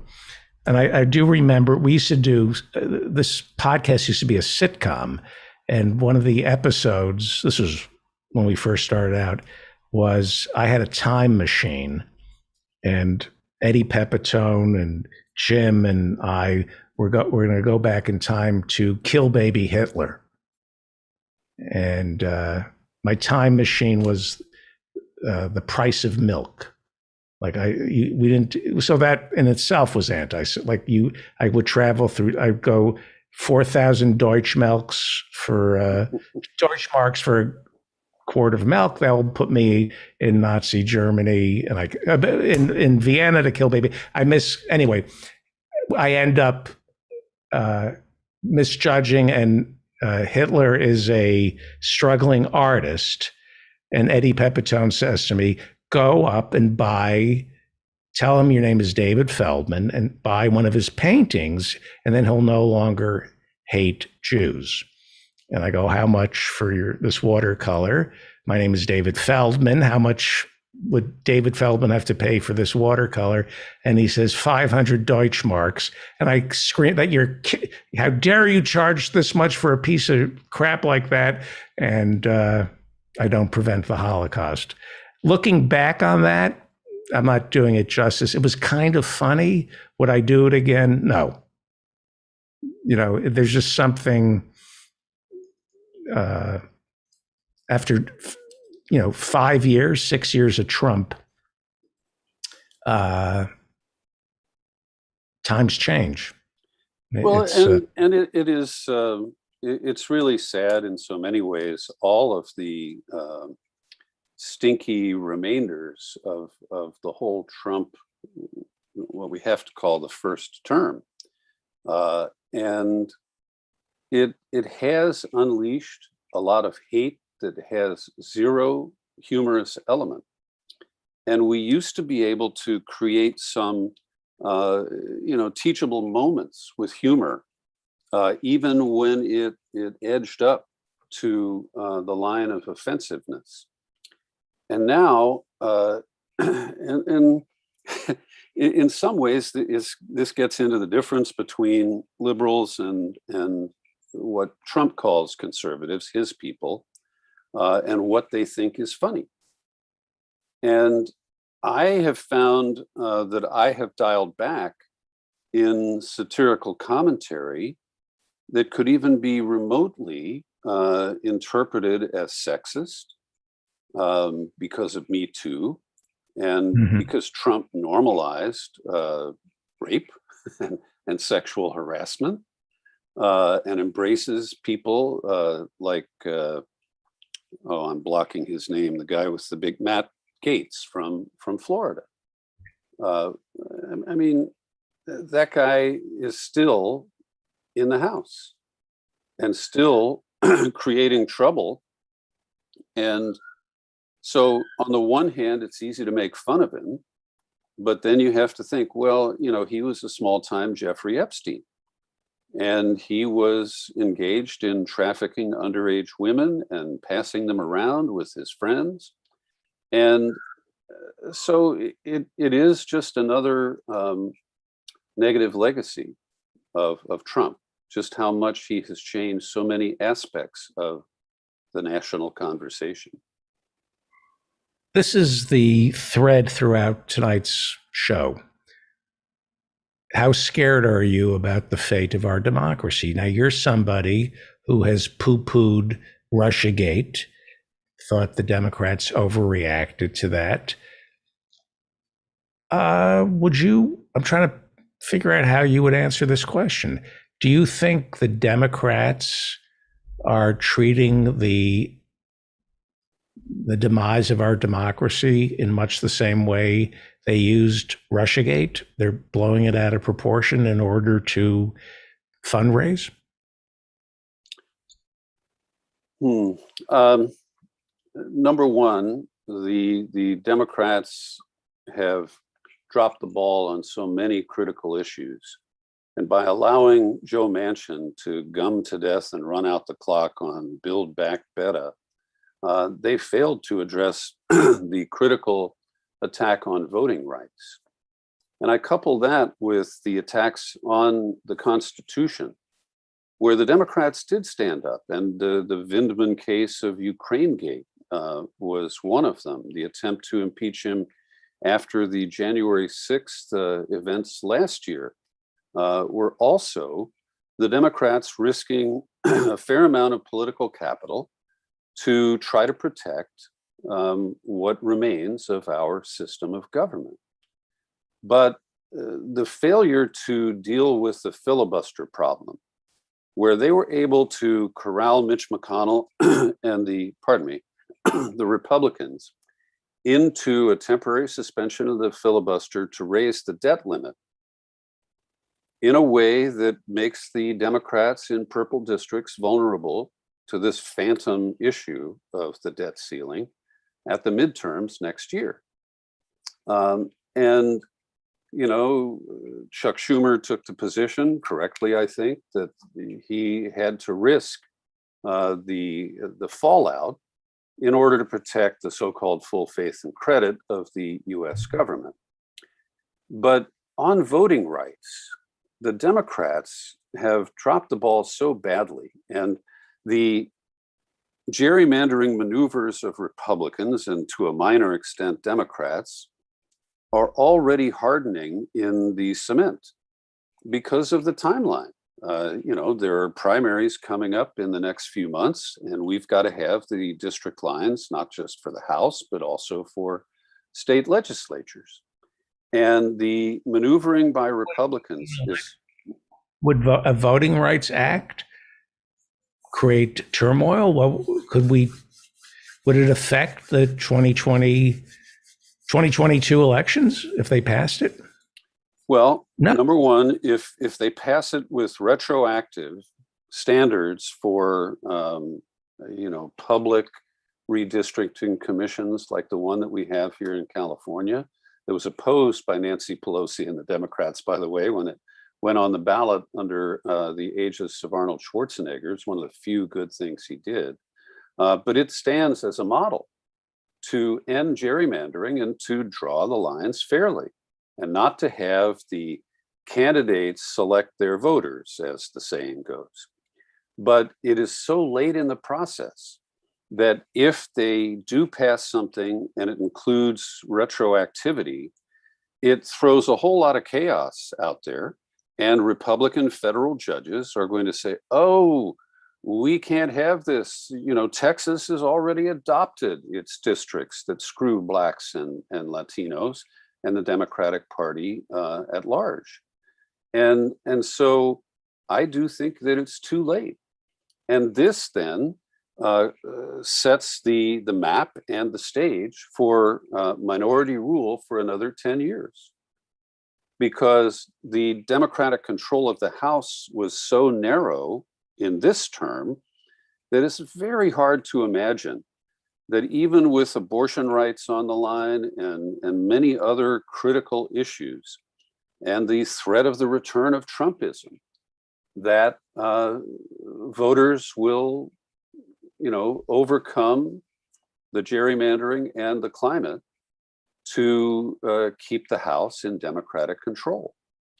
And one of the side issues there is that Nancy Pelosi is not going to signal that she'll actually retire until probably around September. And so primaries will be predicated on, oh, Pelosi, we got to get rid of Pelosi. And that is a rallying point for Republicans even before Trump came along. So I do think that our democracy is at great risk.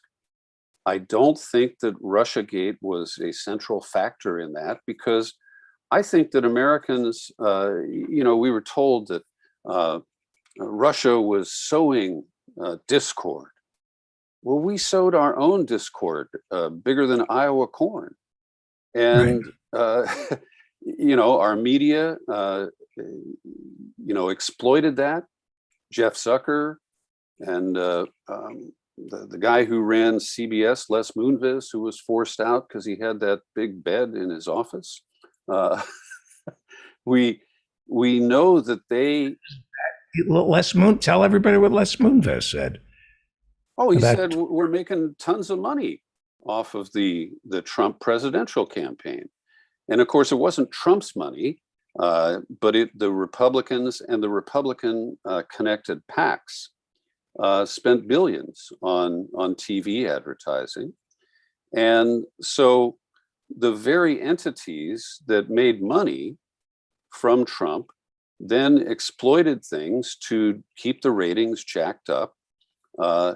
And I'll just make a side note that after January 6th, it appeared that Fox was going to part ways with Trump. And it lasted about a month. and their ratings dropped.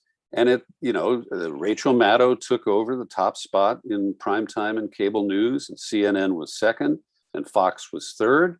Well, they have fixed that by being anti-vax and COVID skeptic and pro big lie. So I'm not optimistic. And the weakness of the Democratic opposition is really breathtaking. And I will add to that the Democrats have already thrown under the proverbial bus any form of criminal justice changes driven by Black Lives Matter, any effort to seriously address climate change. The Dreamers and immigrants in general have once again been used to exploit political movements, mostly on the right, but also on the left. And still, we haven't addressed any of those problems in any meaningful way. And Biden, made a few visible changes to immigration policy, but their policies at the border are very, very close to what Trump's have been. So it's really difficult because we can get nostalgic and imagine, WWBD, what would Bernie do?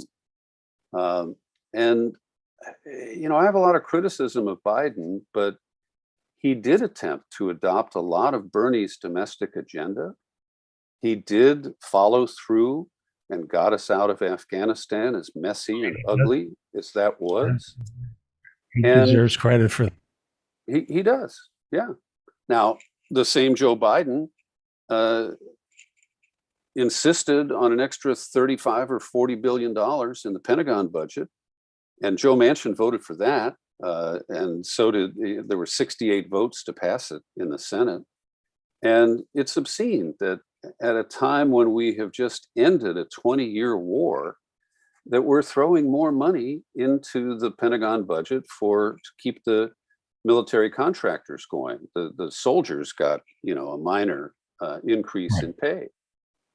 So it's such a mixed bag, but Biden does not provide a leadership model that rallies young people, that will cause people to work really hard to elect Democrats in the midterms. And so I'm not optimistic. How important is the bully pulpit? Clinton and Obama ruined the Democratic Party. But if they were the opportunistic infections that they are today, in other words, if we had Obama or Clinton as president now, they would do a better job at selling, if assuming Biden and the Democratic Party really wants Build Back Better. Wouldn't Clinton and Obama do a better job going on television and explaining to the American people why this is in our best interest? I mean, Biden is a really bad communicator. Well, he is. And our friend Marianne Cummings, who's coming up next, is very honest and accurate in describing the decline of Joe Biden. And we knew that. We saw in the primaries where he picked a fight with that guy in Iowa, and where he stumbled through so many things, and yet Obama orchestrated everybody else getting out of the way, from Bloomberg to Bernie to Buttigieg and Warren and Klobuchar. He got them all out of the way to clear the path. He was the St. John the Baptist, sorry for a Christian reference, who made straight the way of Lord Joe. And so we're stuck with that. And as the point I've made before, vis-a-vis Virginia and Terry McAuliffe, is that there were many people who did cross over to vote for Biden only as an expression against Trump. And that has been misread by Democratic strategists and elected leaders. And we're paying a price for that. And I want to break my pattern here. And the nicest thing I can say about Hillary Clinton is that she, as president, either in 16 or imagining that she'd been elected in 20, she would not have wasted 1 minute trying to work with the obstructionist Republicans. And this is the biggest piece.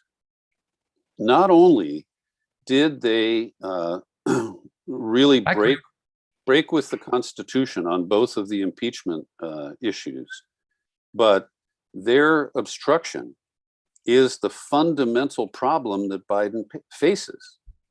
And there are a lot of armchair pundits who are saying, well, you know, the Build Back Better was just too big. And you can't put it all together into these $1 trillion packages. But they had no choice because they needed to use the reconciliation process. You only get a few of those bullets every cycle. And they used one up on the CARES Act last spring. And so, you know, there even, you know, pundits who write for the New York Times. I think Bret Stephens, if I'm not mixing him up with somebody else, wrote a piece, you know, advising the Democrats just to put it into bite-sized chunks, and failed to mention that that is not an option. Right. And so, go ahead. Reconciliation. I agree with you. God, I can't. This is how bad things are gotten. I'm waxing nostalgic about Hillary Clinton, but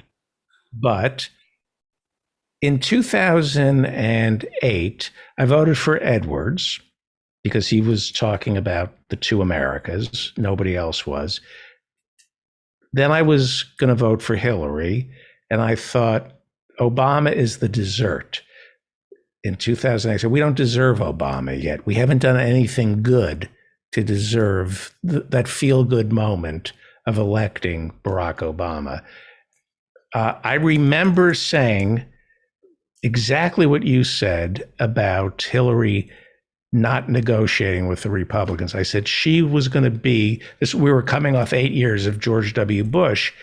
And I said, he was a successful president for the people who put him in office, not for America, but George W. Bush was a successful president for the people who put him in office because he said, I'm not going to repeat the mistakes my daddy made. I watched what happened to him. I'm not going to make those same mistakes. And I remember saying that Hillary, it'll be better to have her as president because she's not going to repeat the mistakes that Bill made.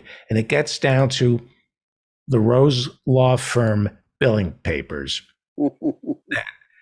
that Bill thought foolishly, if we turn over Hillary's Rose Law Firm billing papers, that will placate the independent counsel.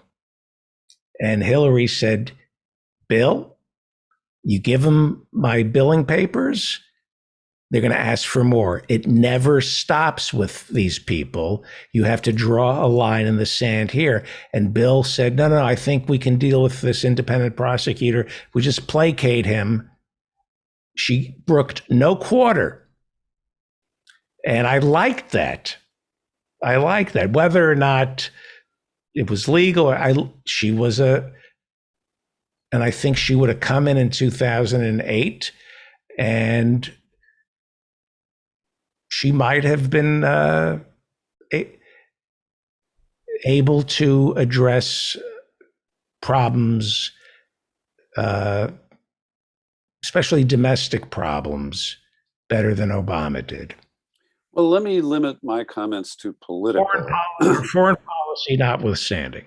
Well, but also on domestic issues like the Bush meltdown in 2008, Hillary was far too cozy with Wall Street, and she would have done the same thing that Obama did, which was to bail out the country on Wall Street's terms and to give bailouts to the banks and all that. But particularly when we focus on the politics of the three branches of government, the interaction between executive and legislative, I just think Hillary wouldn't have made Obama's mistakes where he, kept trying to water down Obamacare to get a single Republican vote when it was clear to anybody watching that their plan was to scuttle it. And likewise, Biden spent this year with the faux promise from his inaugural address of trying to put the country back together. And that was not an available option. And because of his history in the Senate And, he always thinks he can, horse trade to get to a deal. And who knows, Manchin may relent and allow 50, 60, 70% of what was on the table last week to pass.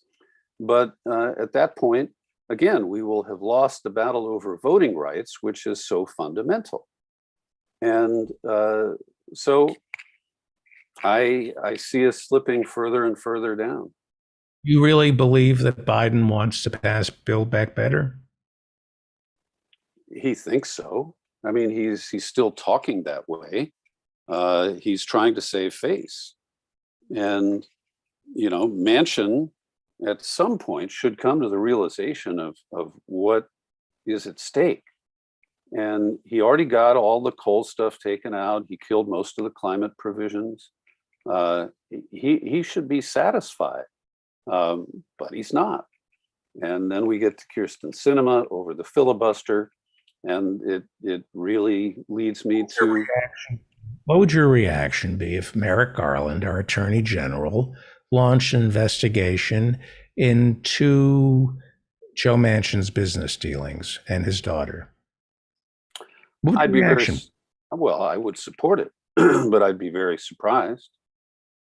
I mean, Merrick Garland hasn't even moved to, he's been very slow on Bannon's obstruction of the House subpoena. And he's not completely in charge of the Southern District of New York. But, the tax cases, which are being run by the state prosecutors in New York, are going awfully slow. And the slam dunk investigation into his tampering with the Georgia election, where is it? It's been a year next week since the phone call that was the equivalent of a guilty plea by Trump. All you got to do is take that into court. And they haven't been able to put together a grand jury and even indict him. Because I don't know. There are files. Everybody has a secret. And somebody dumped a file on Cy Vance Jr.'s desk here in Manhattan. Somebody dumped a file on the Georgia state prosecutor's desk and said, "You want to pursue this? Read this file first." There's no doubt in my mind that I know for a fact that happened. There's no question. Speaking of Merrick Garland, he could, I don't know what the law is, but we've learned that the law doesn't matter. Garland could launch an investigation into Joe Manchin's $500,000 a year in coal dividends, an investigation into his daughter's price fixing with EpiPen. This is all illegal. It's all illegal. And I'm sure there are memos in the Justice Department that speak of independence. Don't know if they'd hold up in court. I was reading about Michael Avenatti, Stormy Daniels' attorney. Probably not a good guy. When he was arrested, he was moved to the same security facility where Jeffrey Epstein was. He was one floor above him. And they put him in solitary confinement. That's Bill Barr, the Attorney General, punishing Michael Avenatti. That's the Attorney General warning people that you get arrested, this Justice Department, if you're an enemy of Trump, you're going into solitary confinement. So the idea of an independent Justice Department that isn't politicized, when I think of Karl Rove politicizing George W. Bush's Justice Department and not paying a price, I would have no qualms about Merrick Garland looking into the very corrupt Manchin family to get Build Back Better passed. Well, that's how it used to be done. And let's come back to comparing Hillary and Joe. I think Hillary would have pulled the trigger and told Justice, make Joe Manchin miserable. And Joe Biden is saying, oh no, we can make a deal. We can make a deal. We're better than that. Joe Biden isn't better than anyone. No, he's not. The worst president and vice president, they say the times make the man. In this case, the times made the man look like a complete failure. A complete failure. The tests, I'm holding on to my test for COVID. I have one test left. You can't get a test. At least Biden admitted that he screwed up on the tests. Can you get a test in San Francisco?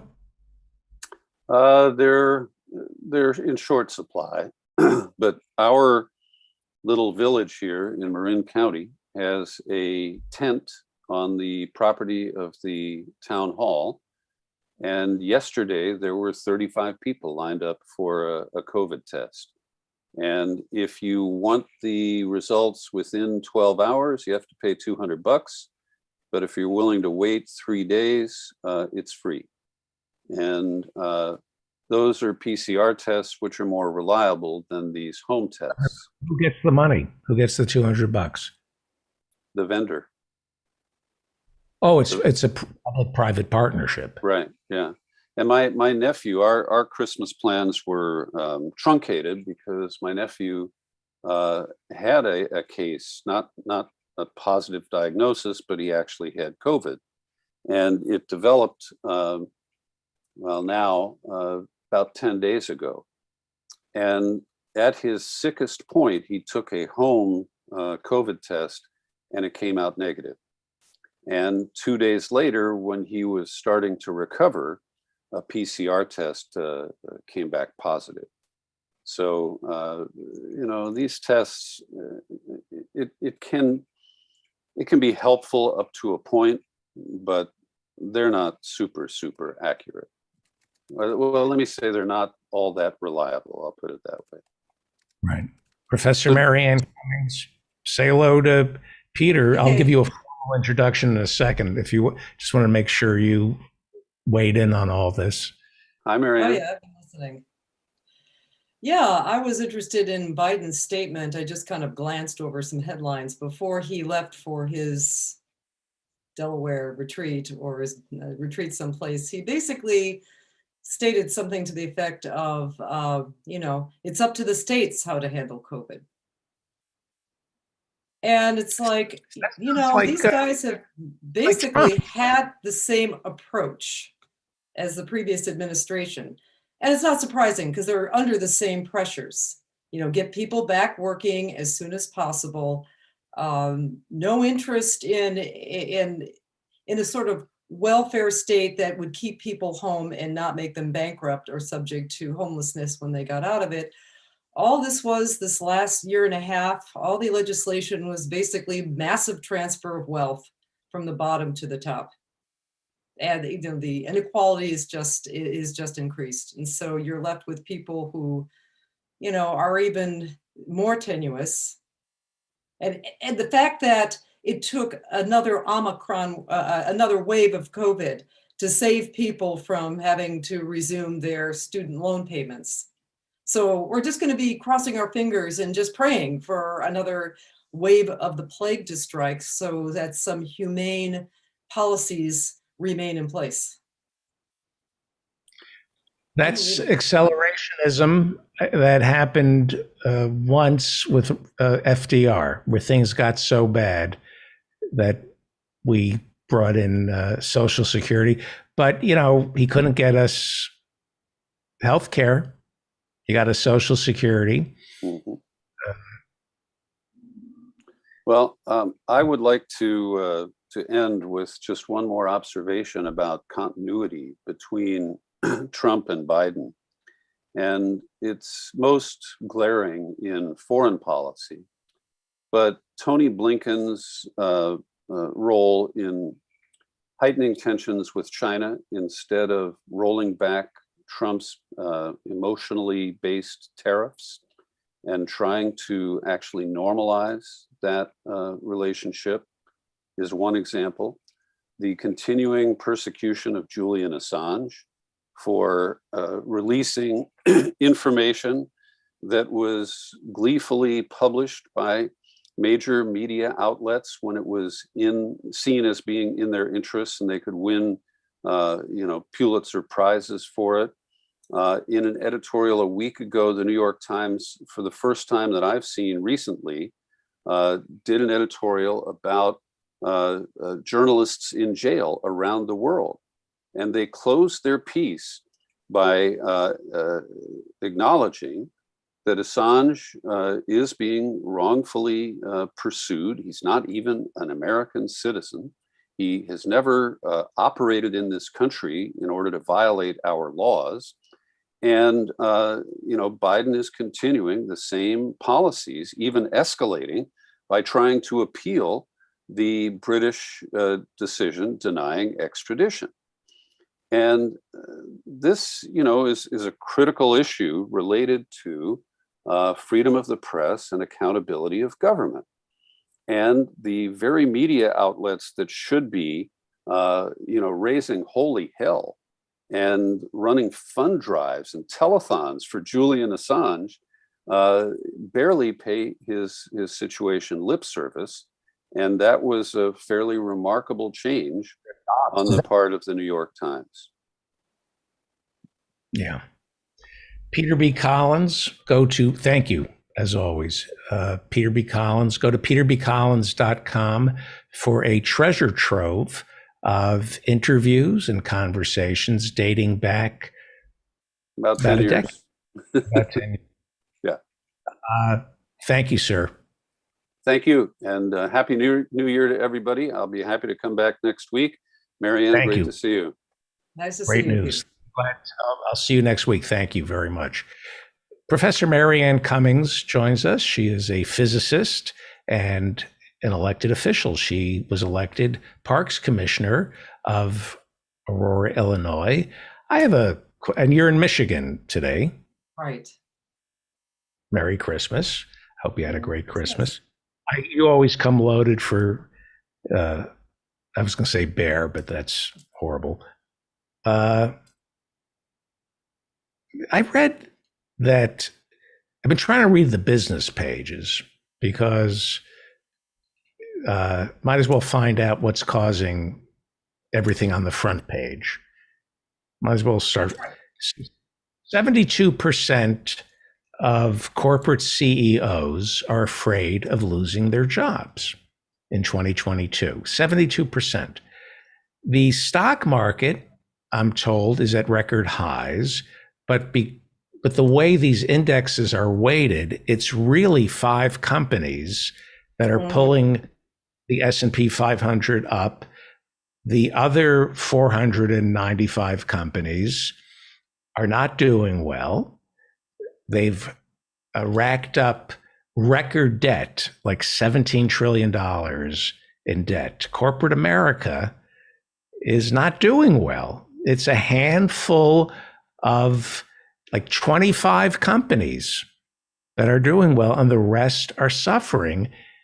So kind of like this country where... Well, we're just at the end of the Monopoly game where it's 2 people and one of us owns Boardwalk and Park Place and, but the other guy still has all the railroads and has all the yellow properties and still can make a living. And, so we just have to chip away at each other. And where's the final frontier?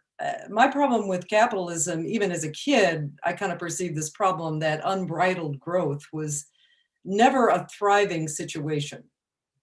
Unbridled growth in biology is cancer. I guess in physics, it would be supernova. But, sooner or later, you don't have a thriving situation until you come to some kind of equilibrium.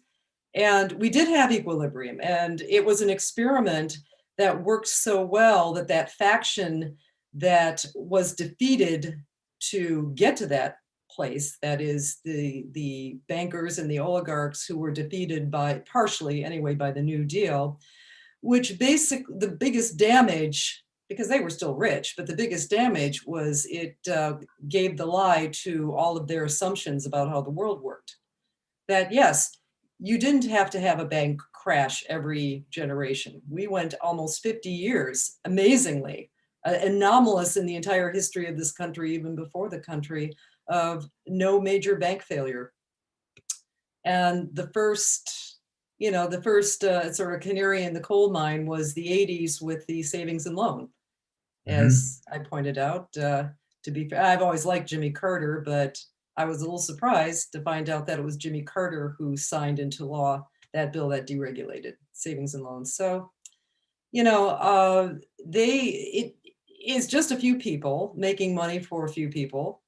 Our friend Landrew, he hasn't been with us for a while, but years ago, he pointed out that any given day on Wall Street, it's about 6 people making like 90% of the trades, meaning 6 major funds moving the market, and they make decisions on where the market's going to move, and they move, and everybody, just by the sheer, gravitational force of the money being moved, or the Bernoulli effect of the money being moved. And by the way, that's a principle that allows sailboats to sail, and it's a principle that was used in the formulation of some of these derivative concepts. This is what happens when you don't fund science and, physicists get into the financial sector, which you never want to have happen ever again. Right.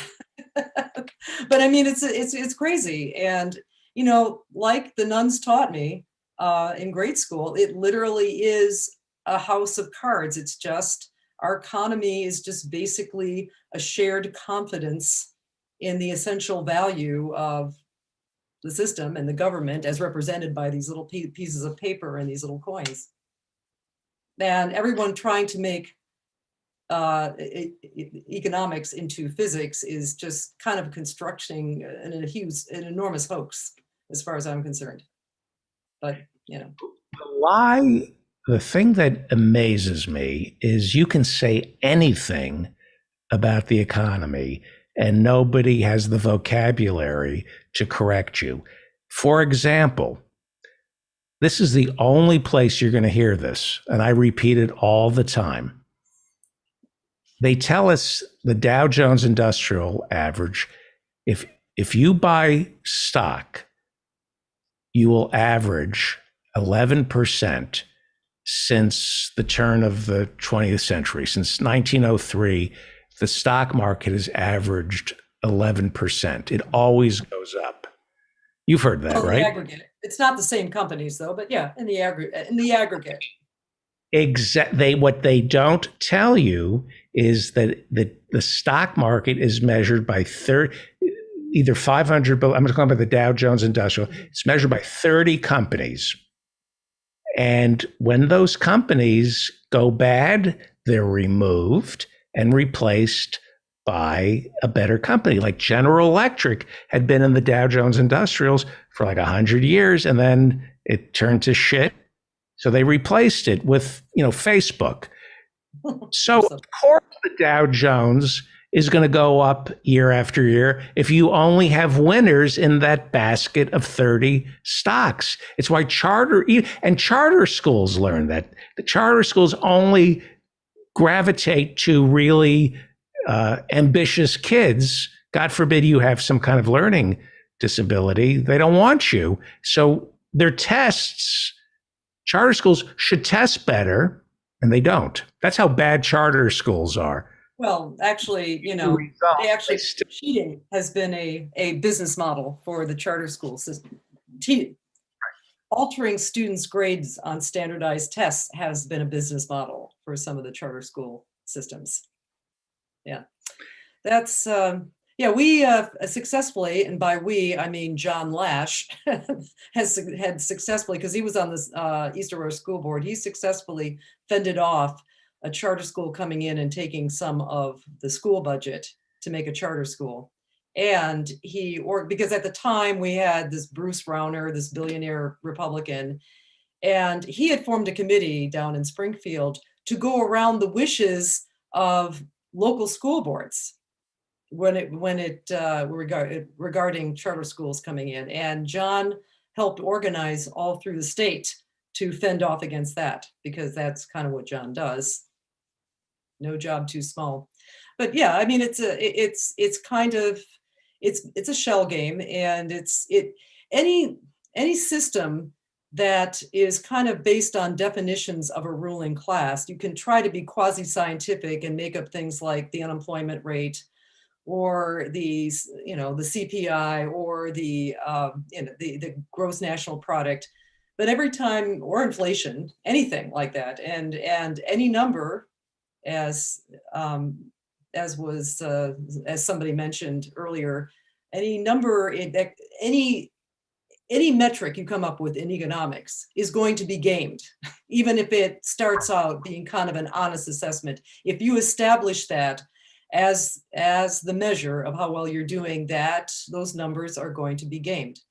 Mark Blythe had mentioned that in one of his podcasts. I mean, it's so as I said, I wish I could take credit for this concept, but I can't, because I read it when I was 13 someplace, and I still don't know it was an MIT economist who was a regular columnist at the time. We're talking like 70s. He said that economics isn't science. It is best understood as a branch of ethics. And if you understand it, in other words, you have exchange, which means you have some kind of value assessment, which assumes a certain integrity and honesty, and at least transparency about the exchange. And if you're exchanging things that have worth, like currency that's issued by a government that has the full backing of that government, then you have some kind of measure. But the instant you start turning it into physics, because some things can be described with second order differential equations, like many understood physics processes, you'll suddenly have people gaming that system. And then the economists are always shocked. And this is quite apart from just outright fraud and theft, which always shock them, because it never shows up in their calculations. Right. So, this is a problem. I mean, Adam Smith, I remember reading Adam Smith in college, and the edition of the book that I had, they had a foreword that sort of advised that you skip chapters, 6, 3, 7, and a couple other, and one of them was labor, and it's a big frickin' chapter. And in fact, so naturally I read that chapter, and it's probably one of the most important chapters in the book, because he's trying to establish a kind of capitalistic system that was honorable. Like, and the premise is you have all of these values, you have a society that has firmly established, the traditions and laws of fair exchange and transparency and non-lying. And of course, labor, you pay a living wage.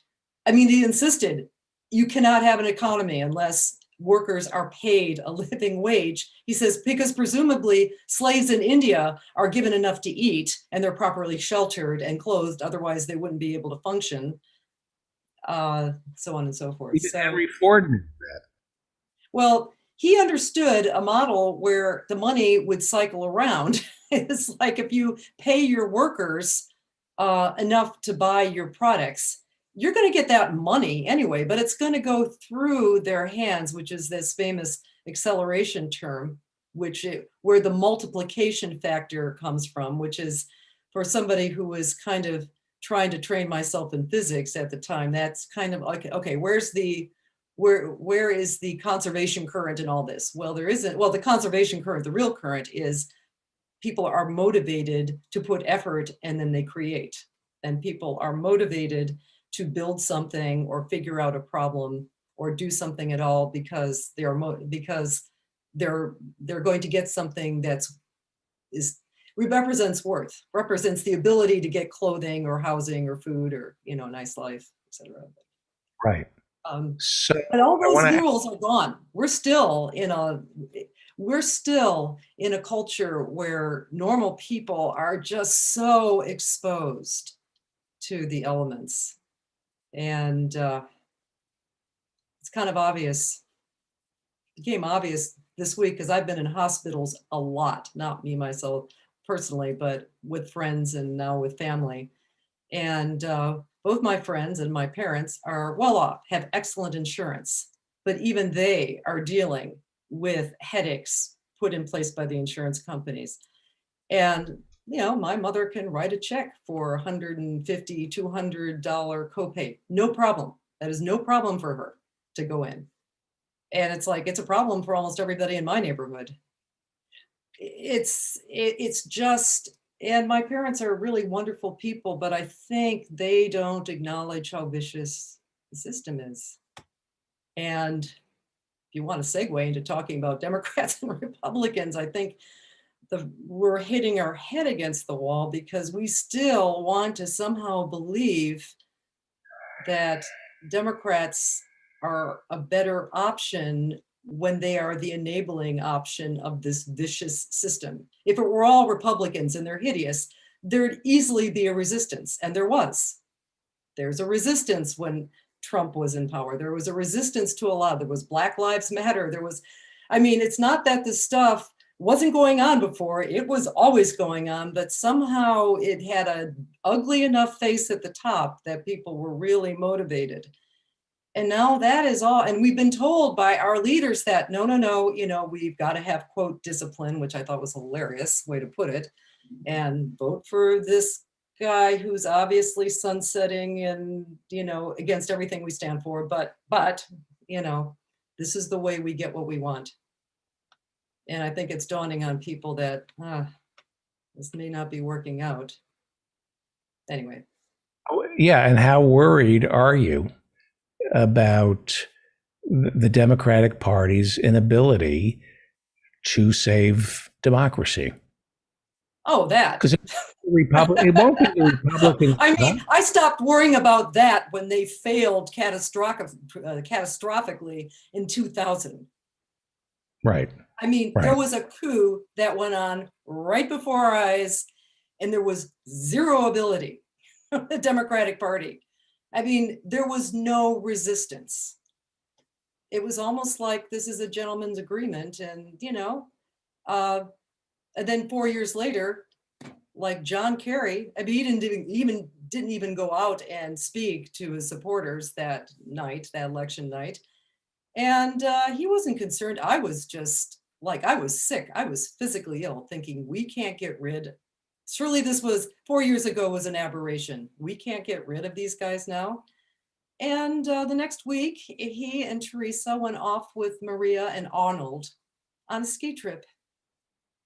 And it's like, oh, they're all cool at the top. Kerry ran on the same lie that Obama ran on, which is Iraq bad, Afghanistan good. We're fighting the wrong war. It wasn't Saddam Hussein who attacked us. It was the people of Afghanistan. It was the Taliban. That's what Obama and Kerry said. They just ran on another lie. Well, they ran on a more plausible story. The old one could not be maintained anymore, even as early as 2004. You know, the WMDs and that fell apart. So you have to fall back on the more plausible story. And there's always got to be an enemy.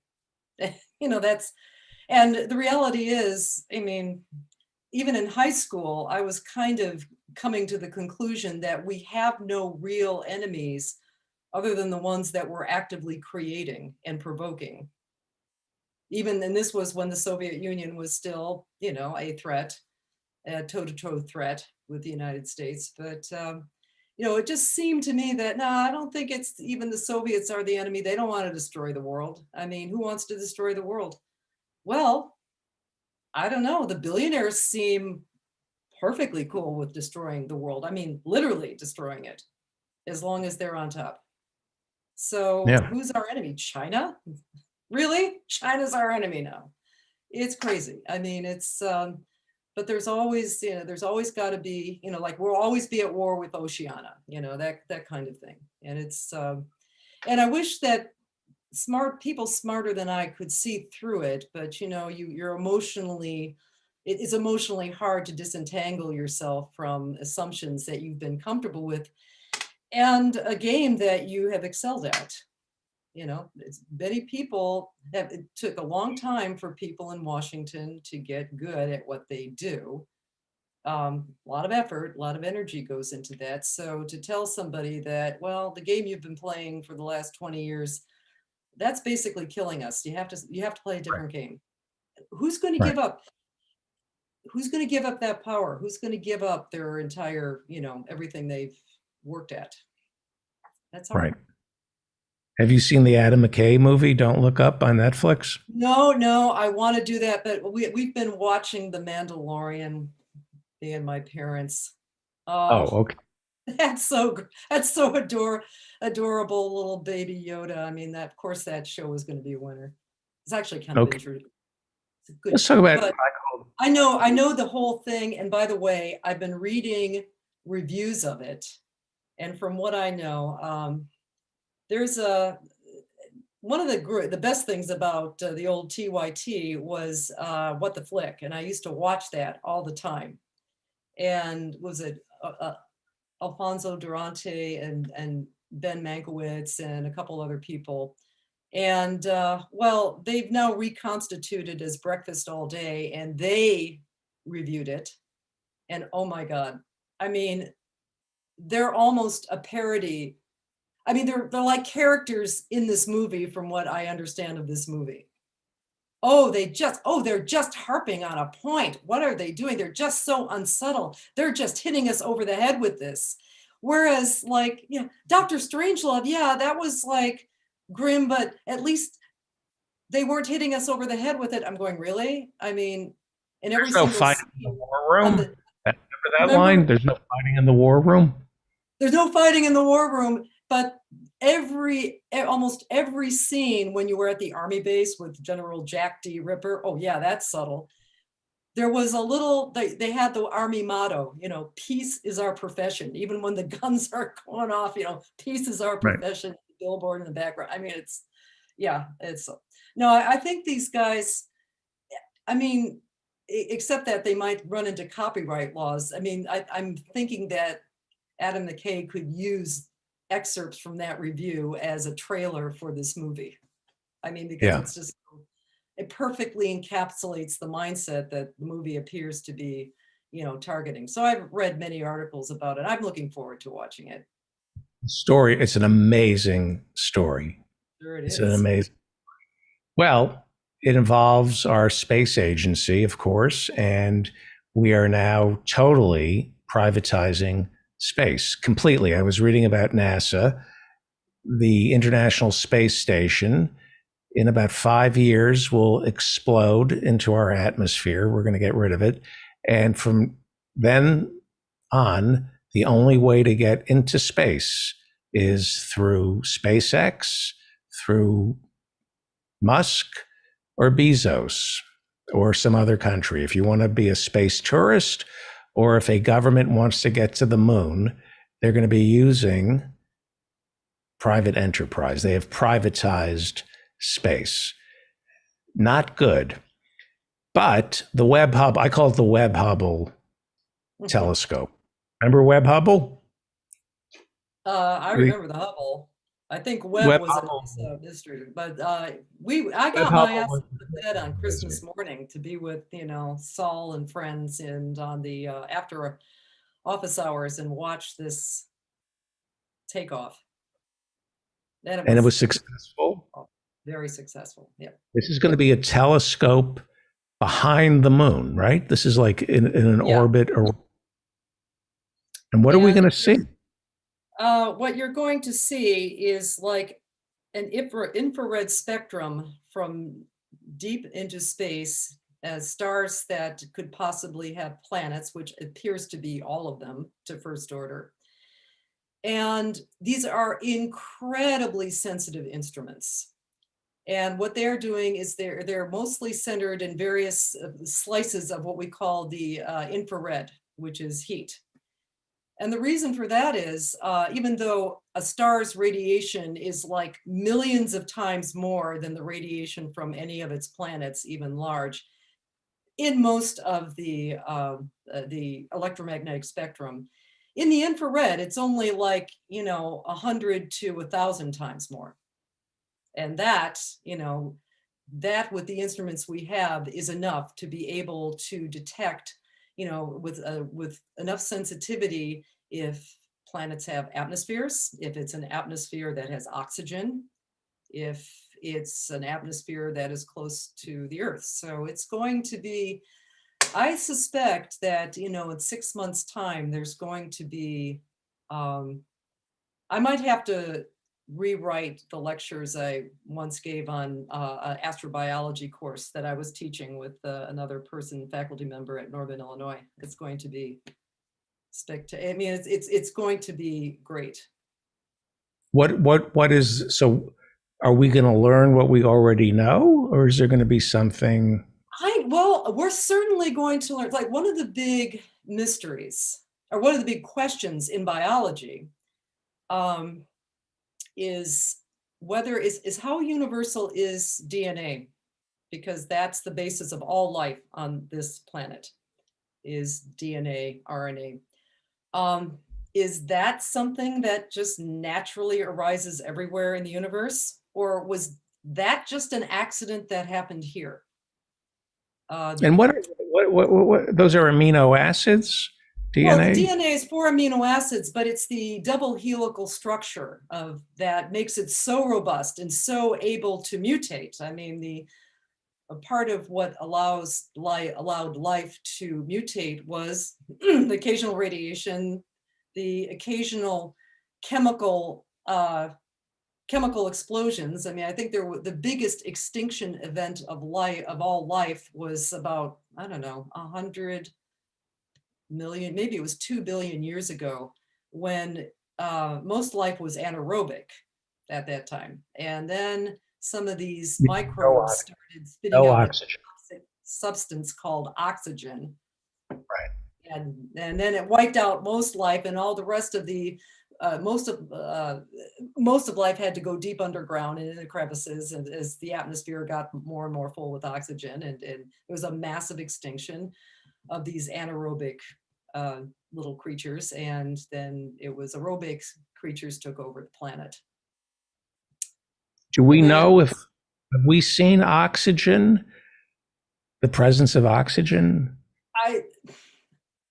I have heard that there was some indirect indications that there's planets on this one system might actually have oxygen, but it's not direct. What you need to have is you need to have a very a sensitive set of instruments that are targeted and have targeted at slices of the infrared spectrum to do analysis on. And apparently, I'd like to learn more about this, the main instrument up there, because it's supposed to be the next generation charge coupled device, which are extremely sensitive devices. I mean, CCDs have completely revolutionized astronomy in the whole spectrum, not just the visible light range. It's to the extent that you don't need to put, for a lot of our deep space explorations, you don't even need to put things on satellites anymore. You can have them in high observatories like in the Chilean Andes.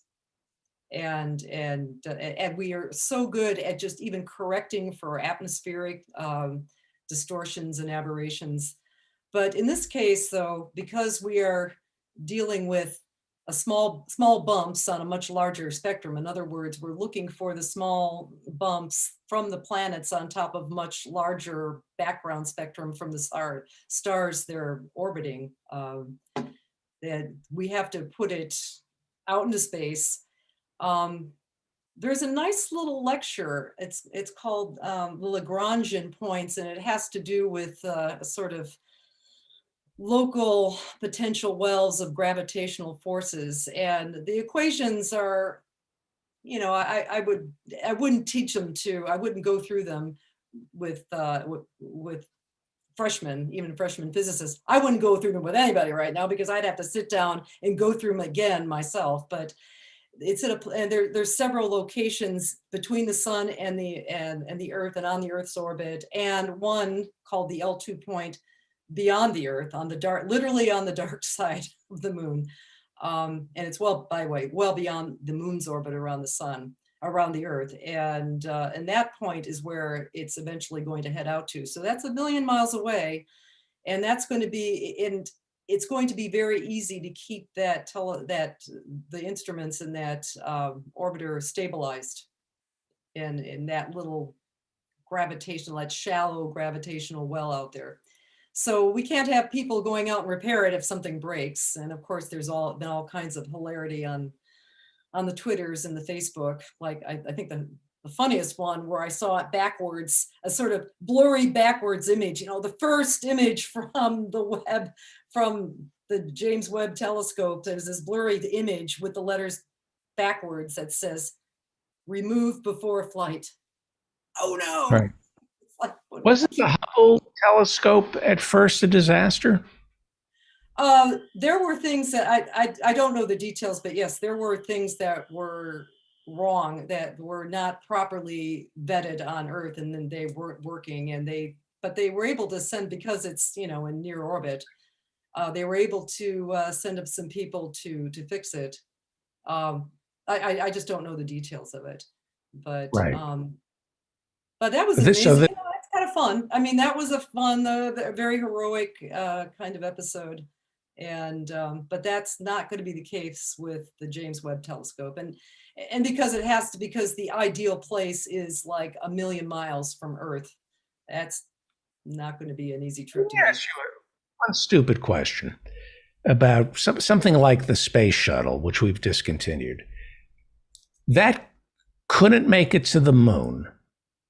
Right? The idea of sending the space shuttle to the moon, but I don't understand why, because the LEM was the lunar module that Apollo 11 took was as thin as aluminum foil. I mean, it was just, so you don't. Yeah, it was scary. Of course, the astronauts had those shuttle had flown. but I mean, the sheer chutzpah it took to do those missions.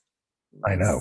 Quite I have a lunar module landing game, and I play it all night where I pretend I'm Neil Armstrong. But the space shuttle, I was told years ago, couldn't make it to the moon. Is that because of fuel, or why couldn't you send it? I guess it's just it takes a lot of.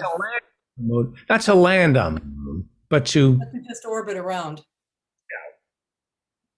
That I don't know the aerodynamic. I mean, when you're talking about a rather substantial piece of hardware, whereas the Apollo module was relatively small. I mean, it's very tiny.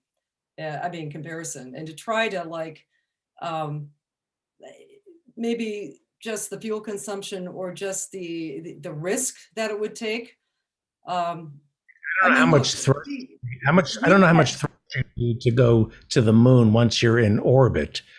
But I mean, theoretically, if you're willing to wait a couple of years, 100 pounds of thrust will get you to the moon, right? Yeah, if you're willing to wait, but then you've got the problem of, surviving, and you've got the problem of radiation.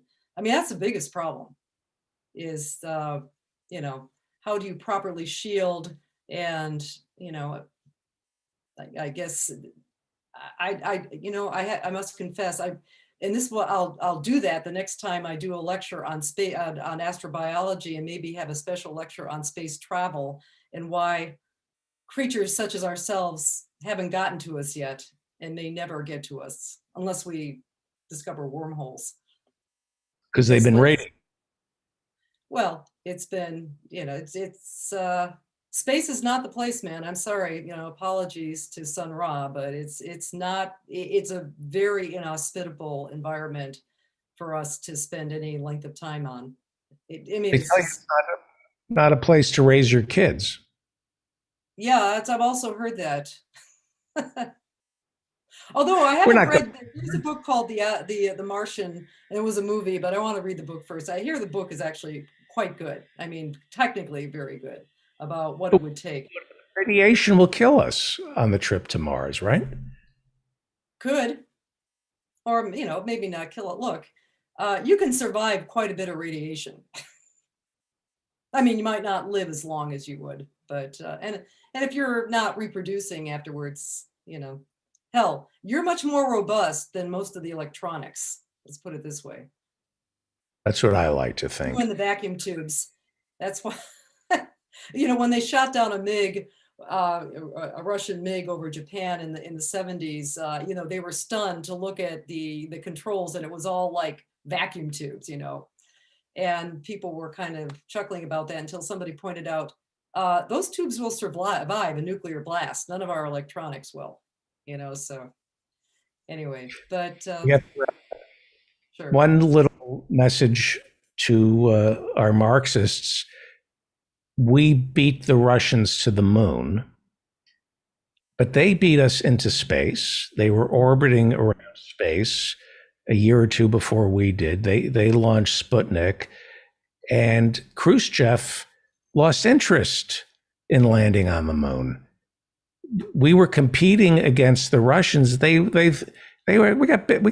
have to feed our people. We got more important things to worry about. You go to the moon, but they convinced us here in the United States that it's a race against the Russians to the moon. And then at the last minute, they said, all right, we'll land a satellite on the moon. The Russians did send a lot of probes to Venus. Yeah. I don't think we really sent much. I mean, there was a time where they were the only ones like exploring the surface of Venus. Right. Back in the day. But Professor anyway. Mary Cummings, physicist, give my best to your loved ones, and I hope to see you at office hours. And you are, in case you forgot, a parks commissioner for Aurora, Illinois, an elected official, our only elected official on this show. And what's up with that? Why aren't dead people like running for at least precinct committeeman or school board? I know a certain person is complaining the entire time that we do nothing but complain here on the show. But hey, run for school board, do something. I'm thinking of running, like doing a Father Coughlin kind of move. But he never ran. But I'm thinking of, a Huey Long, kind of just, I want to be a demagogue where people get scared by me, like he's out of control. Oh, that's unique. There's nobody on Twitter's doing that. Or the YouTubes. You're right. I knew I'd at it. Why bother? Thank you, Professor Marianne. Professor Mary.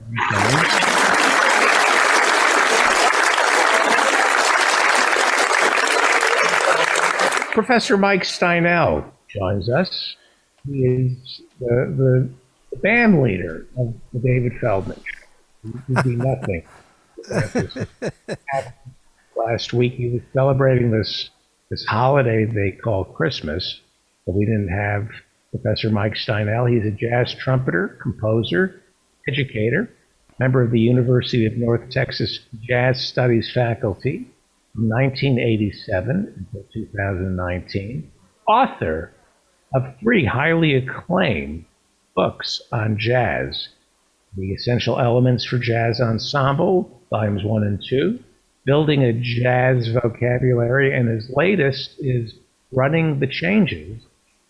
Welcome back, Professor Mike Steinel. Thank you, David.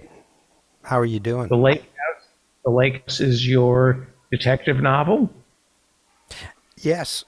I'm hearing echoing. Let me turn my computer off in the other room. I hear an echo. Hang on. You're doing fine. Okay.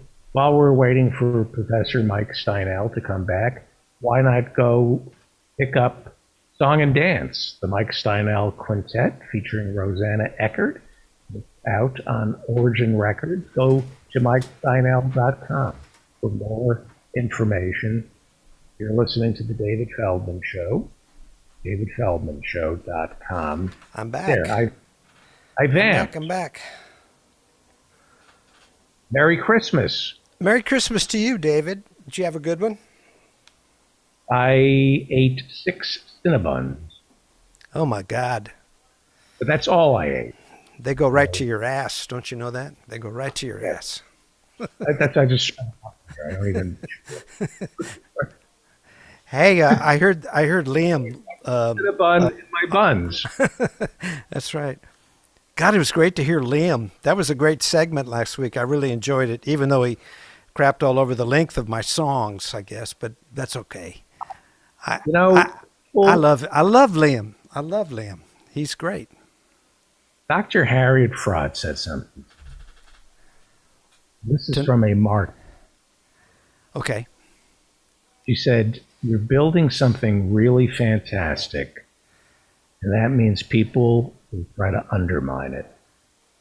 And that's why I pay no heed to some of the but there are people in any organization who see somebody who is either having a good time or being creative, and because they are creatively impotent, they try to undermine what you're doing. So I pay no heed to some criticism. Not that Liam. Somebody in the chat said, "Is Steinel drunk this week?" I hope do I seem drunk? No, I haven't. I hope. I'm totally sober. Usually I'm sober. Yeah. Every now and then I'll have a little bit of wine while I'm talking to you. But hey, we watched It's a Wonderful Life. I can't believe you mentioned. I was just going to bring that up. Well, you know, you talked about it earlier, and okay, all right, yeah. And I cry too. I found the more I watch it, first of all, it is extremely well edited. Sometimes I think TV, you get it chopped up with the commercials. We actually I think I went to Amazon Prime and got it for 30 days for $3. So we didn't have to do any commercials. Or it might have been on YouTube. Actually, it might have been on YouTube. But we didn't have commercials. And there's actually, I think, over the years you get it on commercial TV, they chop certain things out. But it is extremely well edited, except for a couple of places in the bank where you go, oh, they didn't line up the shots, you know, like it jerks around a little bit. But where do you cry when she talks and says, "I love you, George Bailey, forever"? You cry on that part? Yeah. I'm getting a chill. When she whispers into his bad ear, "I love you forever." I started, and then the commercial starts and I'm off. Okay, there's two other places that really got me this time. The one when the drunk druggist slaps him. Yep. And he's crying. That little actor's good. The guy that plays the young George. The blood dripping from his ear. Oh yeah, the blood drips from his ear. That's my ear. That's my bad ear. And I lost it there. And then the greatest scene in the movie is when George has gone over to Mary's house, and the mother doesn't want Mary to have anything with George, and they're talking to his friend on the phone. He almost leaves, and his friend, and that the two of them are face to face, and he just kind of melts down. You know, "I don't want any plastics," and that is brilliant. Their faces in that scene are amazing. You know, also when he meets the younger brother at the rail station, and he finds out that the younger brother's getting married and has a job, how his face just kind of gradually melts from being really happy, and then he has to put on. Then he kind of resolves to make the best out of it. I always cried at the end, but those other three places were. I think I was joking with my wife that I'm crying now, and I don't think she was. Anyway, maybe it's just a guy's thing. Here's the thing you have to understand about It's a Wonderful Life. It was a metaverse. It's an alternative reality. It didn't exist. It's exactly what Zuckerberg is trying to do with Meta. You put on your Oculus glasses and you reimagine what the country was. What you're looking at, the resistance that I had to rewatching It's a Wonderful Life is it never existed. It's an idealized utopia of what this country's aspirational at best. It's what we could. Right. But Yeah, it is. First of all, it's all white people. No, the maid. Oh, well, okay. There you go. So it reminded me of when I took my kids to Disneyland for the first time. I hated Disney, and rightfully so. Horrible, union busting, red baiting. You know, not a good guy. Really bad guy, Walt Disney, in terms of labor relations. Yeah. And,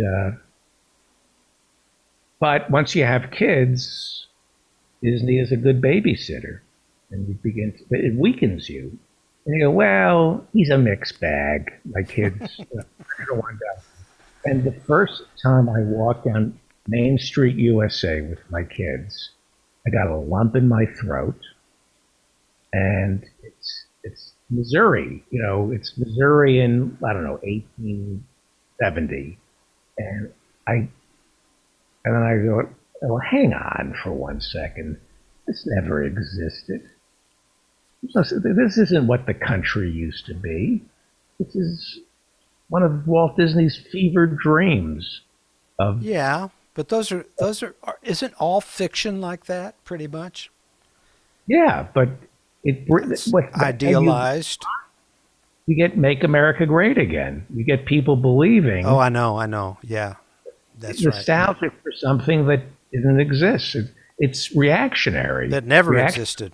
Yeah. Yeah. Reactionary politics is striving for the greatness we once had. It didn't exist. That's how Hitler was a reactionary. Make Germany great again. It was never great.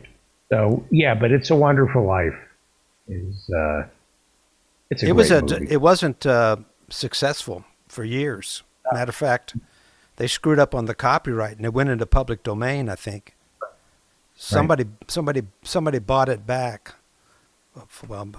But I liked your conversation with Liam when you were talking about. He was talking about having the stink on him. Mm-hmm. I think that's interesting. In my line of work in jazz, since it's so collaborative, I think in comedy. For stand-up in particular, it's kind of everyone's a lone wolf. And so there is that competition. And a lot of success depends on being really lucky. That happens in music also. But in music, musicians know if you're good or not. They know what you can do, and they'll tell you, they'll recognize it. Even even famous people, if they get to hear you, maybe they're guests at a club, they're very supportive. It's not as competitive, I don't think. Well, music is mathematical. You can measure whether or not something's actually good on paper. You can hear a musician and know that he's or she's technically sound and hitting the right notes. Right. Yeah. Comedy is a bit more ephemeral, and it really, he's funny because it's funny to hear a fat person talk this way, or it's funny because he's black, but he has a British accent. He sounds fun. It's that kind of stuff where saying anything, but I guess a black guy with a British accent is funny, that kind of stuff. Well, part of it is a stand-up needs an audience. I don't need an audience. A jazz person can play by themselves and work on their thing and kind of assess whether it's good or not, and get the feedback. But you have to hear the laughs, I think. In a way, it's not me. Not you. You don't need the laughs. It screws up my timing. Yeah. The laugh away. I Say it. literally have audiences. Don't laugh. I don't care what you think. Yeah, I heard you say that once. I don't know if you really believe that. Huh? No, you want the laugh. You wouldn't be doing this if it wasn't for the laugh. Yes, I like to make people laugh. Hey, somebody last week, I think it wasn't Peter, it was David Cobb, was talking about the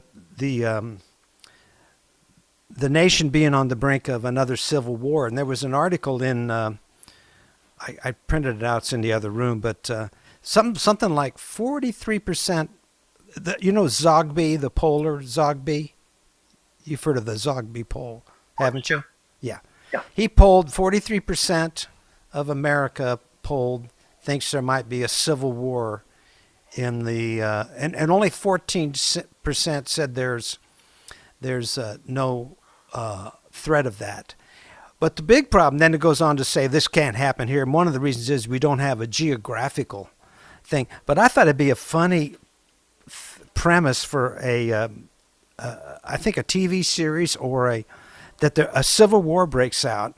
But since you don't have the North and the South, you have like, first of all, college towns would become very blue. And people would move out of them, and there would be this 30-day like find your ground, 30-day find your ground. And of course, the people on the left would take over Whole Foods, and those kind of things, and then people on the right would take over Walmart, and then every Starbucks would be neutral territory. Mm-hmm. So everybody, what do you think? Possibilities? Yeah. I don't. Remember the expression? What if they gave a war?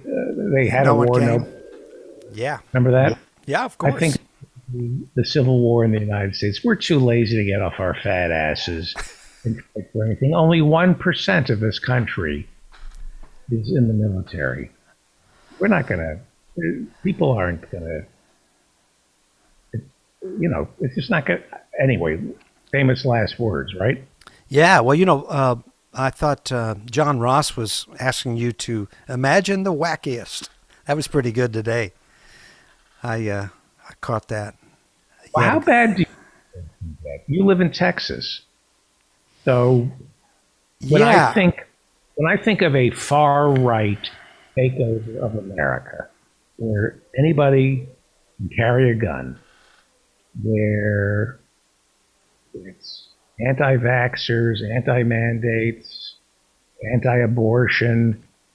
You're in country, as they say. You're in another country. It's Texas.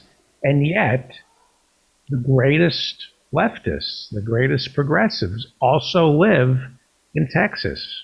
So how bad can it really get? I mean, Texas is still livable, right? Yeah, it's an interesting thing to think of the urban and rural dichotomy. I think that you guys were talking about how people are more vocal. This thing of people getting disruptive on airlines, and I saw a couple of things from my sister-in-law about a scene she witnessed in a CVS, where somebody was dressing down a black person, and and then the last thing she said was, "I'm never coming back to this store." And all the people in line said, "Great!" They all applauded. "Don't come back," But I think people are the school board. There's a big article in the New York Times about the school board in where was that? It didn't really matter about the locale, but it was this business of masks, and then it went on. This was on, I think, on Saturday's paper. It went on to say this argument about masks that got so crazy in city councils and things really wasn't about masks at all. It was people yelling, we've been shouted down for 20 years and we're not going to take it. I think that That's a frightening thing. But I mean, hey, there is an argument to be made. I'm not making it. That okay. if you ignore this nonsense, it'll go away. I was watching Jordan Klepper. I think that's his name. He does these really great segments for The Daily Show where he talks to Trump supporters and just spits the logic back in their face in a very gentle way. It's pretty amazing to watch. And as I'm watching it, I think these people stand for one thing, owning us, just making us angry. That's all the vast majority of them want to do, is just say things to confuse us and make us feel owned. And I think if you ignore them, famous last word. There are people said that during Nazi Germany. Ignore these. I mean, Hitler was considered a clown. Everybody he surrounded himself was identical to the people that Trump surrounded himself with. Yeah, I want to show you something here. Check this out. A lot of wife beaters, a lot of sexual deviants, people with files on them, criminal records. That's who Trump and Hitler surrounded themselves with. They're easily manipulated. What do you got behind you there? Well, I went on Payday Report. I promised you I would kind of keep. By the way, Mike's got COVID and not doing well. He has underlying conditions, and he has bad asthma. Yeah, and he's got COVID, and he said, and I'm not doing well, and he was asking for donations. I've donated a little bit here and there, but this is his interactive map. Each one of those dots is a strike. Can you believe that? Can you pin me? Yeah, we see you. Okay. I don't know. I'm not very big. Okay, I'm a little bigger. Those are all see, the Labor Department doesn't record. I know. Strikes that are waged against companies that have fewer than like 1,000 employees. So the Labor Department. You can click on each one of these and it'll tell you a little bit about what's going on. Some of them are work stoppages. A lot of them are health workers. I look very dramatic in my lighting tonight, don't I? Like I'm in a nightclub. I don't know this guy. His name is Mike Elk. He runs paydayreport.com. And I thought you had him on once. I asked him to be on a long time ago. Okay. I saw how hard he was working, and I thought, he doesn't have time for me, and why put him through that? But I ask you now to go to paydayreport.com and donate to paydayreport.com. Mike Elk is great. I don't know him. I donate to him. He needs money. He is broke. He's a labor reporter, and he's quite ill. He has lung issues, previous pneumonia, and we need him. So go to paydayreport.com and give Mike Elk money. He is one of, if not the best labor reporter in America. Mike Elk, here's what he did. This is how great a man he is. He was working for Politico, which just got sold for $1 billion.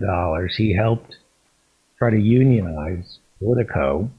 They messed around with him, and he got an NLRB settlement. And like Ralph Nader getting his settlement from General Motors in the 60s, he didn't keep it for himself. Mike Elk used the money to set up Payday Report, where he travels around the country covering labor issues. Nobody covers labor better than Mike Elk. He needs your help. He's a selfless reporter. Never met the guy. Yeah, me neither. I'm just paydayreport.com. he's too serious a reporter and he's too busy for me to kind of pressure him to come on the show. So I've been thinking about Bessemer now that's back in the news. You know, they're going to have a new vote. And I was working on a song for Bessemer, and my computer over here, that computer there, I'm having the same trouble that you're having. It just, something is eating all the hard drive. the CPU. The CPU, whatever. I don't know. The hard drive is messed up. So I've got a terabyte, but it keeps maxing out, and I'll dump stuff and I'll copy stuff to a hard drive, and then I come back the next morning and I've got like 1 gig of room, you know. So I tried to redo a system, install the system, and that didn't work. So I don't know when I may have to get a new computer. But anyway, down in Bessemer, yeah, it's an Apple. Down in Bessemer, you know, they had 2 deaths down there. You heard about that, right? No. Well, this guy, this happened on November 28th and 29. One guy had a stroke he went into HR and said, I have to go home. I'm not feeling good. And they said, well, you don't have enough time to take sick leave. So if you go home, you don't have a job. So he stayed, had a heart attack, and died. And they have like a EMT, you know, they have emergency medical team in the thing, and it took them like 20 minutes to get to him, and he just died. Another guy, that was November 28th. There have been stories about Amazon screwing their workers on sick leave, miscalculating what's owed to them on vacation and sick leave. Well, this guy really got the bad end. He got the bad end of the stick on that. The other guy was just all of a sudden they noticed that where's Joe? You know, and evidently there was trailers they were loading up, and he had gone into a trailer. It took him 20 minutes to find him, and he died. But you know, they can't use their cell phones, and that's why those 6 people died in Indiana. Right. That could have been saved had they had, and they couldn't notify, they couldn't reach out to their loved ones, and they knew that you know, those tornadoes now, they know that big one in Birmingham, Alabama years ago. I went down there, and our charity took some instruments down there after it happened, but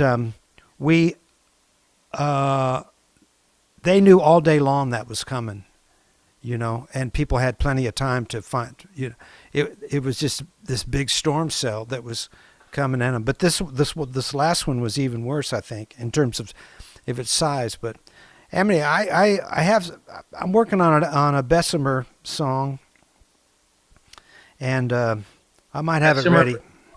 Like Besame Mucho, Bessemer Mucho? No, it might be something like this, actually. Can you hear this?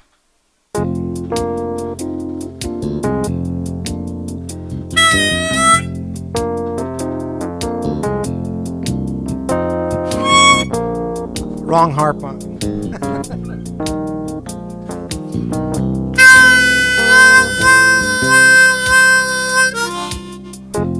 My heart's down in Bessemer,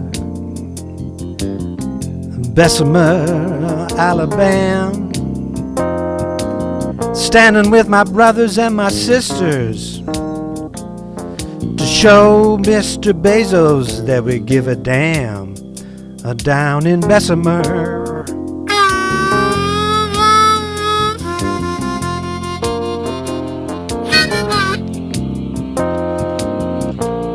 People dying in a warehouse floor, and in Indiana too.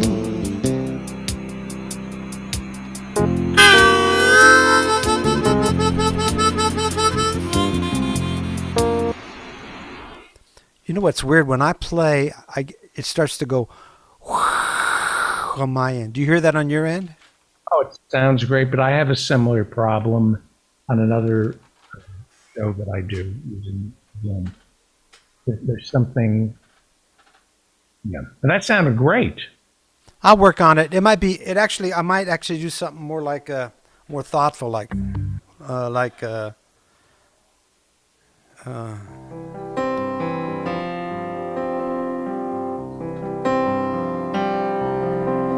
My heart's down in Bessemer, Bessemer, Alabama.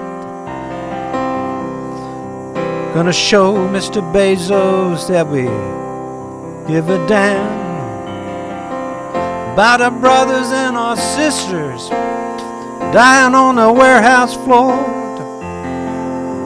If they don't have a union, what else is it for? My heart's down in Bessemer, Bessemer, Alabama. Maybe I'll do something like that. Love that.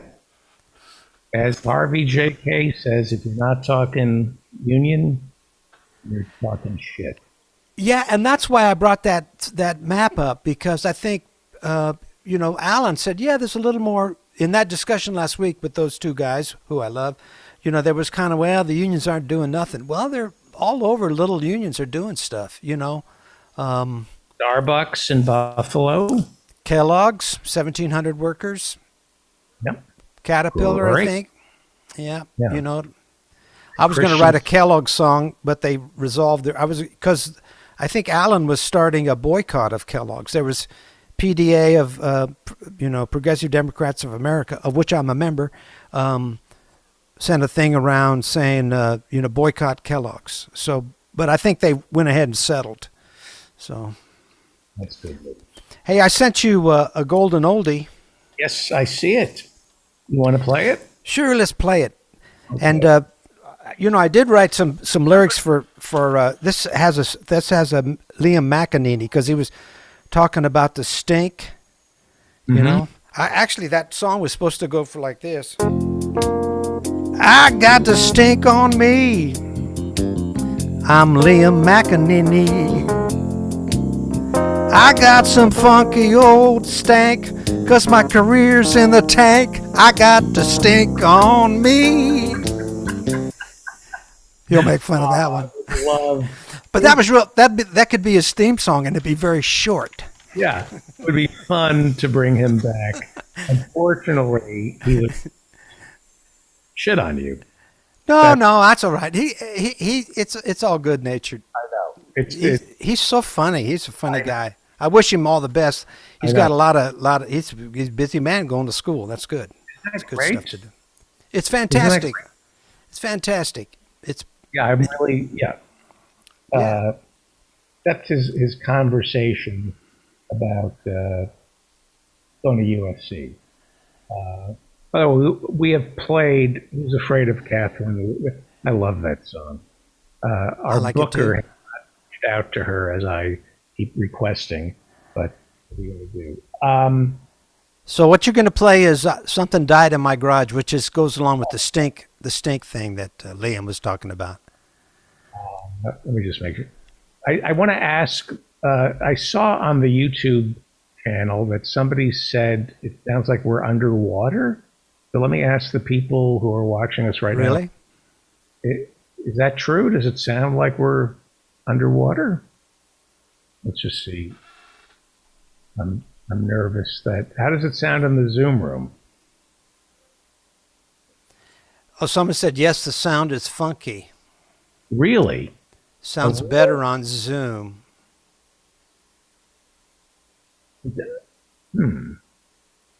Not enough underwater, someone says. Someone else says, Saul says, glug, glug. Yes, a little. Let me just see something. It says, not as good on YouTube. Channel that somebody said it sounds like we're underwater. That's the best we can do. They're trying to. Maybe there's a little reverb on it. Not on my end, though. Well, only Feldo sounds underwater. Oh, okay. Blub, blub, blub, blub, blub. Well, before I play the song, let me just play something else, just to make sure that, how's this?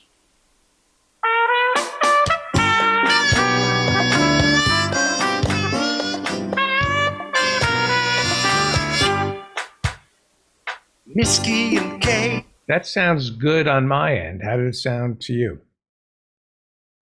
Now you're muted. How did that sound in? That sounded great on my end. I muted because since you were playing my song. And they're saying, okay, I think we're okay. Good on Zoom? Okay, thank you, Rodrigo. All right. Yeah, we're good. Okay. Hey, I want to explain something to people. Yeah.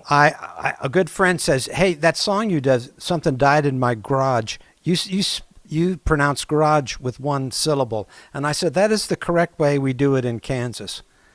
And I was talking to a friend on the phone from Kansas Christmas Day, and I said, "Hey, by the way, how do you say garage? Say it." And he said it the same way. We also say wash with an R. Wash rag.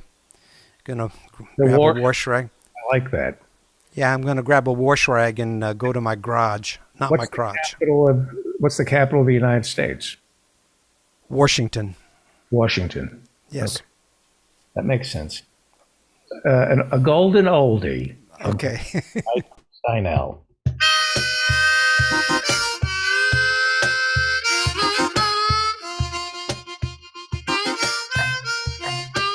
Something died in my garage. Yes, indeed. Something died in my garage. I don't know what it could be.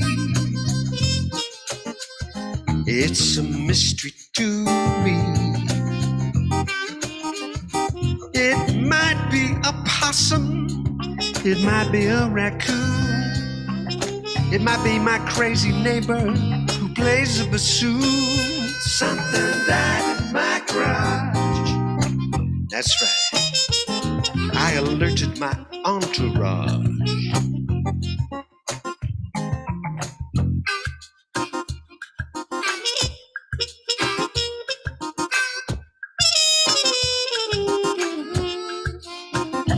Something died in my garage.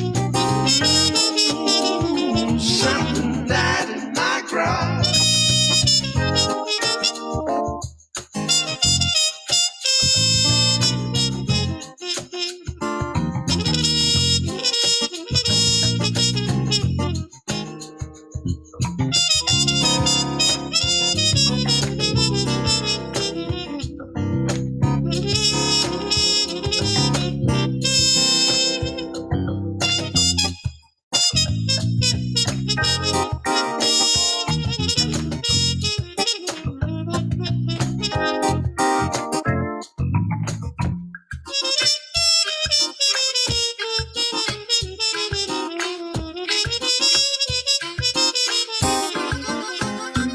Something died in my garage. Something died in my garage. It's really starting to smell, and I'm feeling a bit unwell. We've looked high and low into every nook and cranny. We're beginning to think that it might be dear old Granny. You know it might be sabotage. Something died in my garage. Everybody clap.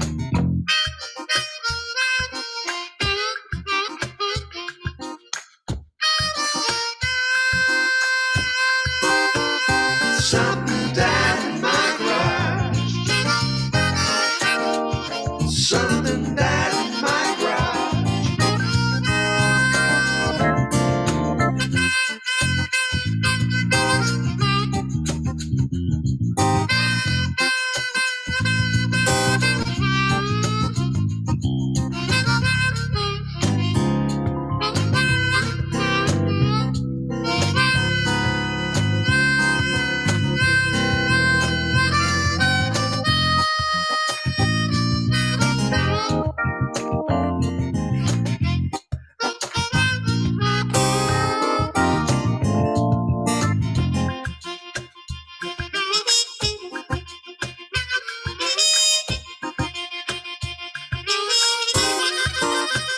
Something died in my garage. And here's what I'm supposing. I'm pretty sure it's an animal, and I think it's decomposing. When I finally tracked it down, I went almost astronomic. Son of a gun, it was the worst of the worst. A dried up homeless comic, and he was wearing a corsage. Something died in my garage. That's right.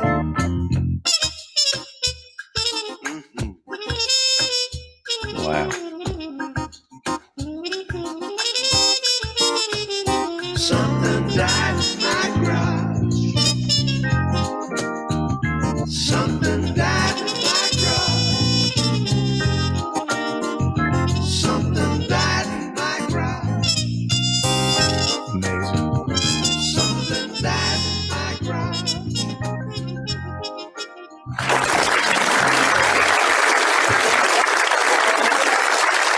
Wow.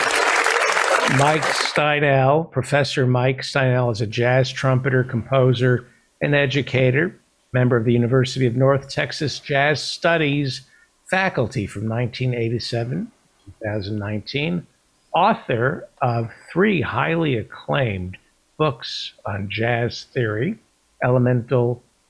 Essential Elements for Jazz Ensemble, volumes 1 and 2, Building a Jazz Vocabulary, and Running the Changes. His latest release is Song and Dance, the Mike Steinel Quintet, featuring Rosanna Eckert. You can get it on Origin Records. For more information, go to mikesteinel.com. That was unbelievable. I have a minor correction. Okay. Yourself. So I am unmuted. I don't mean to correct you, but you say that the smell, the stench, was coming from a comedian. Is that correct? That's the point. A dead comedian. A dried up homeless comic. Who died. Yes. And my correction is that I can stink up your garage. Without dying? Create the stench of decomposition without dying. That's just my natural odor. But that's amazing. I'll note that in the next version of that when it's edited for public consumption. If I could do that, I would never leave the home. Oh God! If I could play the way you play, I would just play. I want to get out and play with people, and I still like an audience. You know, we got some things coming up. I don't know. Yeah. Everything's up in the air with this stuff. You know. This is our World War. This is our generation. Yeah. World War II. Except we've domesticated the enemy. It's ourselves. Instead of off to Germany and Japan, we've saved travel time and we're fighting amongst ourselves. But this is, I've never seen the country this openly pessimistic before. That's one thing about America is we're stupidly optimistic. That's our one saving grace is we always see we don't see it anymore. This is a rough holiday for a lot of people, I think. Yeah. I mean, last year was bad enough, but this was a rough one. But anyway, New Year's coming right up, David. We're going to be here Thursday. Office hours on New Year's Eve. And we're going to do the countdown every hour on the hour because it's international. When we start at 8 p.m. Eastern, it will already be the new year in the United Kingdom, where like Lane and Ricky are and Grace Jackson. So I'll just start by going 10, 9, 8, 7, and we will just keep counting down the new year. The minute office hours starts. Are you going to join us? I'll jump in there. I don't have a gig, so. When I was a kid growing up, I believe it was Channel 4, WNBC used to play the horn Must Blow at Midnight, starring Jack Benny. Kind of like It's a Wonderful Life. Did you ever see The Horn Must Blow at Midnight? Every New Year's. I'm going to rent that. That sounds familiar, but I don't. That's a good one. We'll watch that on New Year's Eve, maybe. And he plays a trumpet player in a radio orchestra. Yeah, I have seen that. And an angel is sent down. Oh, right. I believe it predates. I haven't seen it since I was a kid. They used to run it every New Year's Eve, I think after the Tonight Show. It was a tradition that stopped. Maybe we'll play it. Maybe I will play The Horn Must Blow at Midnight. I'm a get it. Benny fan. Yeah. Jack Benny. He was very good. The best. In terms of radio, there was nobody better than Jack Benny. He still holds up. Yep. He really does. Jack Benny. What I loved about Jack Benny is he doesn't ask you to like him. Yeah. He's a reprehensible human being. That was his thing, yeah. Right. And Barry Crimmins, the late Barry Crimmins said to me, you need to watch Jack Benny more. You can learn a lot from Jack Benny. And I got into Jack Benny because of Barry. I was into Jack Benny, but Barry said, you're almost doing what Jack did. Watch him. And I went, oh my God, he's a reprehensible character. There's nothing good about him, and yet he's beloved. Early on, he was kind of a cad. He was a cad. That's like when he was a young man, he was a cad, a flirt, and kind of devious. Right. I'm old enough that I remember before we had a TV, and on Monday nights we would. My mom, we would we'd stay in the kitchen and we'd listen to Jack Benny on the radio at 7:00, I think, or 6:30. I can't remember. And then after that came Gunsmoke. So I'm really old. Either that or we were really poor. It was only 92 when we first got a TV. Just kidding. I don't remember when it was. It was in the 50s.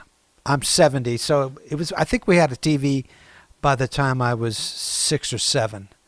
But I remember quite well, like pre-TV days, Yeah. It was an interesting time. Well, Merry, Happy New Year. If I don't see you before then. People don't celebrate the New Year. Your people don't? Which No. people is that? Manic depressives. I love you. Thank you. The best joke of the last month is the fear of Jews. Ethan's said, you know what they call, you guys were talking about phobias, and you did homophobia, and you did, he says, fear of Jews is, the correct name for that is heebie-jeebies. Right. That was great. He is just. Yeah, he's a very funny man. Great. Okay, man. See Thank you you. next week. Bye-bye. Wow, so lucky. Let's go to Rodrigo. We'll finish up the night as we usually do with Rodrigo. Hello, how was Christmas in Mexico? Hi, David. A little cold, but it was fine. It was cold, A little. and we saw you at office hours, Christmas Eve. Who did you play in The Godfather? Fredo.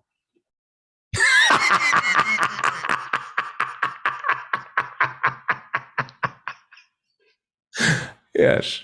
The week before, you were the soup Nazi, and at office hours, we did a reading of The Godfather, and you were Fredo. You know who I loved was Professor Ann Lee as Sonny. That was amazing. And Dan Frankenberger did a very convincing Vito. I found that very nourishing to read the Godfather script with our regulars. It was great. I forget who it was, but Myla was good. Mila played a lot of different characters. I think what I'm going to do is devote like 20 minutes of my time on office hours to reading The Godfather. There are a couple of scenes I want to see people read out loud. I learn a lot about I saw things that I've seen The Godfather 500 times, but there were some things that it took a table read of the script for me to understand a couple of things. And it's just good to read the screenplay. What's on your mind, sir? I think that, but I want to share that someone called me a fake leftist this weekend. Who? So that was fun. A tanky. Because they shared that the Gray Zone, I don't know if you heard of them, work together with someone whose entire business model is pick a progressive or leftist group and lie about which billionaire. Shit libs, the Gray Zone goes after shit libs, right? As their shit libs and people who Jimmy Dore hates. Right. And there are a lot of them. So anyway, the Gray Zone is working together with someone who likes for, and they quote unquote discovered that Abigail from Philosophy Tube, who came out a few months ago, is taking money from the British royalty, which is hilarious because not that long, a couple of years ago, she made a 30 million on the British royalties superfluous, even if you can bring. You're breaking up. Sorry. Yeah. Can we continue this on Thursday's live stream? Sure. Yeah, you're breaking up. Yes. Thank you. Thank you. Thank you, Fredo. Good night. Good night, Fredo. That's Rodrigo. I see it. Professor John, your hand is raised. I don't know if you're still wanting to say something. Oh, sorry about that, David. I had that raised since I spoke very much earlier in the evening. Okay. We'll see you for office hours, I hope. Yes, indeed. And I hope we'll have new people coming as well. Uh-oh, there's an argument brewing. Hang on. Andy Brown. Oh, is this going to get ugly? I thought we could get out of here with that. I thought we could. Can you believe that Professor John didn't put his hand down? We got to do something about this guy. Oh, come on. This is. Andy wants revenge. Yeah, it's absurd. Andy and I disagree with Professor John. Andy and I have an enemies list that he curates once a day. Yep. There are only 300,000 names. It's a small list. It's a small list. Certainly a healthy list of people who will be identified and rounded up and placed in a re-education camp. Professor John, unfortunately, is one of them. No. Well, he is now. After the hand-raising escapade, what the hell? I know. I don't want to create more tension than there is. Warren, do you want to get in on this? Warren G? Yeah, I better be number one on that list. Keep it up, buddy. Keep it up. Warren's very competitive. Right. Extremely competitive. You guys have no clue. What's on your mind tonight, Warren? That thing about Hillary, it was crazy. The thing that a lot of people hated about her was the cattle future bribe. The what? Remember that? What bribe? Which one? There's so many. The cattle futures trading thing where she traded a cattle future. Oh, cattle futures. Yes, in Arkansas. And Right. $100,000. Right. Right. And they covered her loss. Basically, it was there was two sides to the trade, and she got the winning side. Right. So yes, that gets a lot of people riled up. Seems quaint now compared to. Oh yeah, absolutely. It's quaint compared to the $300 million contracts that they get in Kazakhstan and all the Caucasus states through the the Clinton Global Initiative. So it's crazy how corrupt that organization is. Freaking philanthropy. I never thought I'd be for term limits, but I am now. Although I know the lobbyists end up writing the bills in Sacramento because of term limits, but I don't know. Maybe term for lobbyists as well. Well, just stronger laws. Like our laws were horribly written. Like they're really not adequate enough, in my opinion. Well, if I were elected president, we wouldn't need any new laws. We just have to enforce the ones that are already on the book. And we have to scare these people. We need to start locking them up. We need to have a criminal, a Justice Department that goes after white collar crime and locks them up, makes mistakes. You know, we always make mistakes locking up African Americans. You know, no discretion with white collar criminals. Start locking them up, and until they're terrified. The politicians, the lobbyists. I've said this 1,000 times. You can indict and arrest a ham sandwich.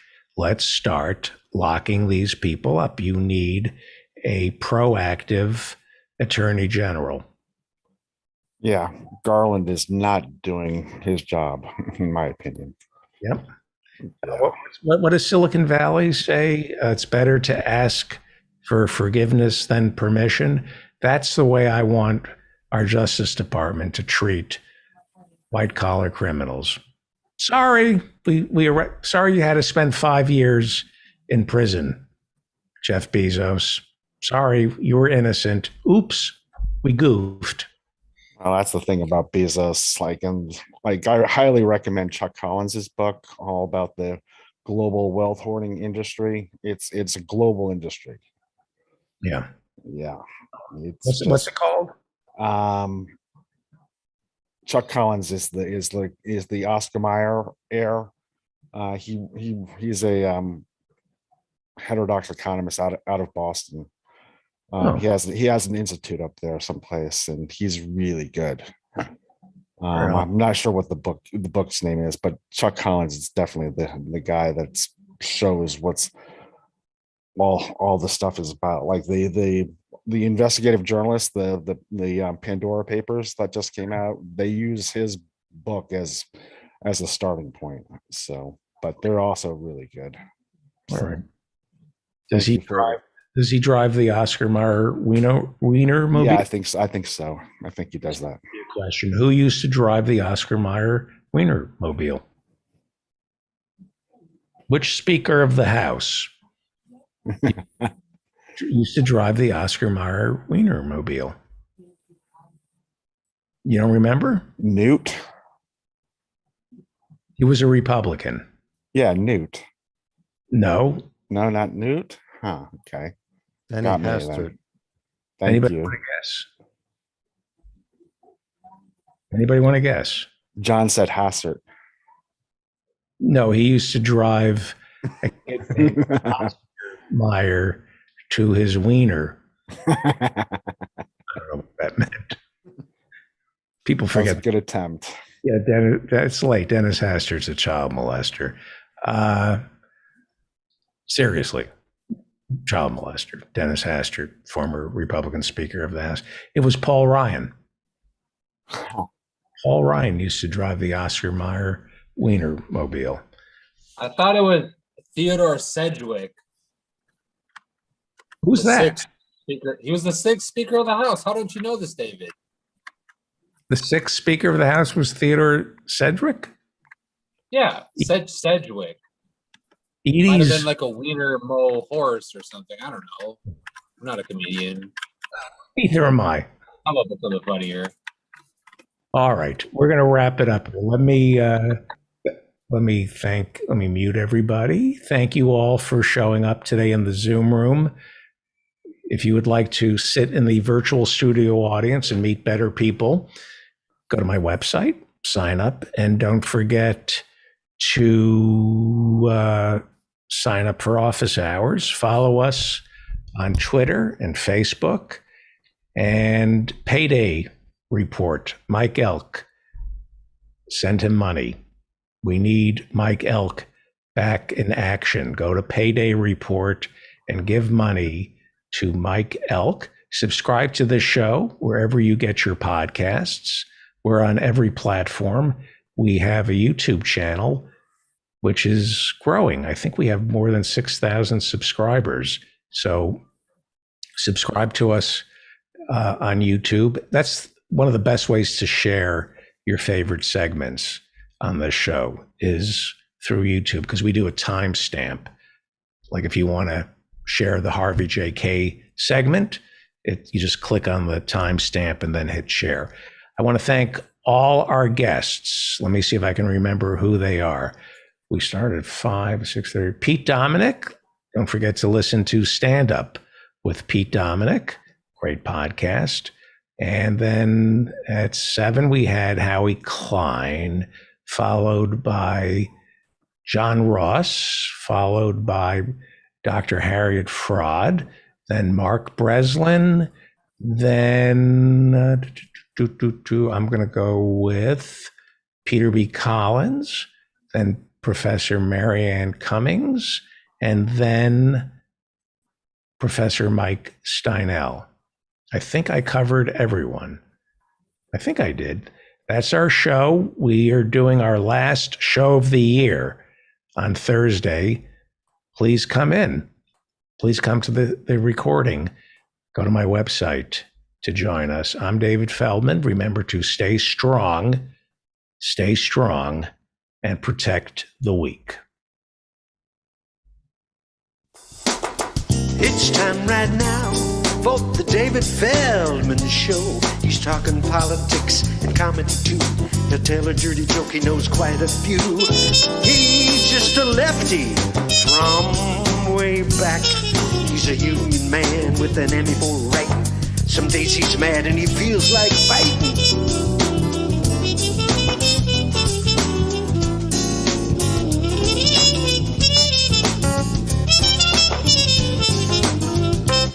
It's time right now for the David Feldman Show. So get your ears on right, buckle in real tight.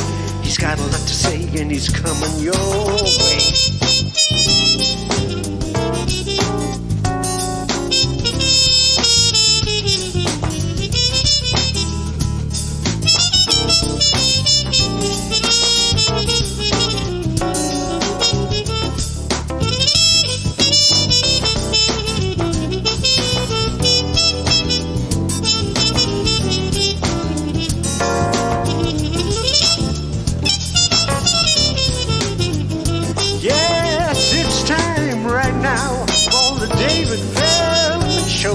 Get your ears on right, buckle in real tight. He's got a lot to say and he's coming your way. He's got a lot to say and he's coming your way.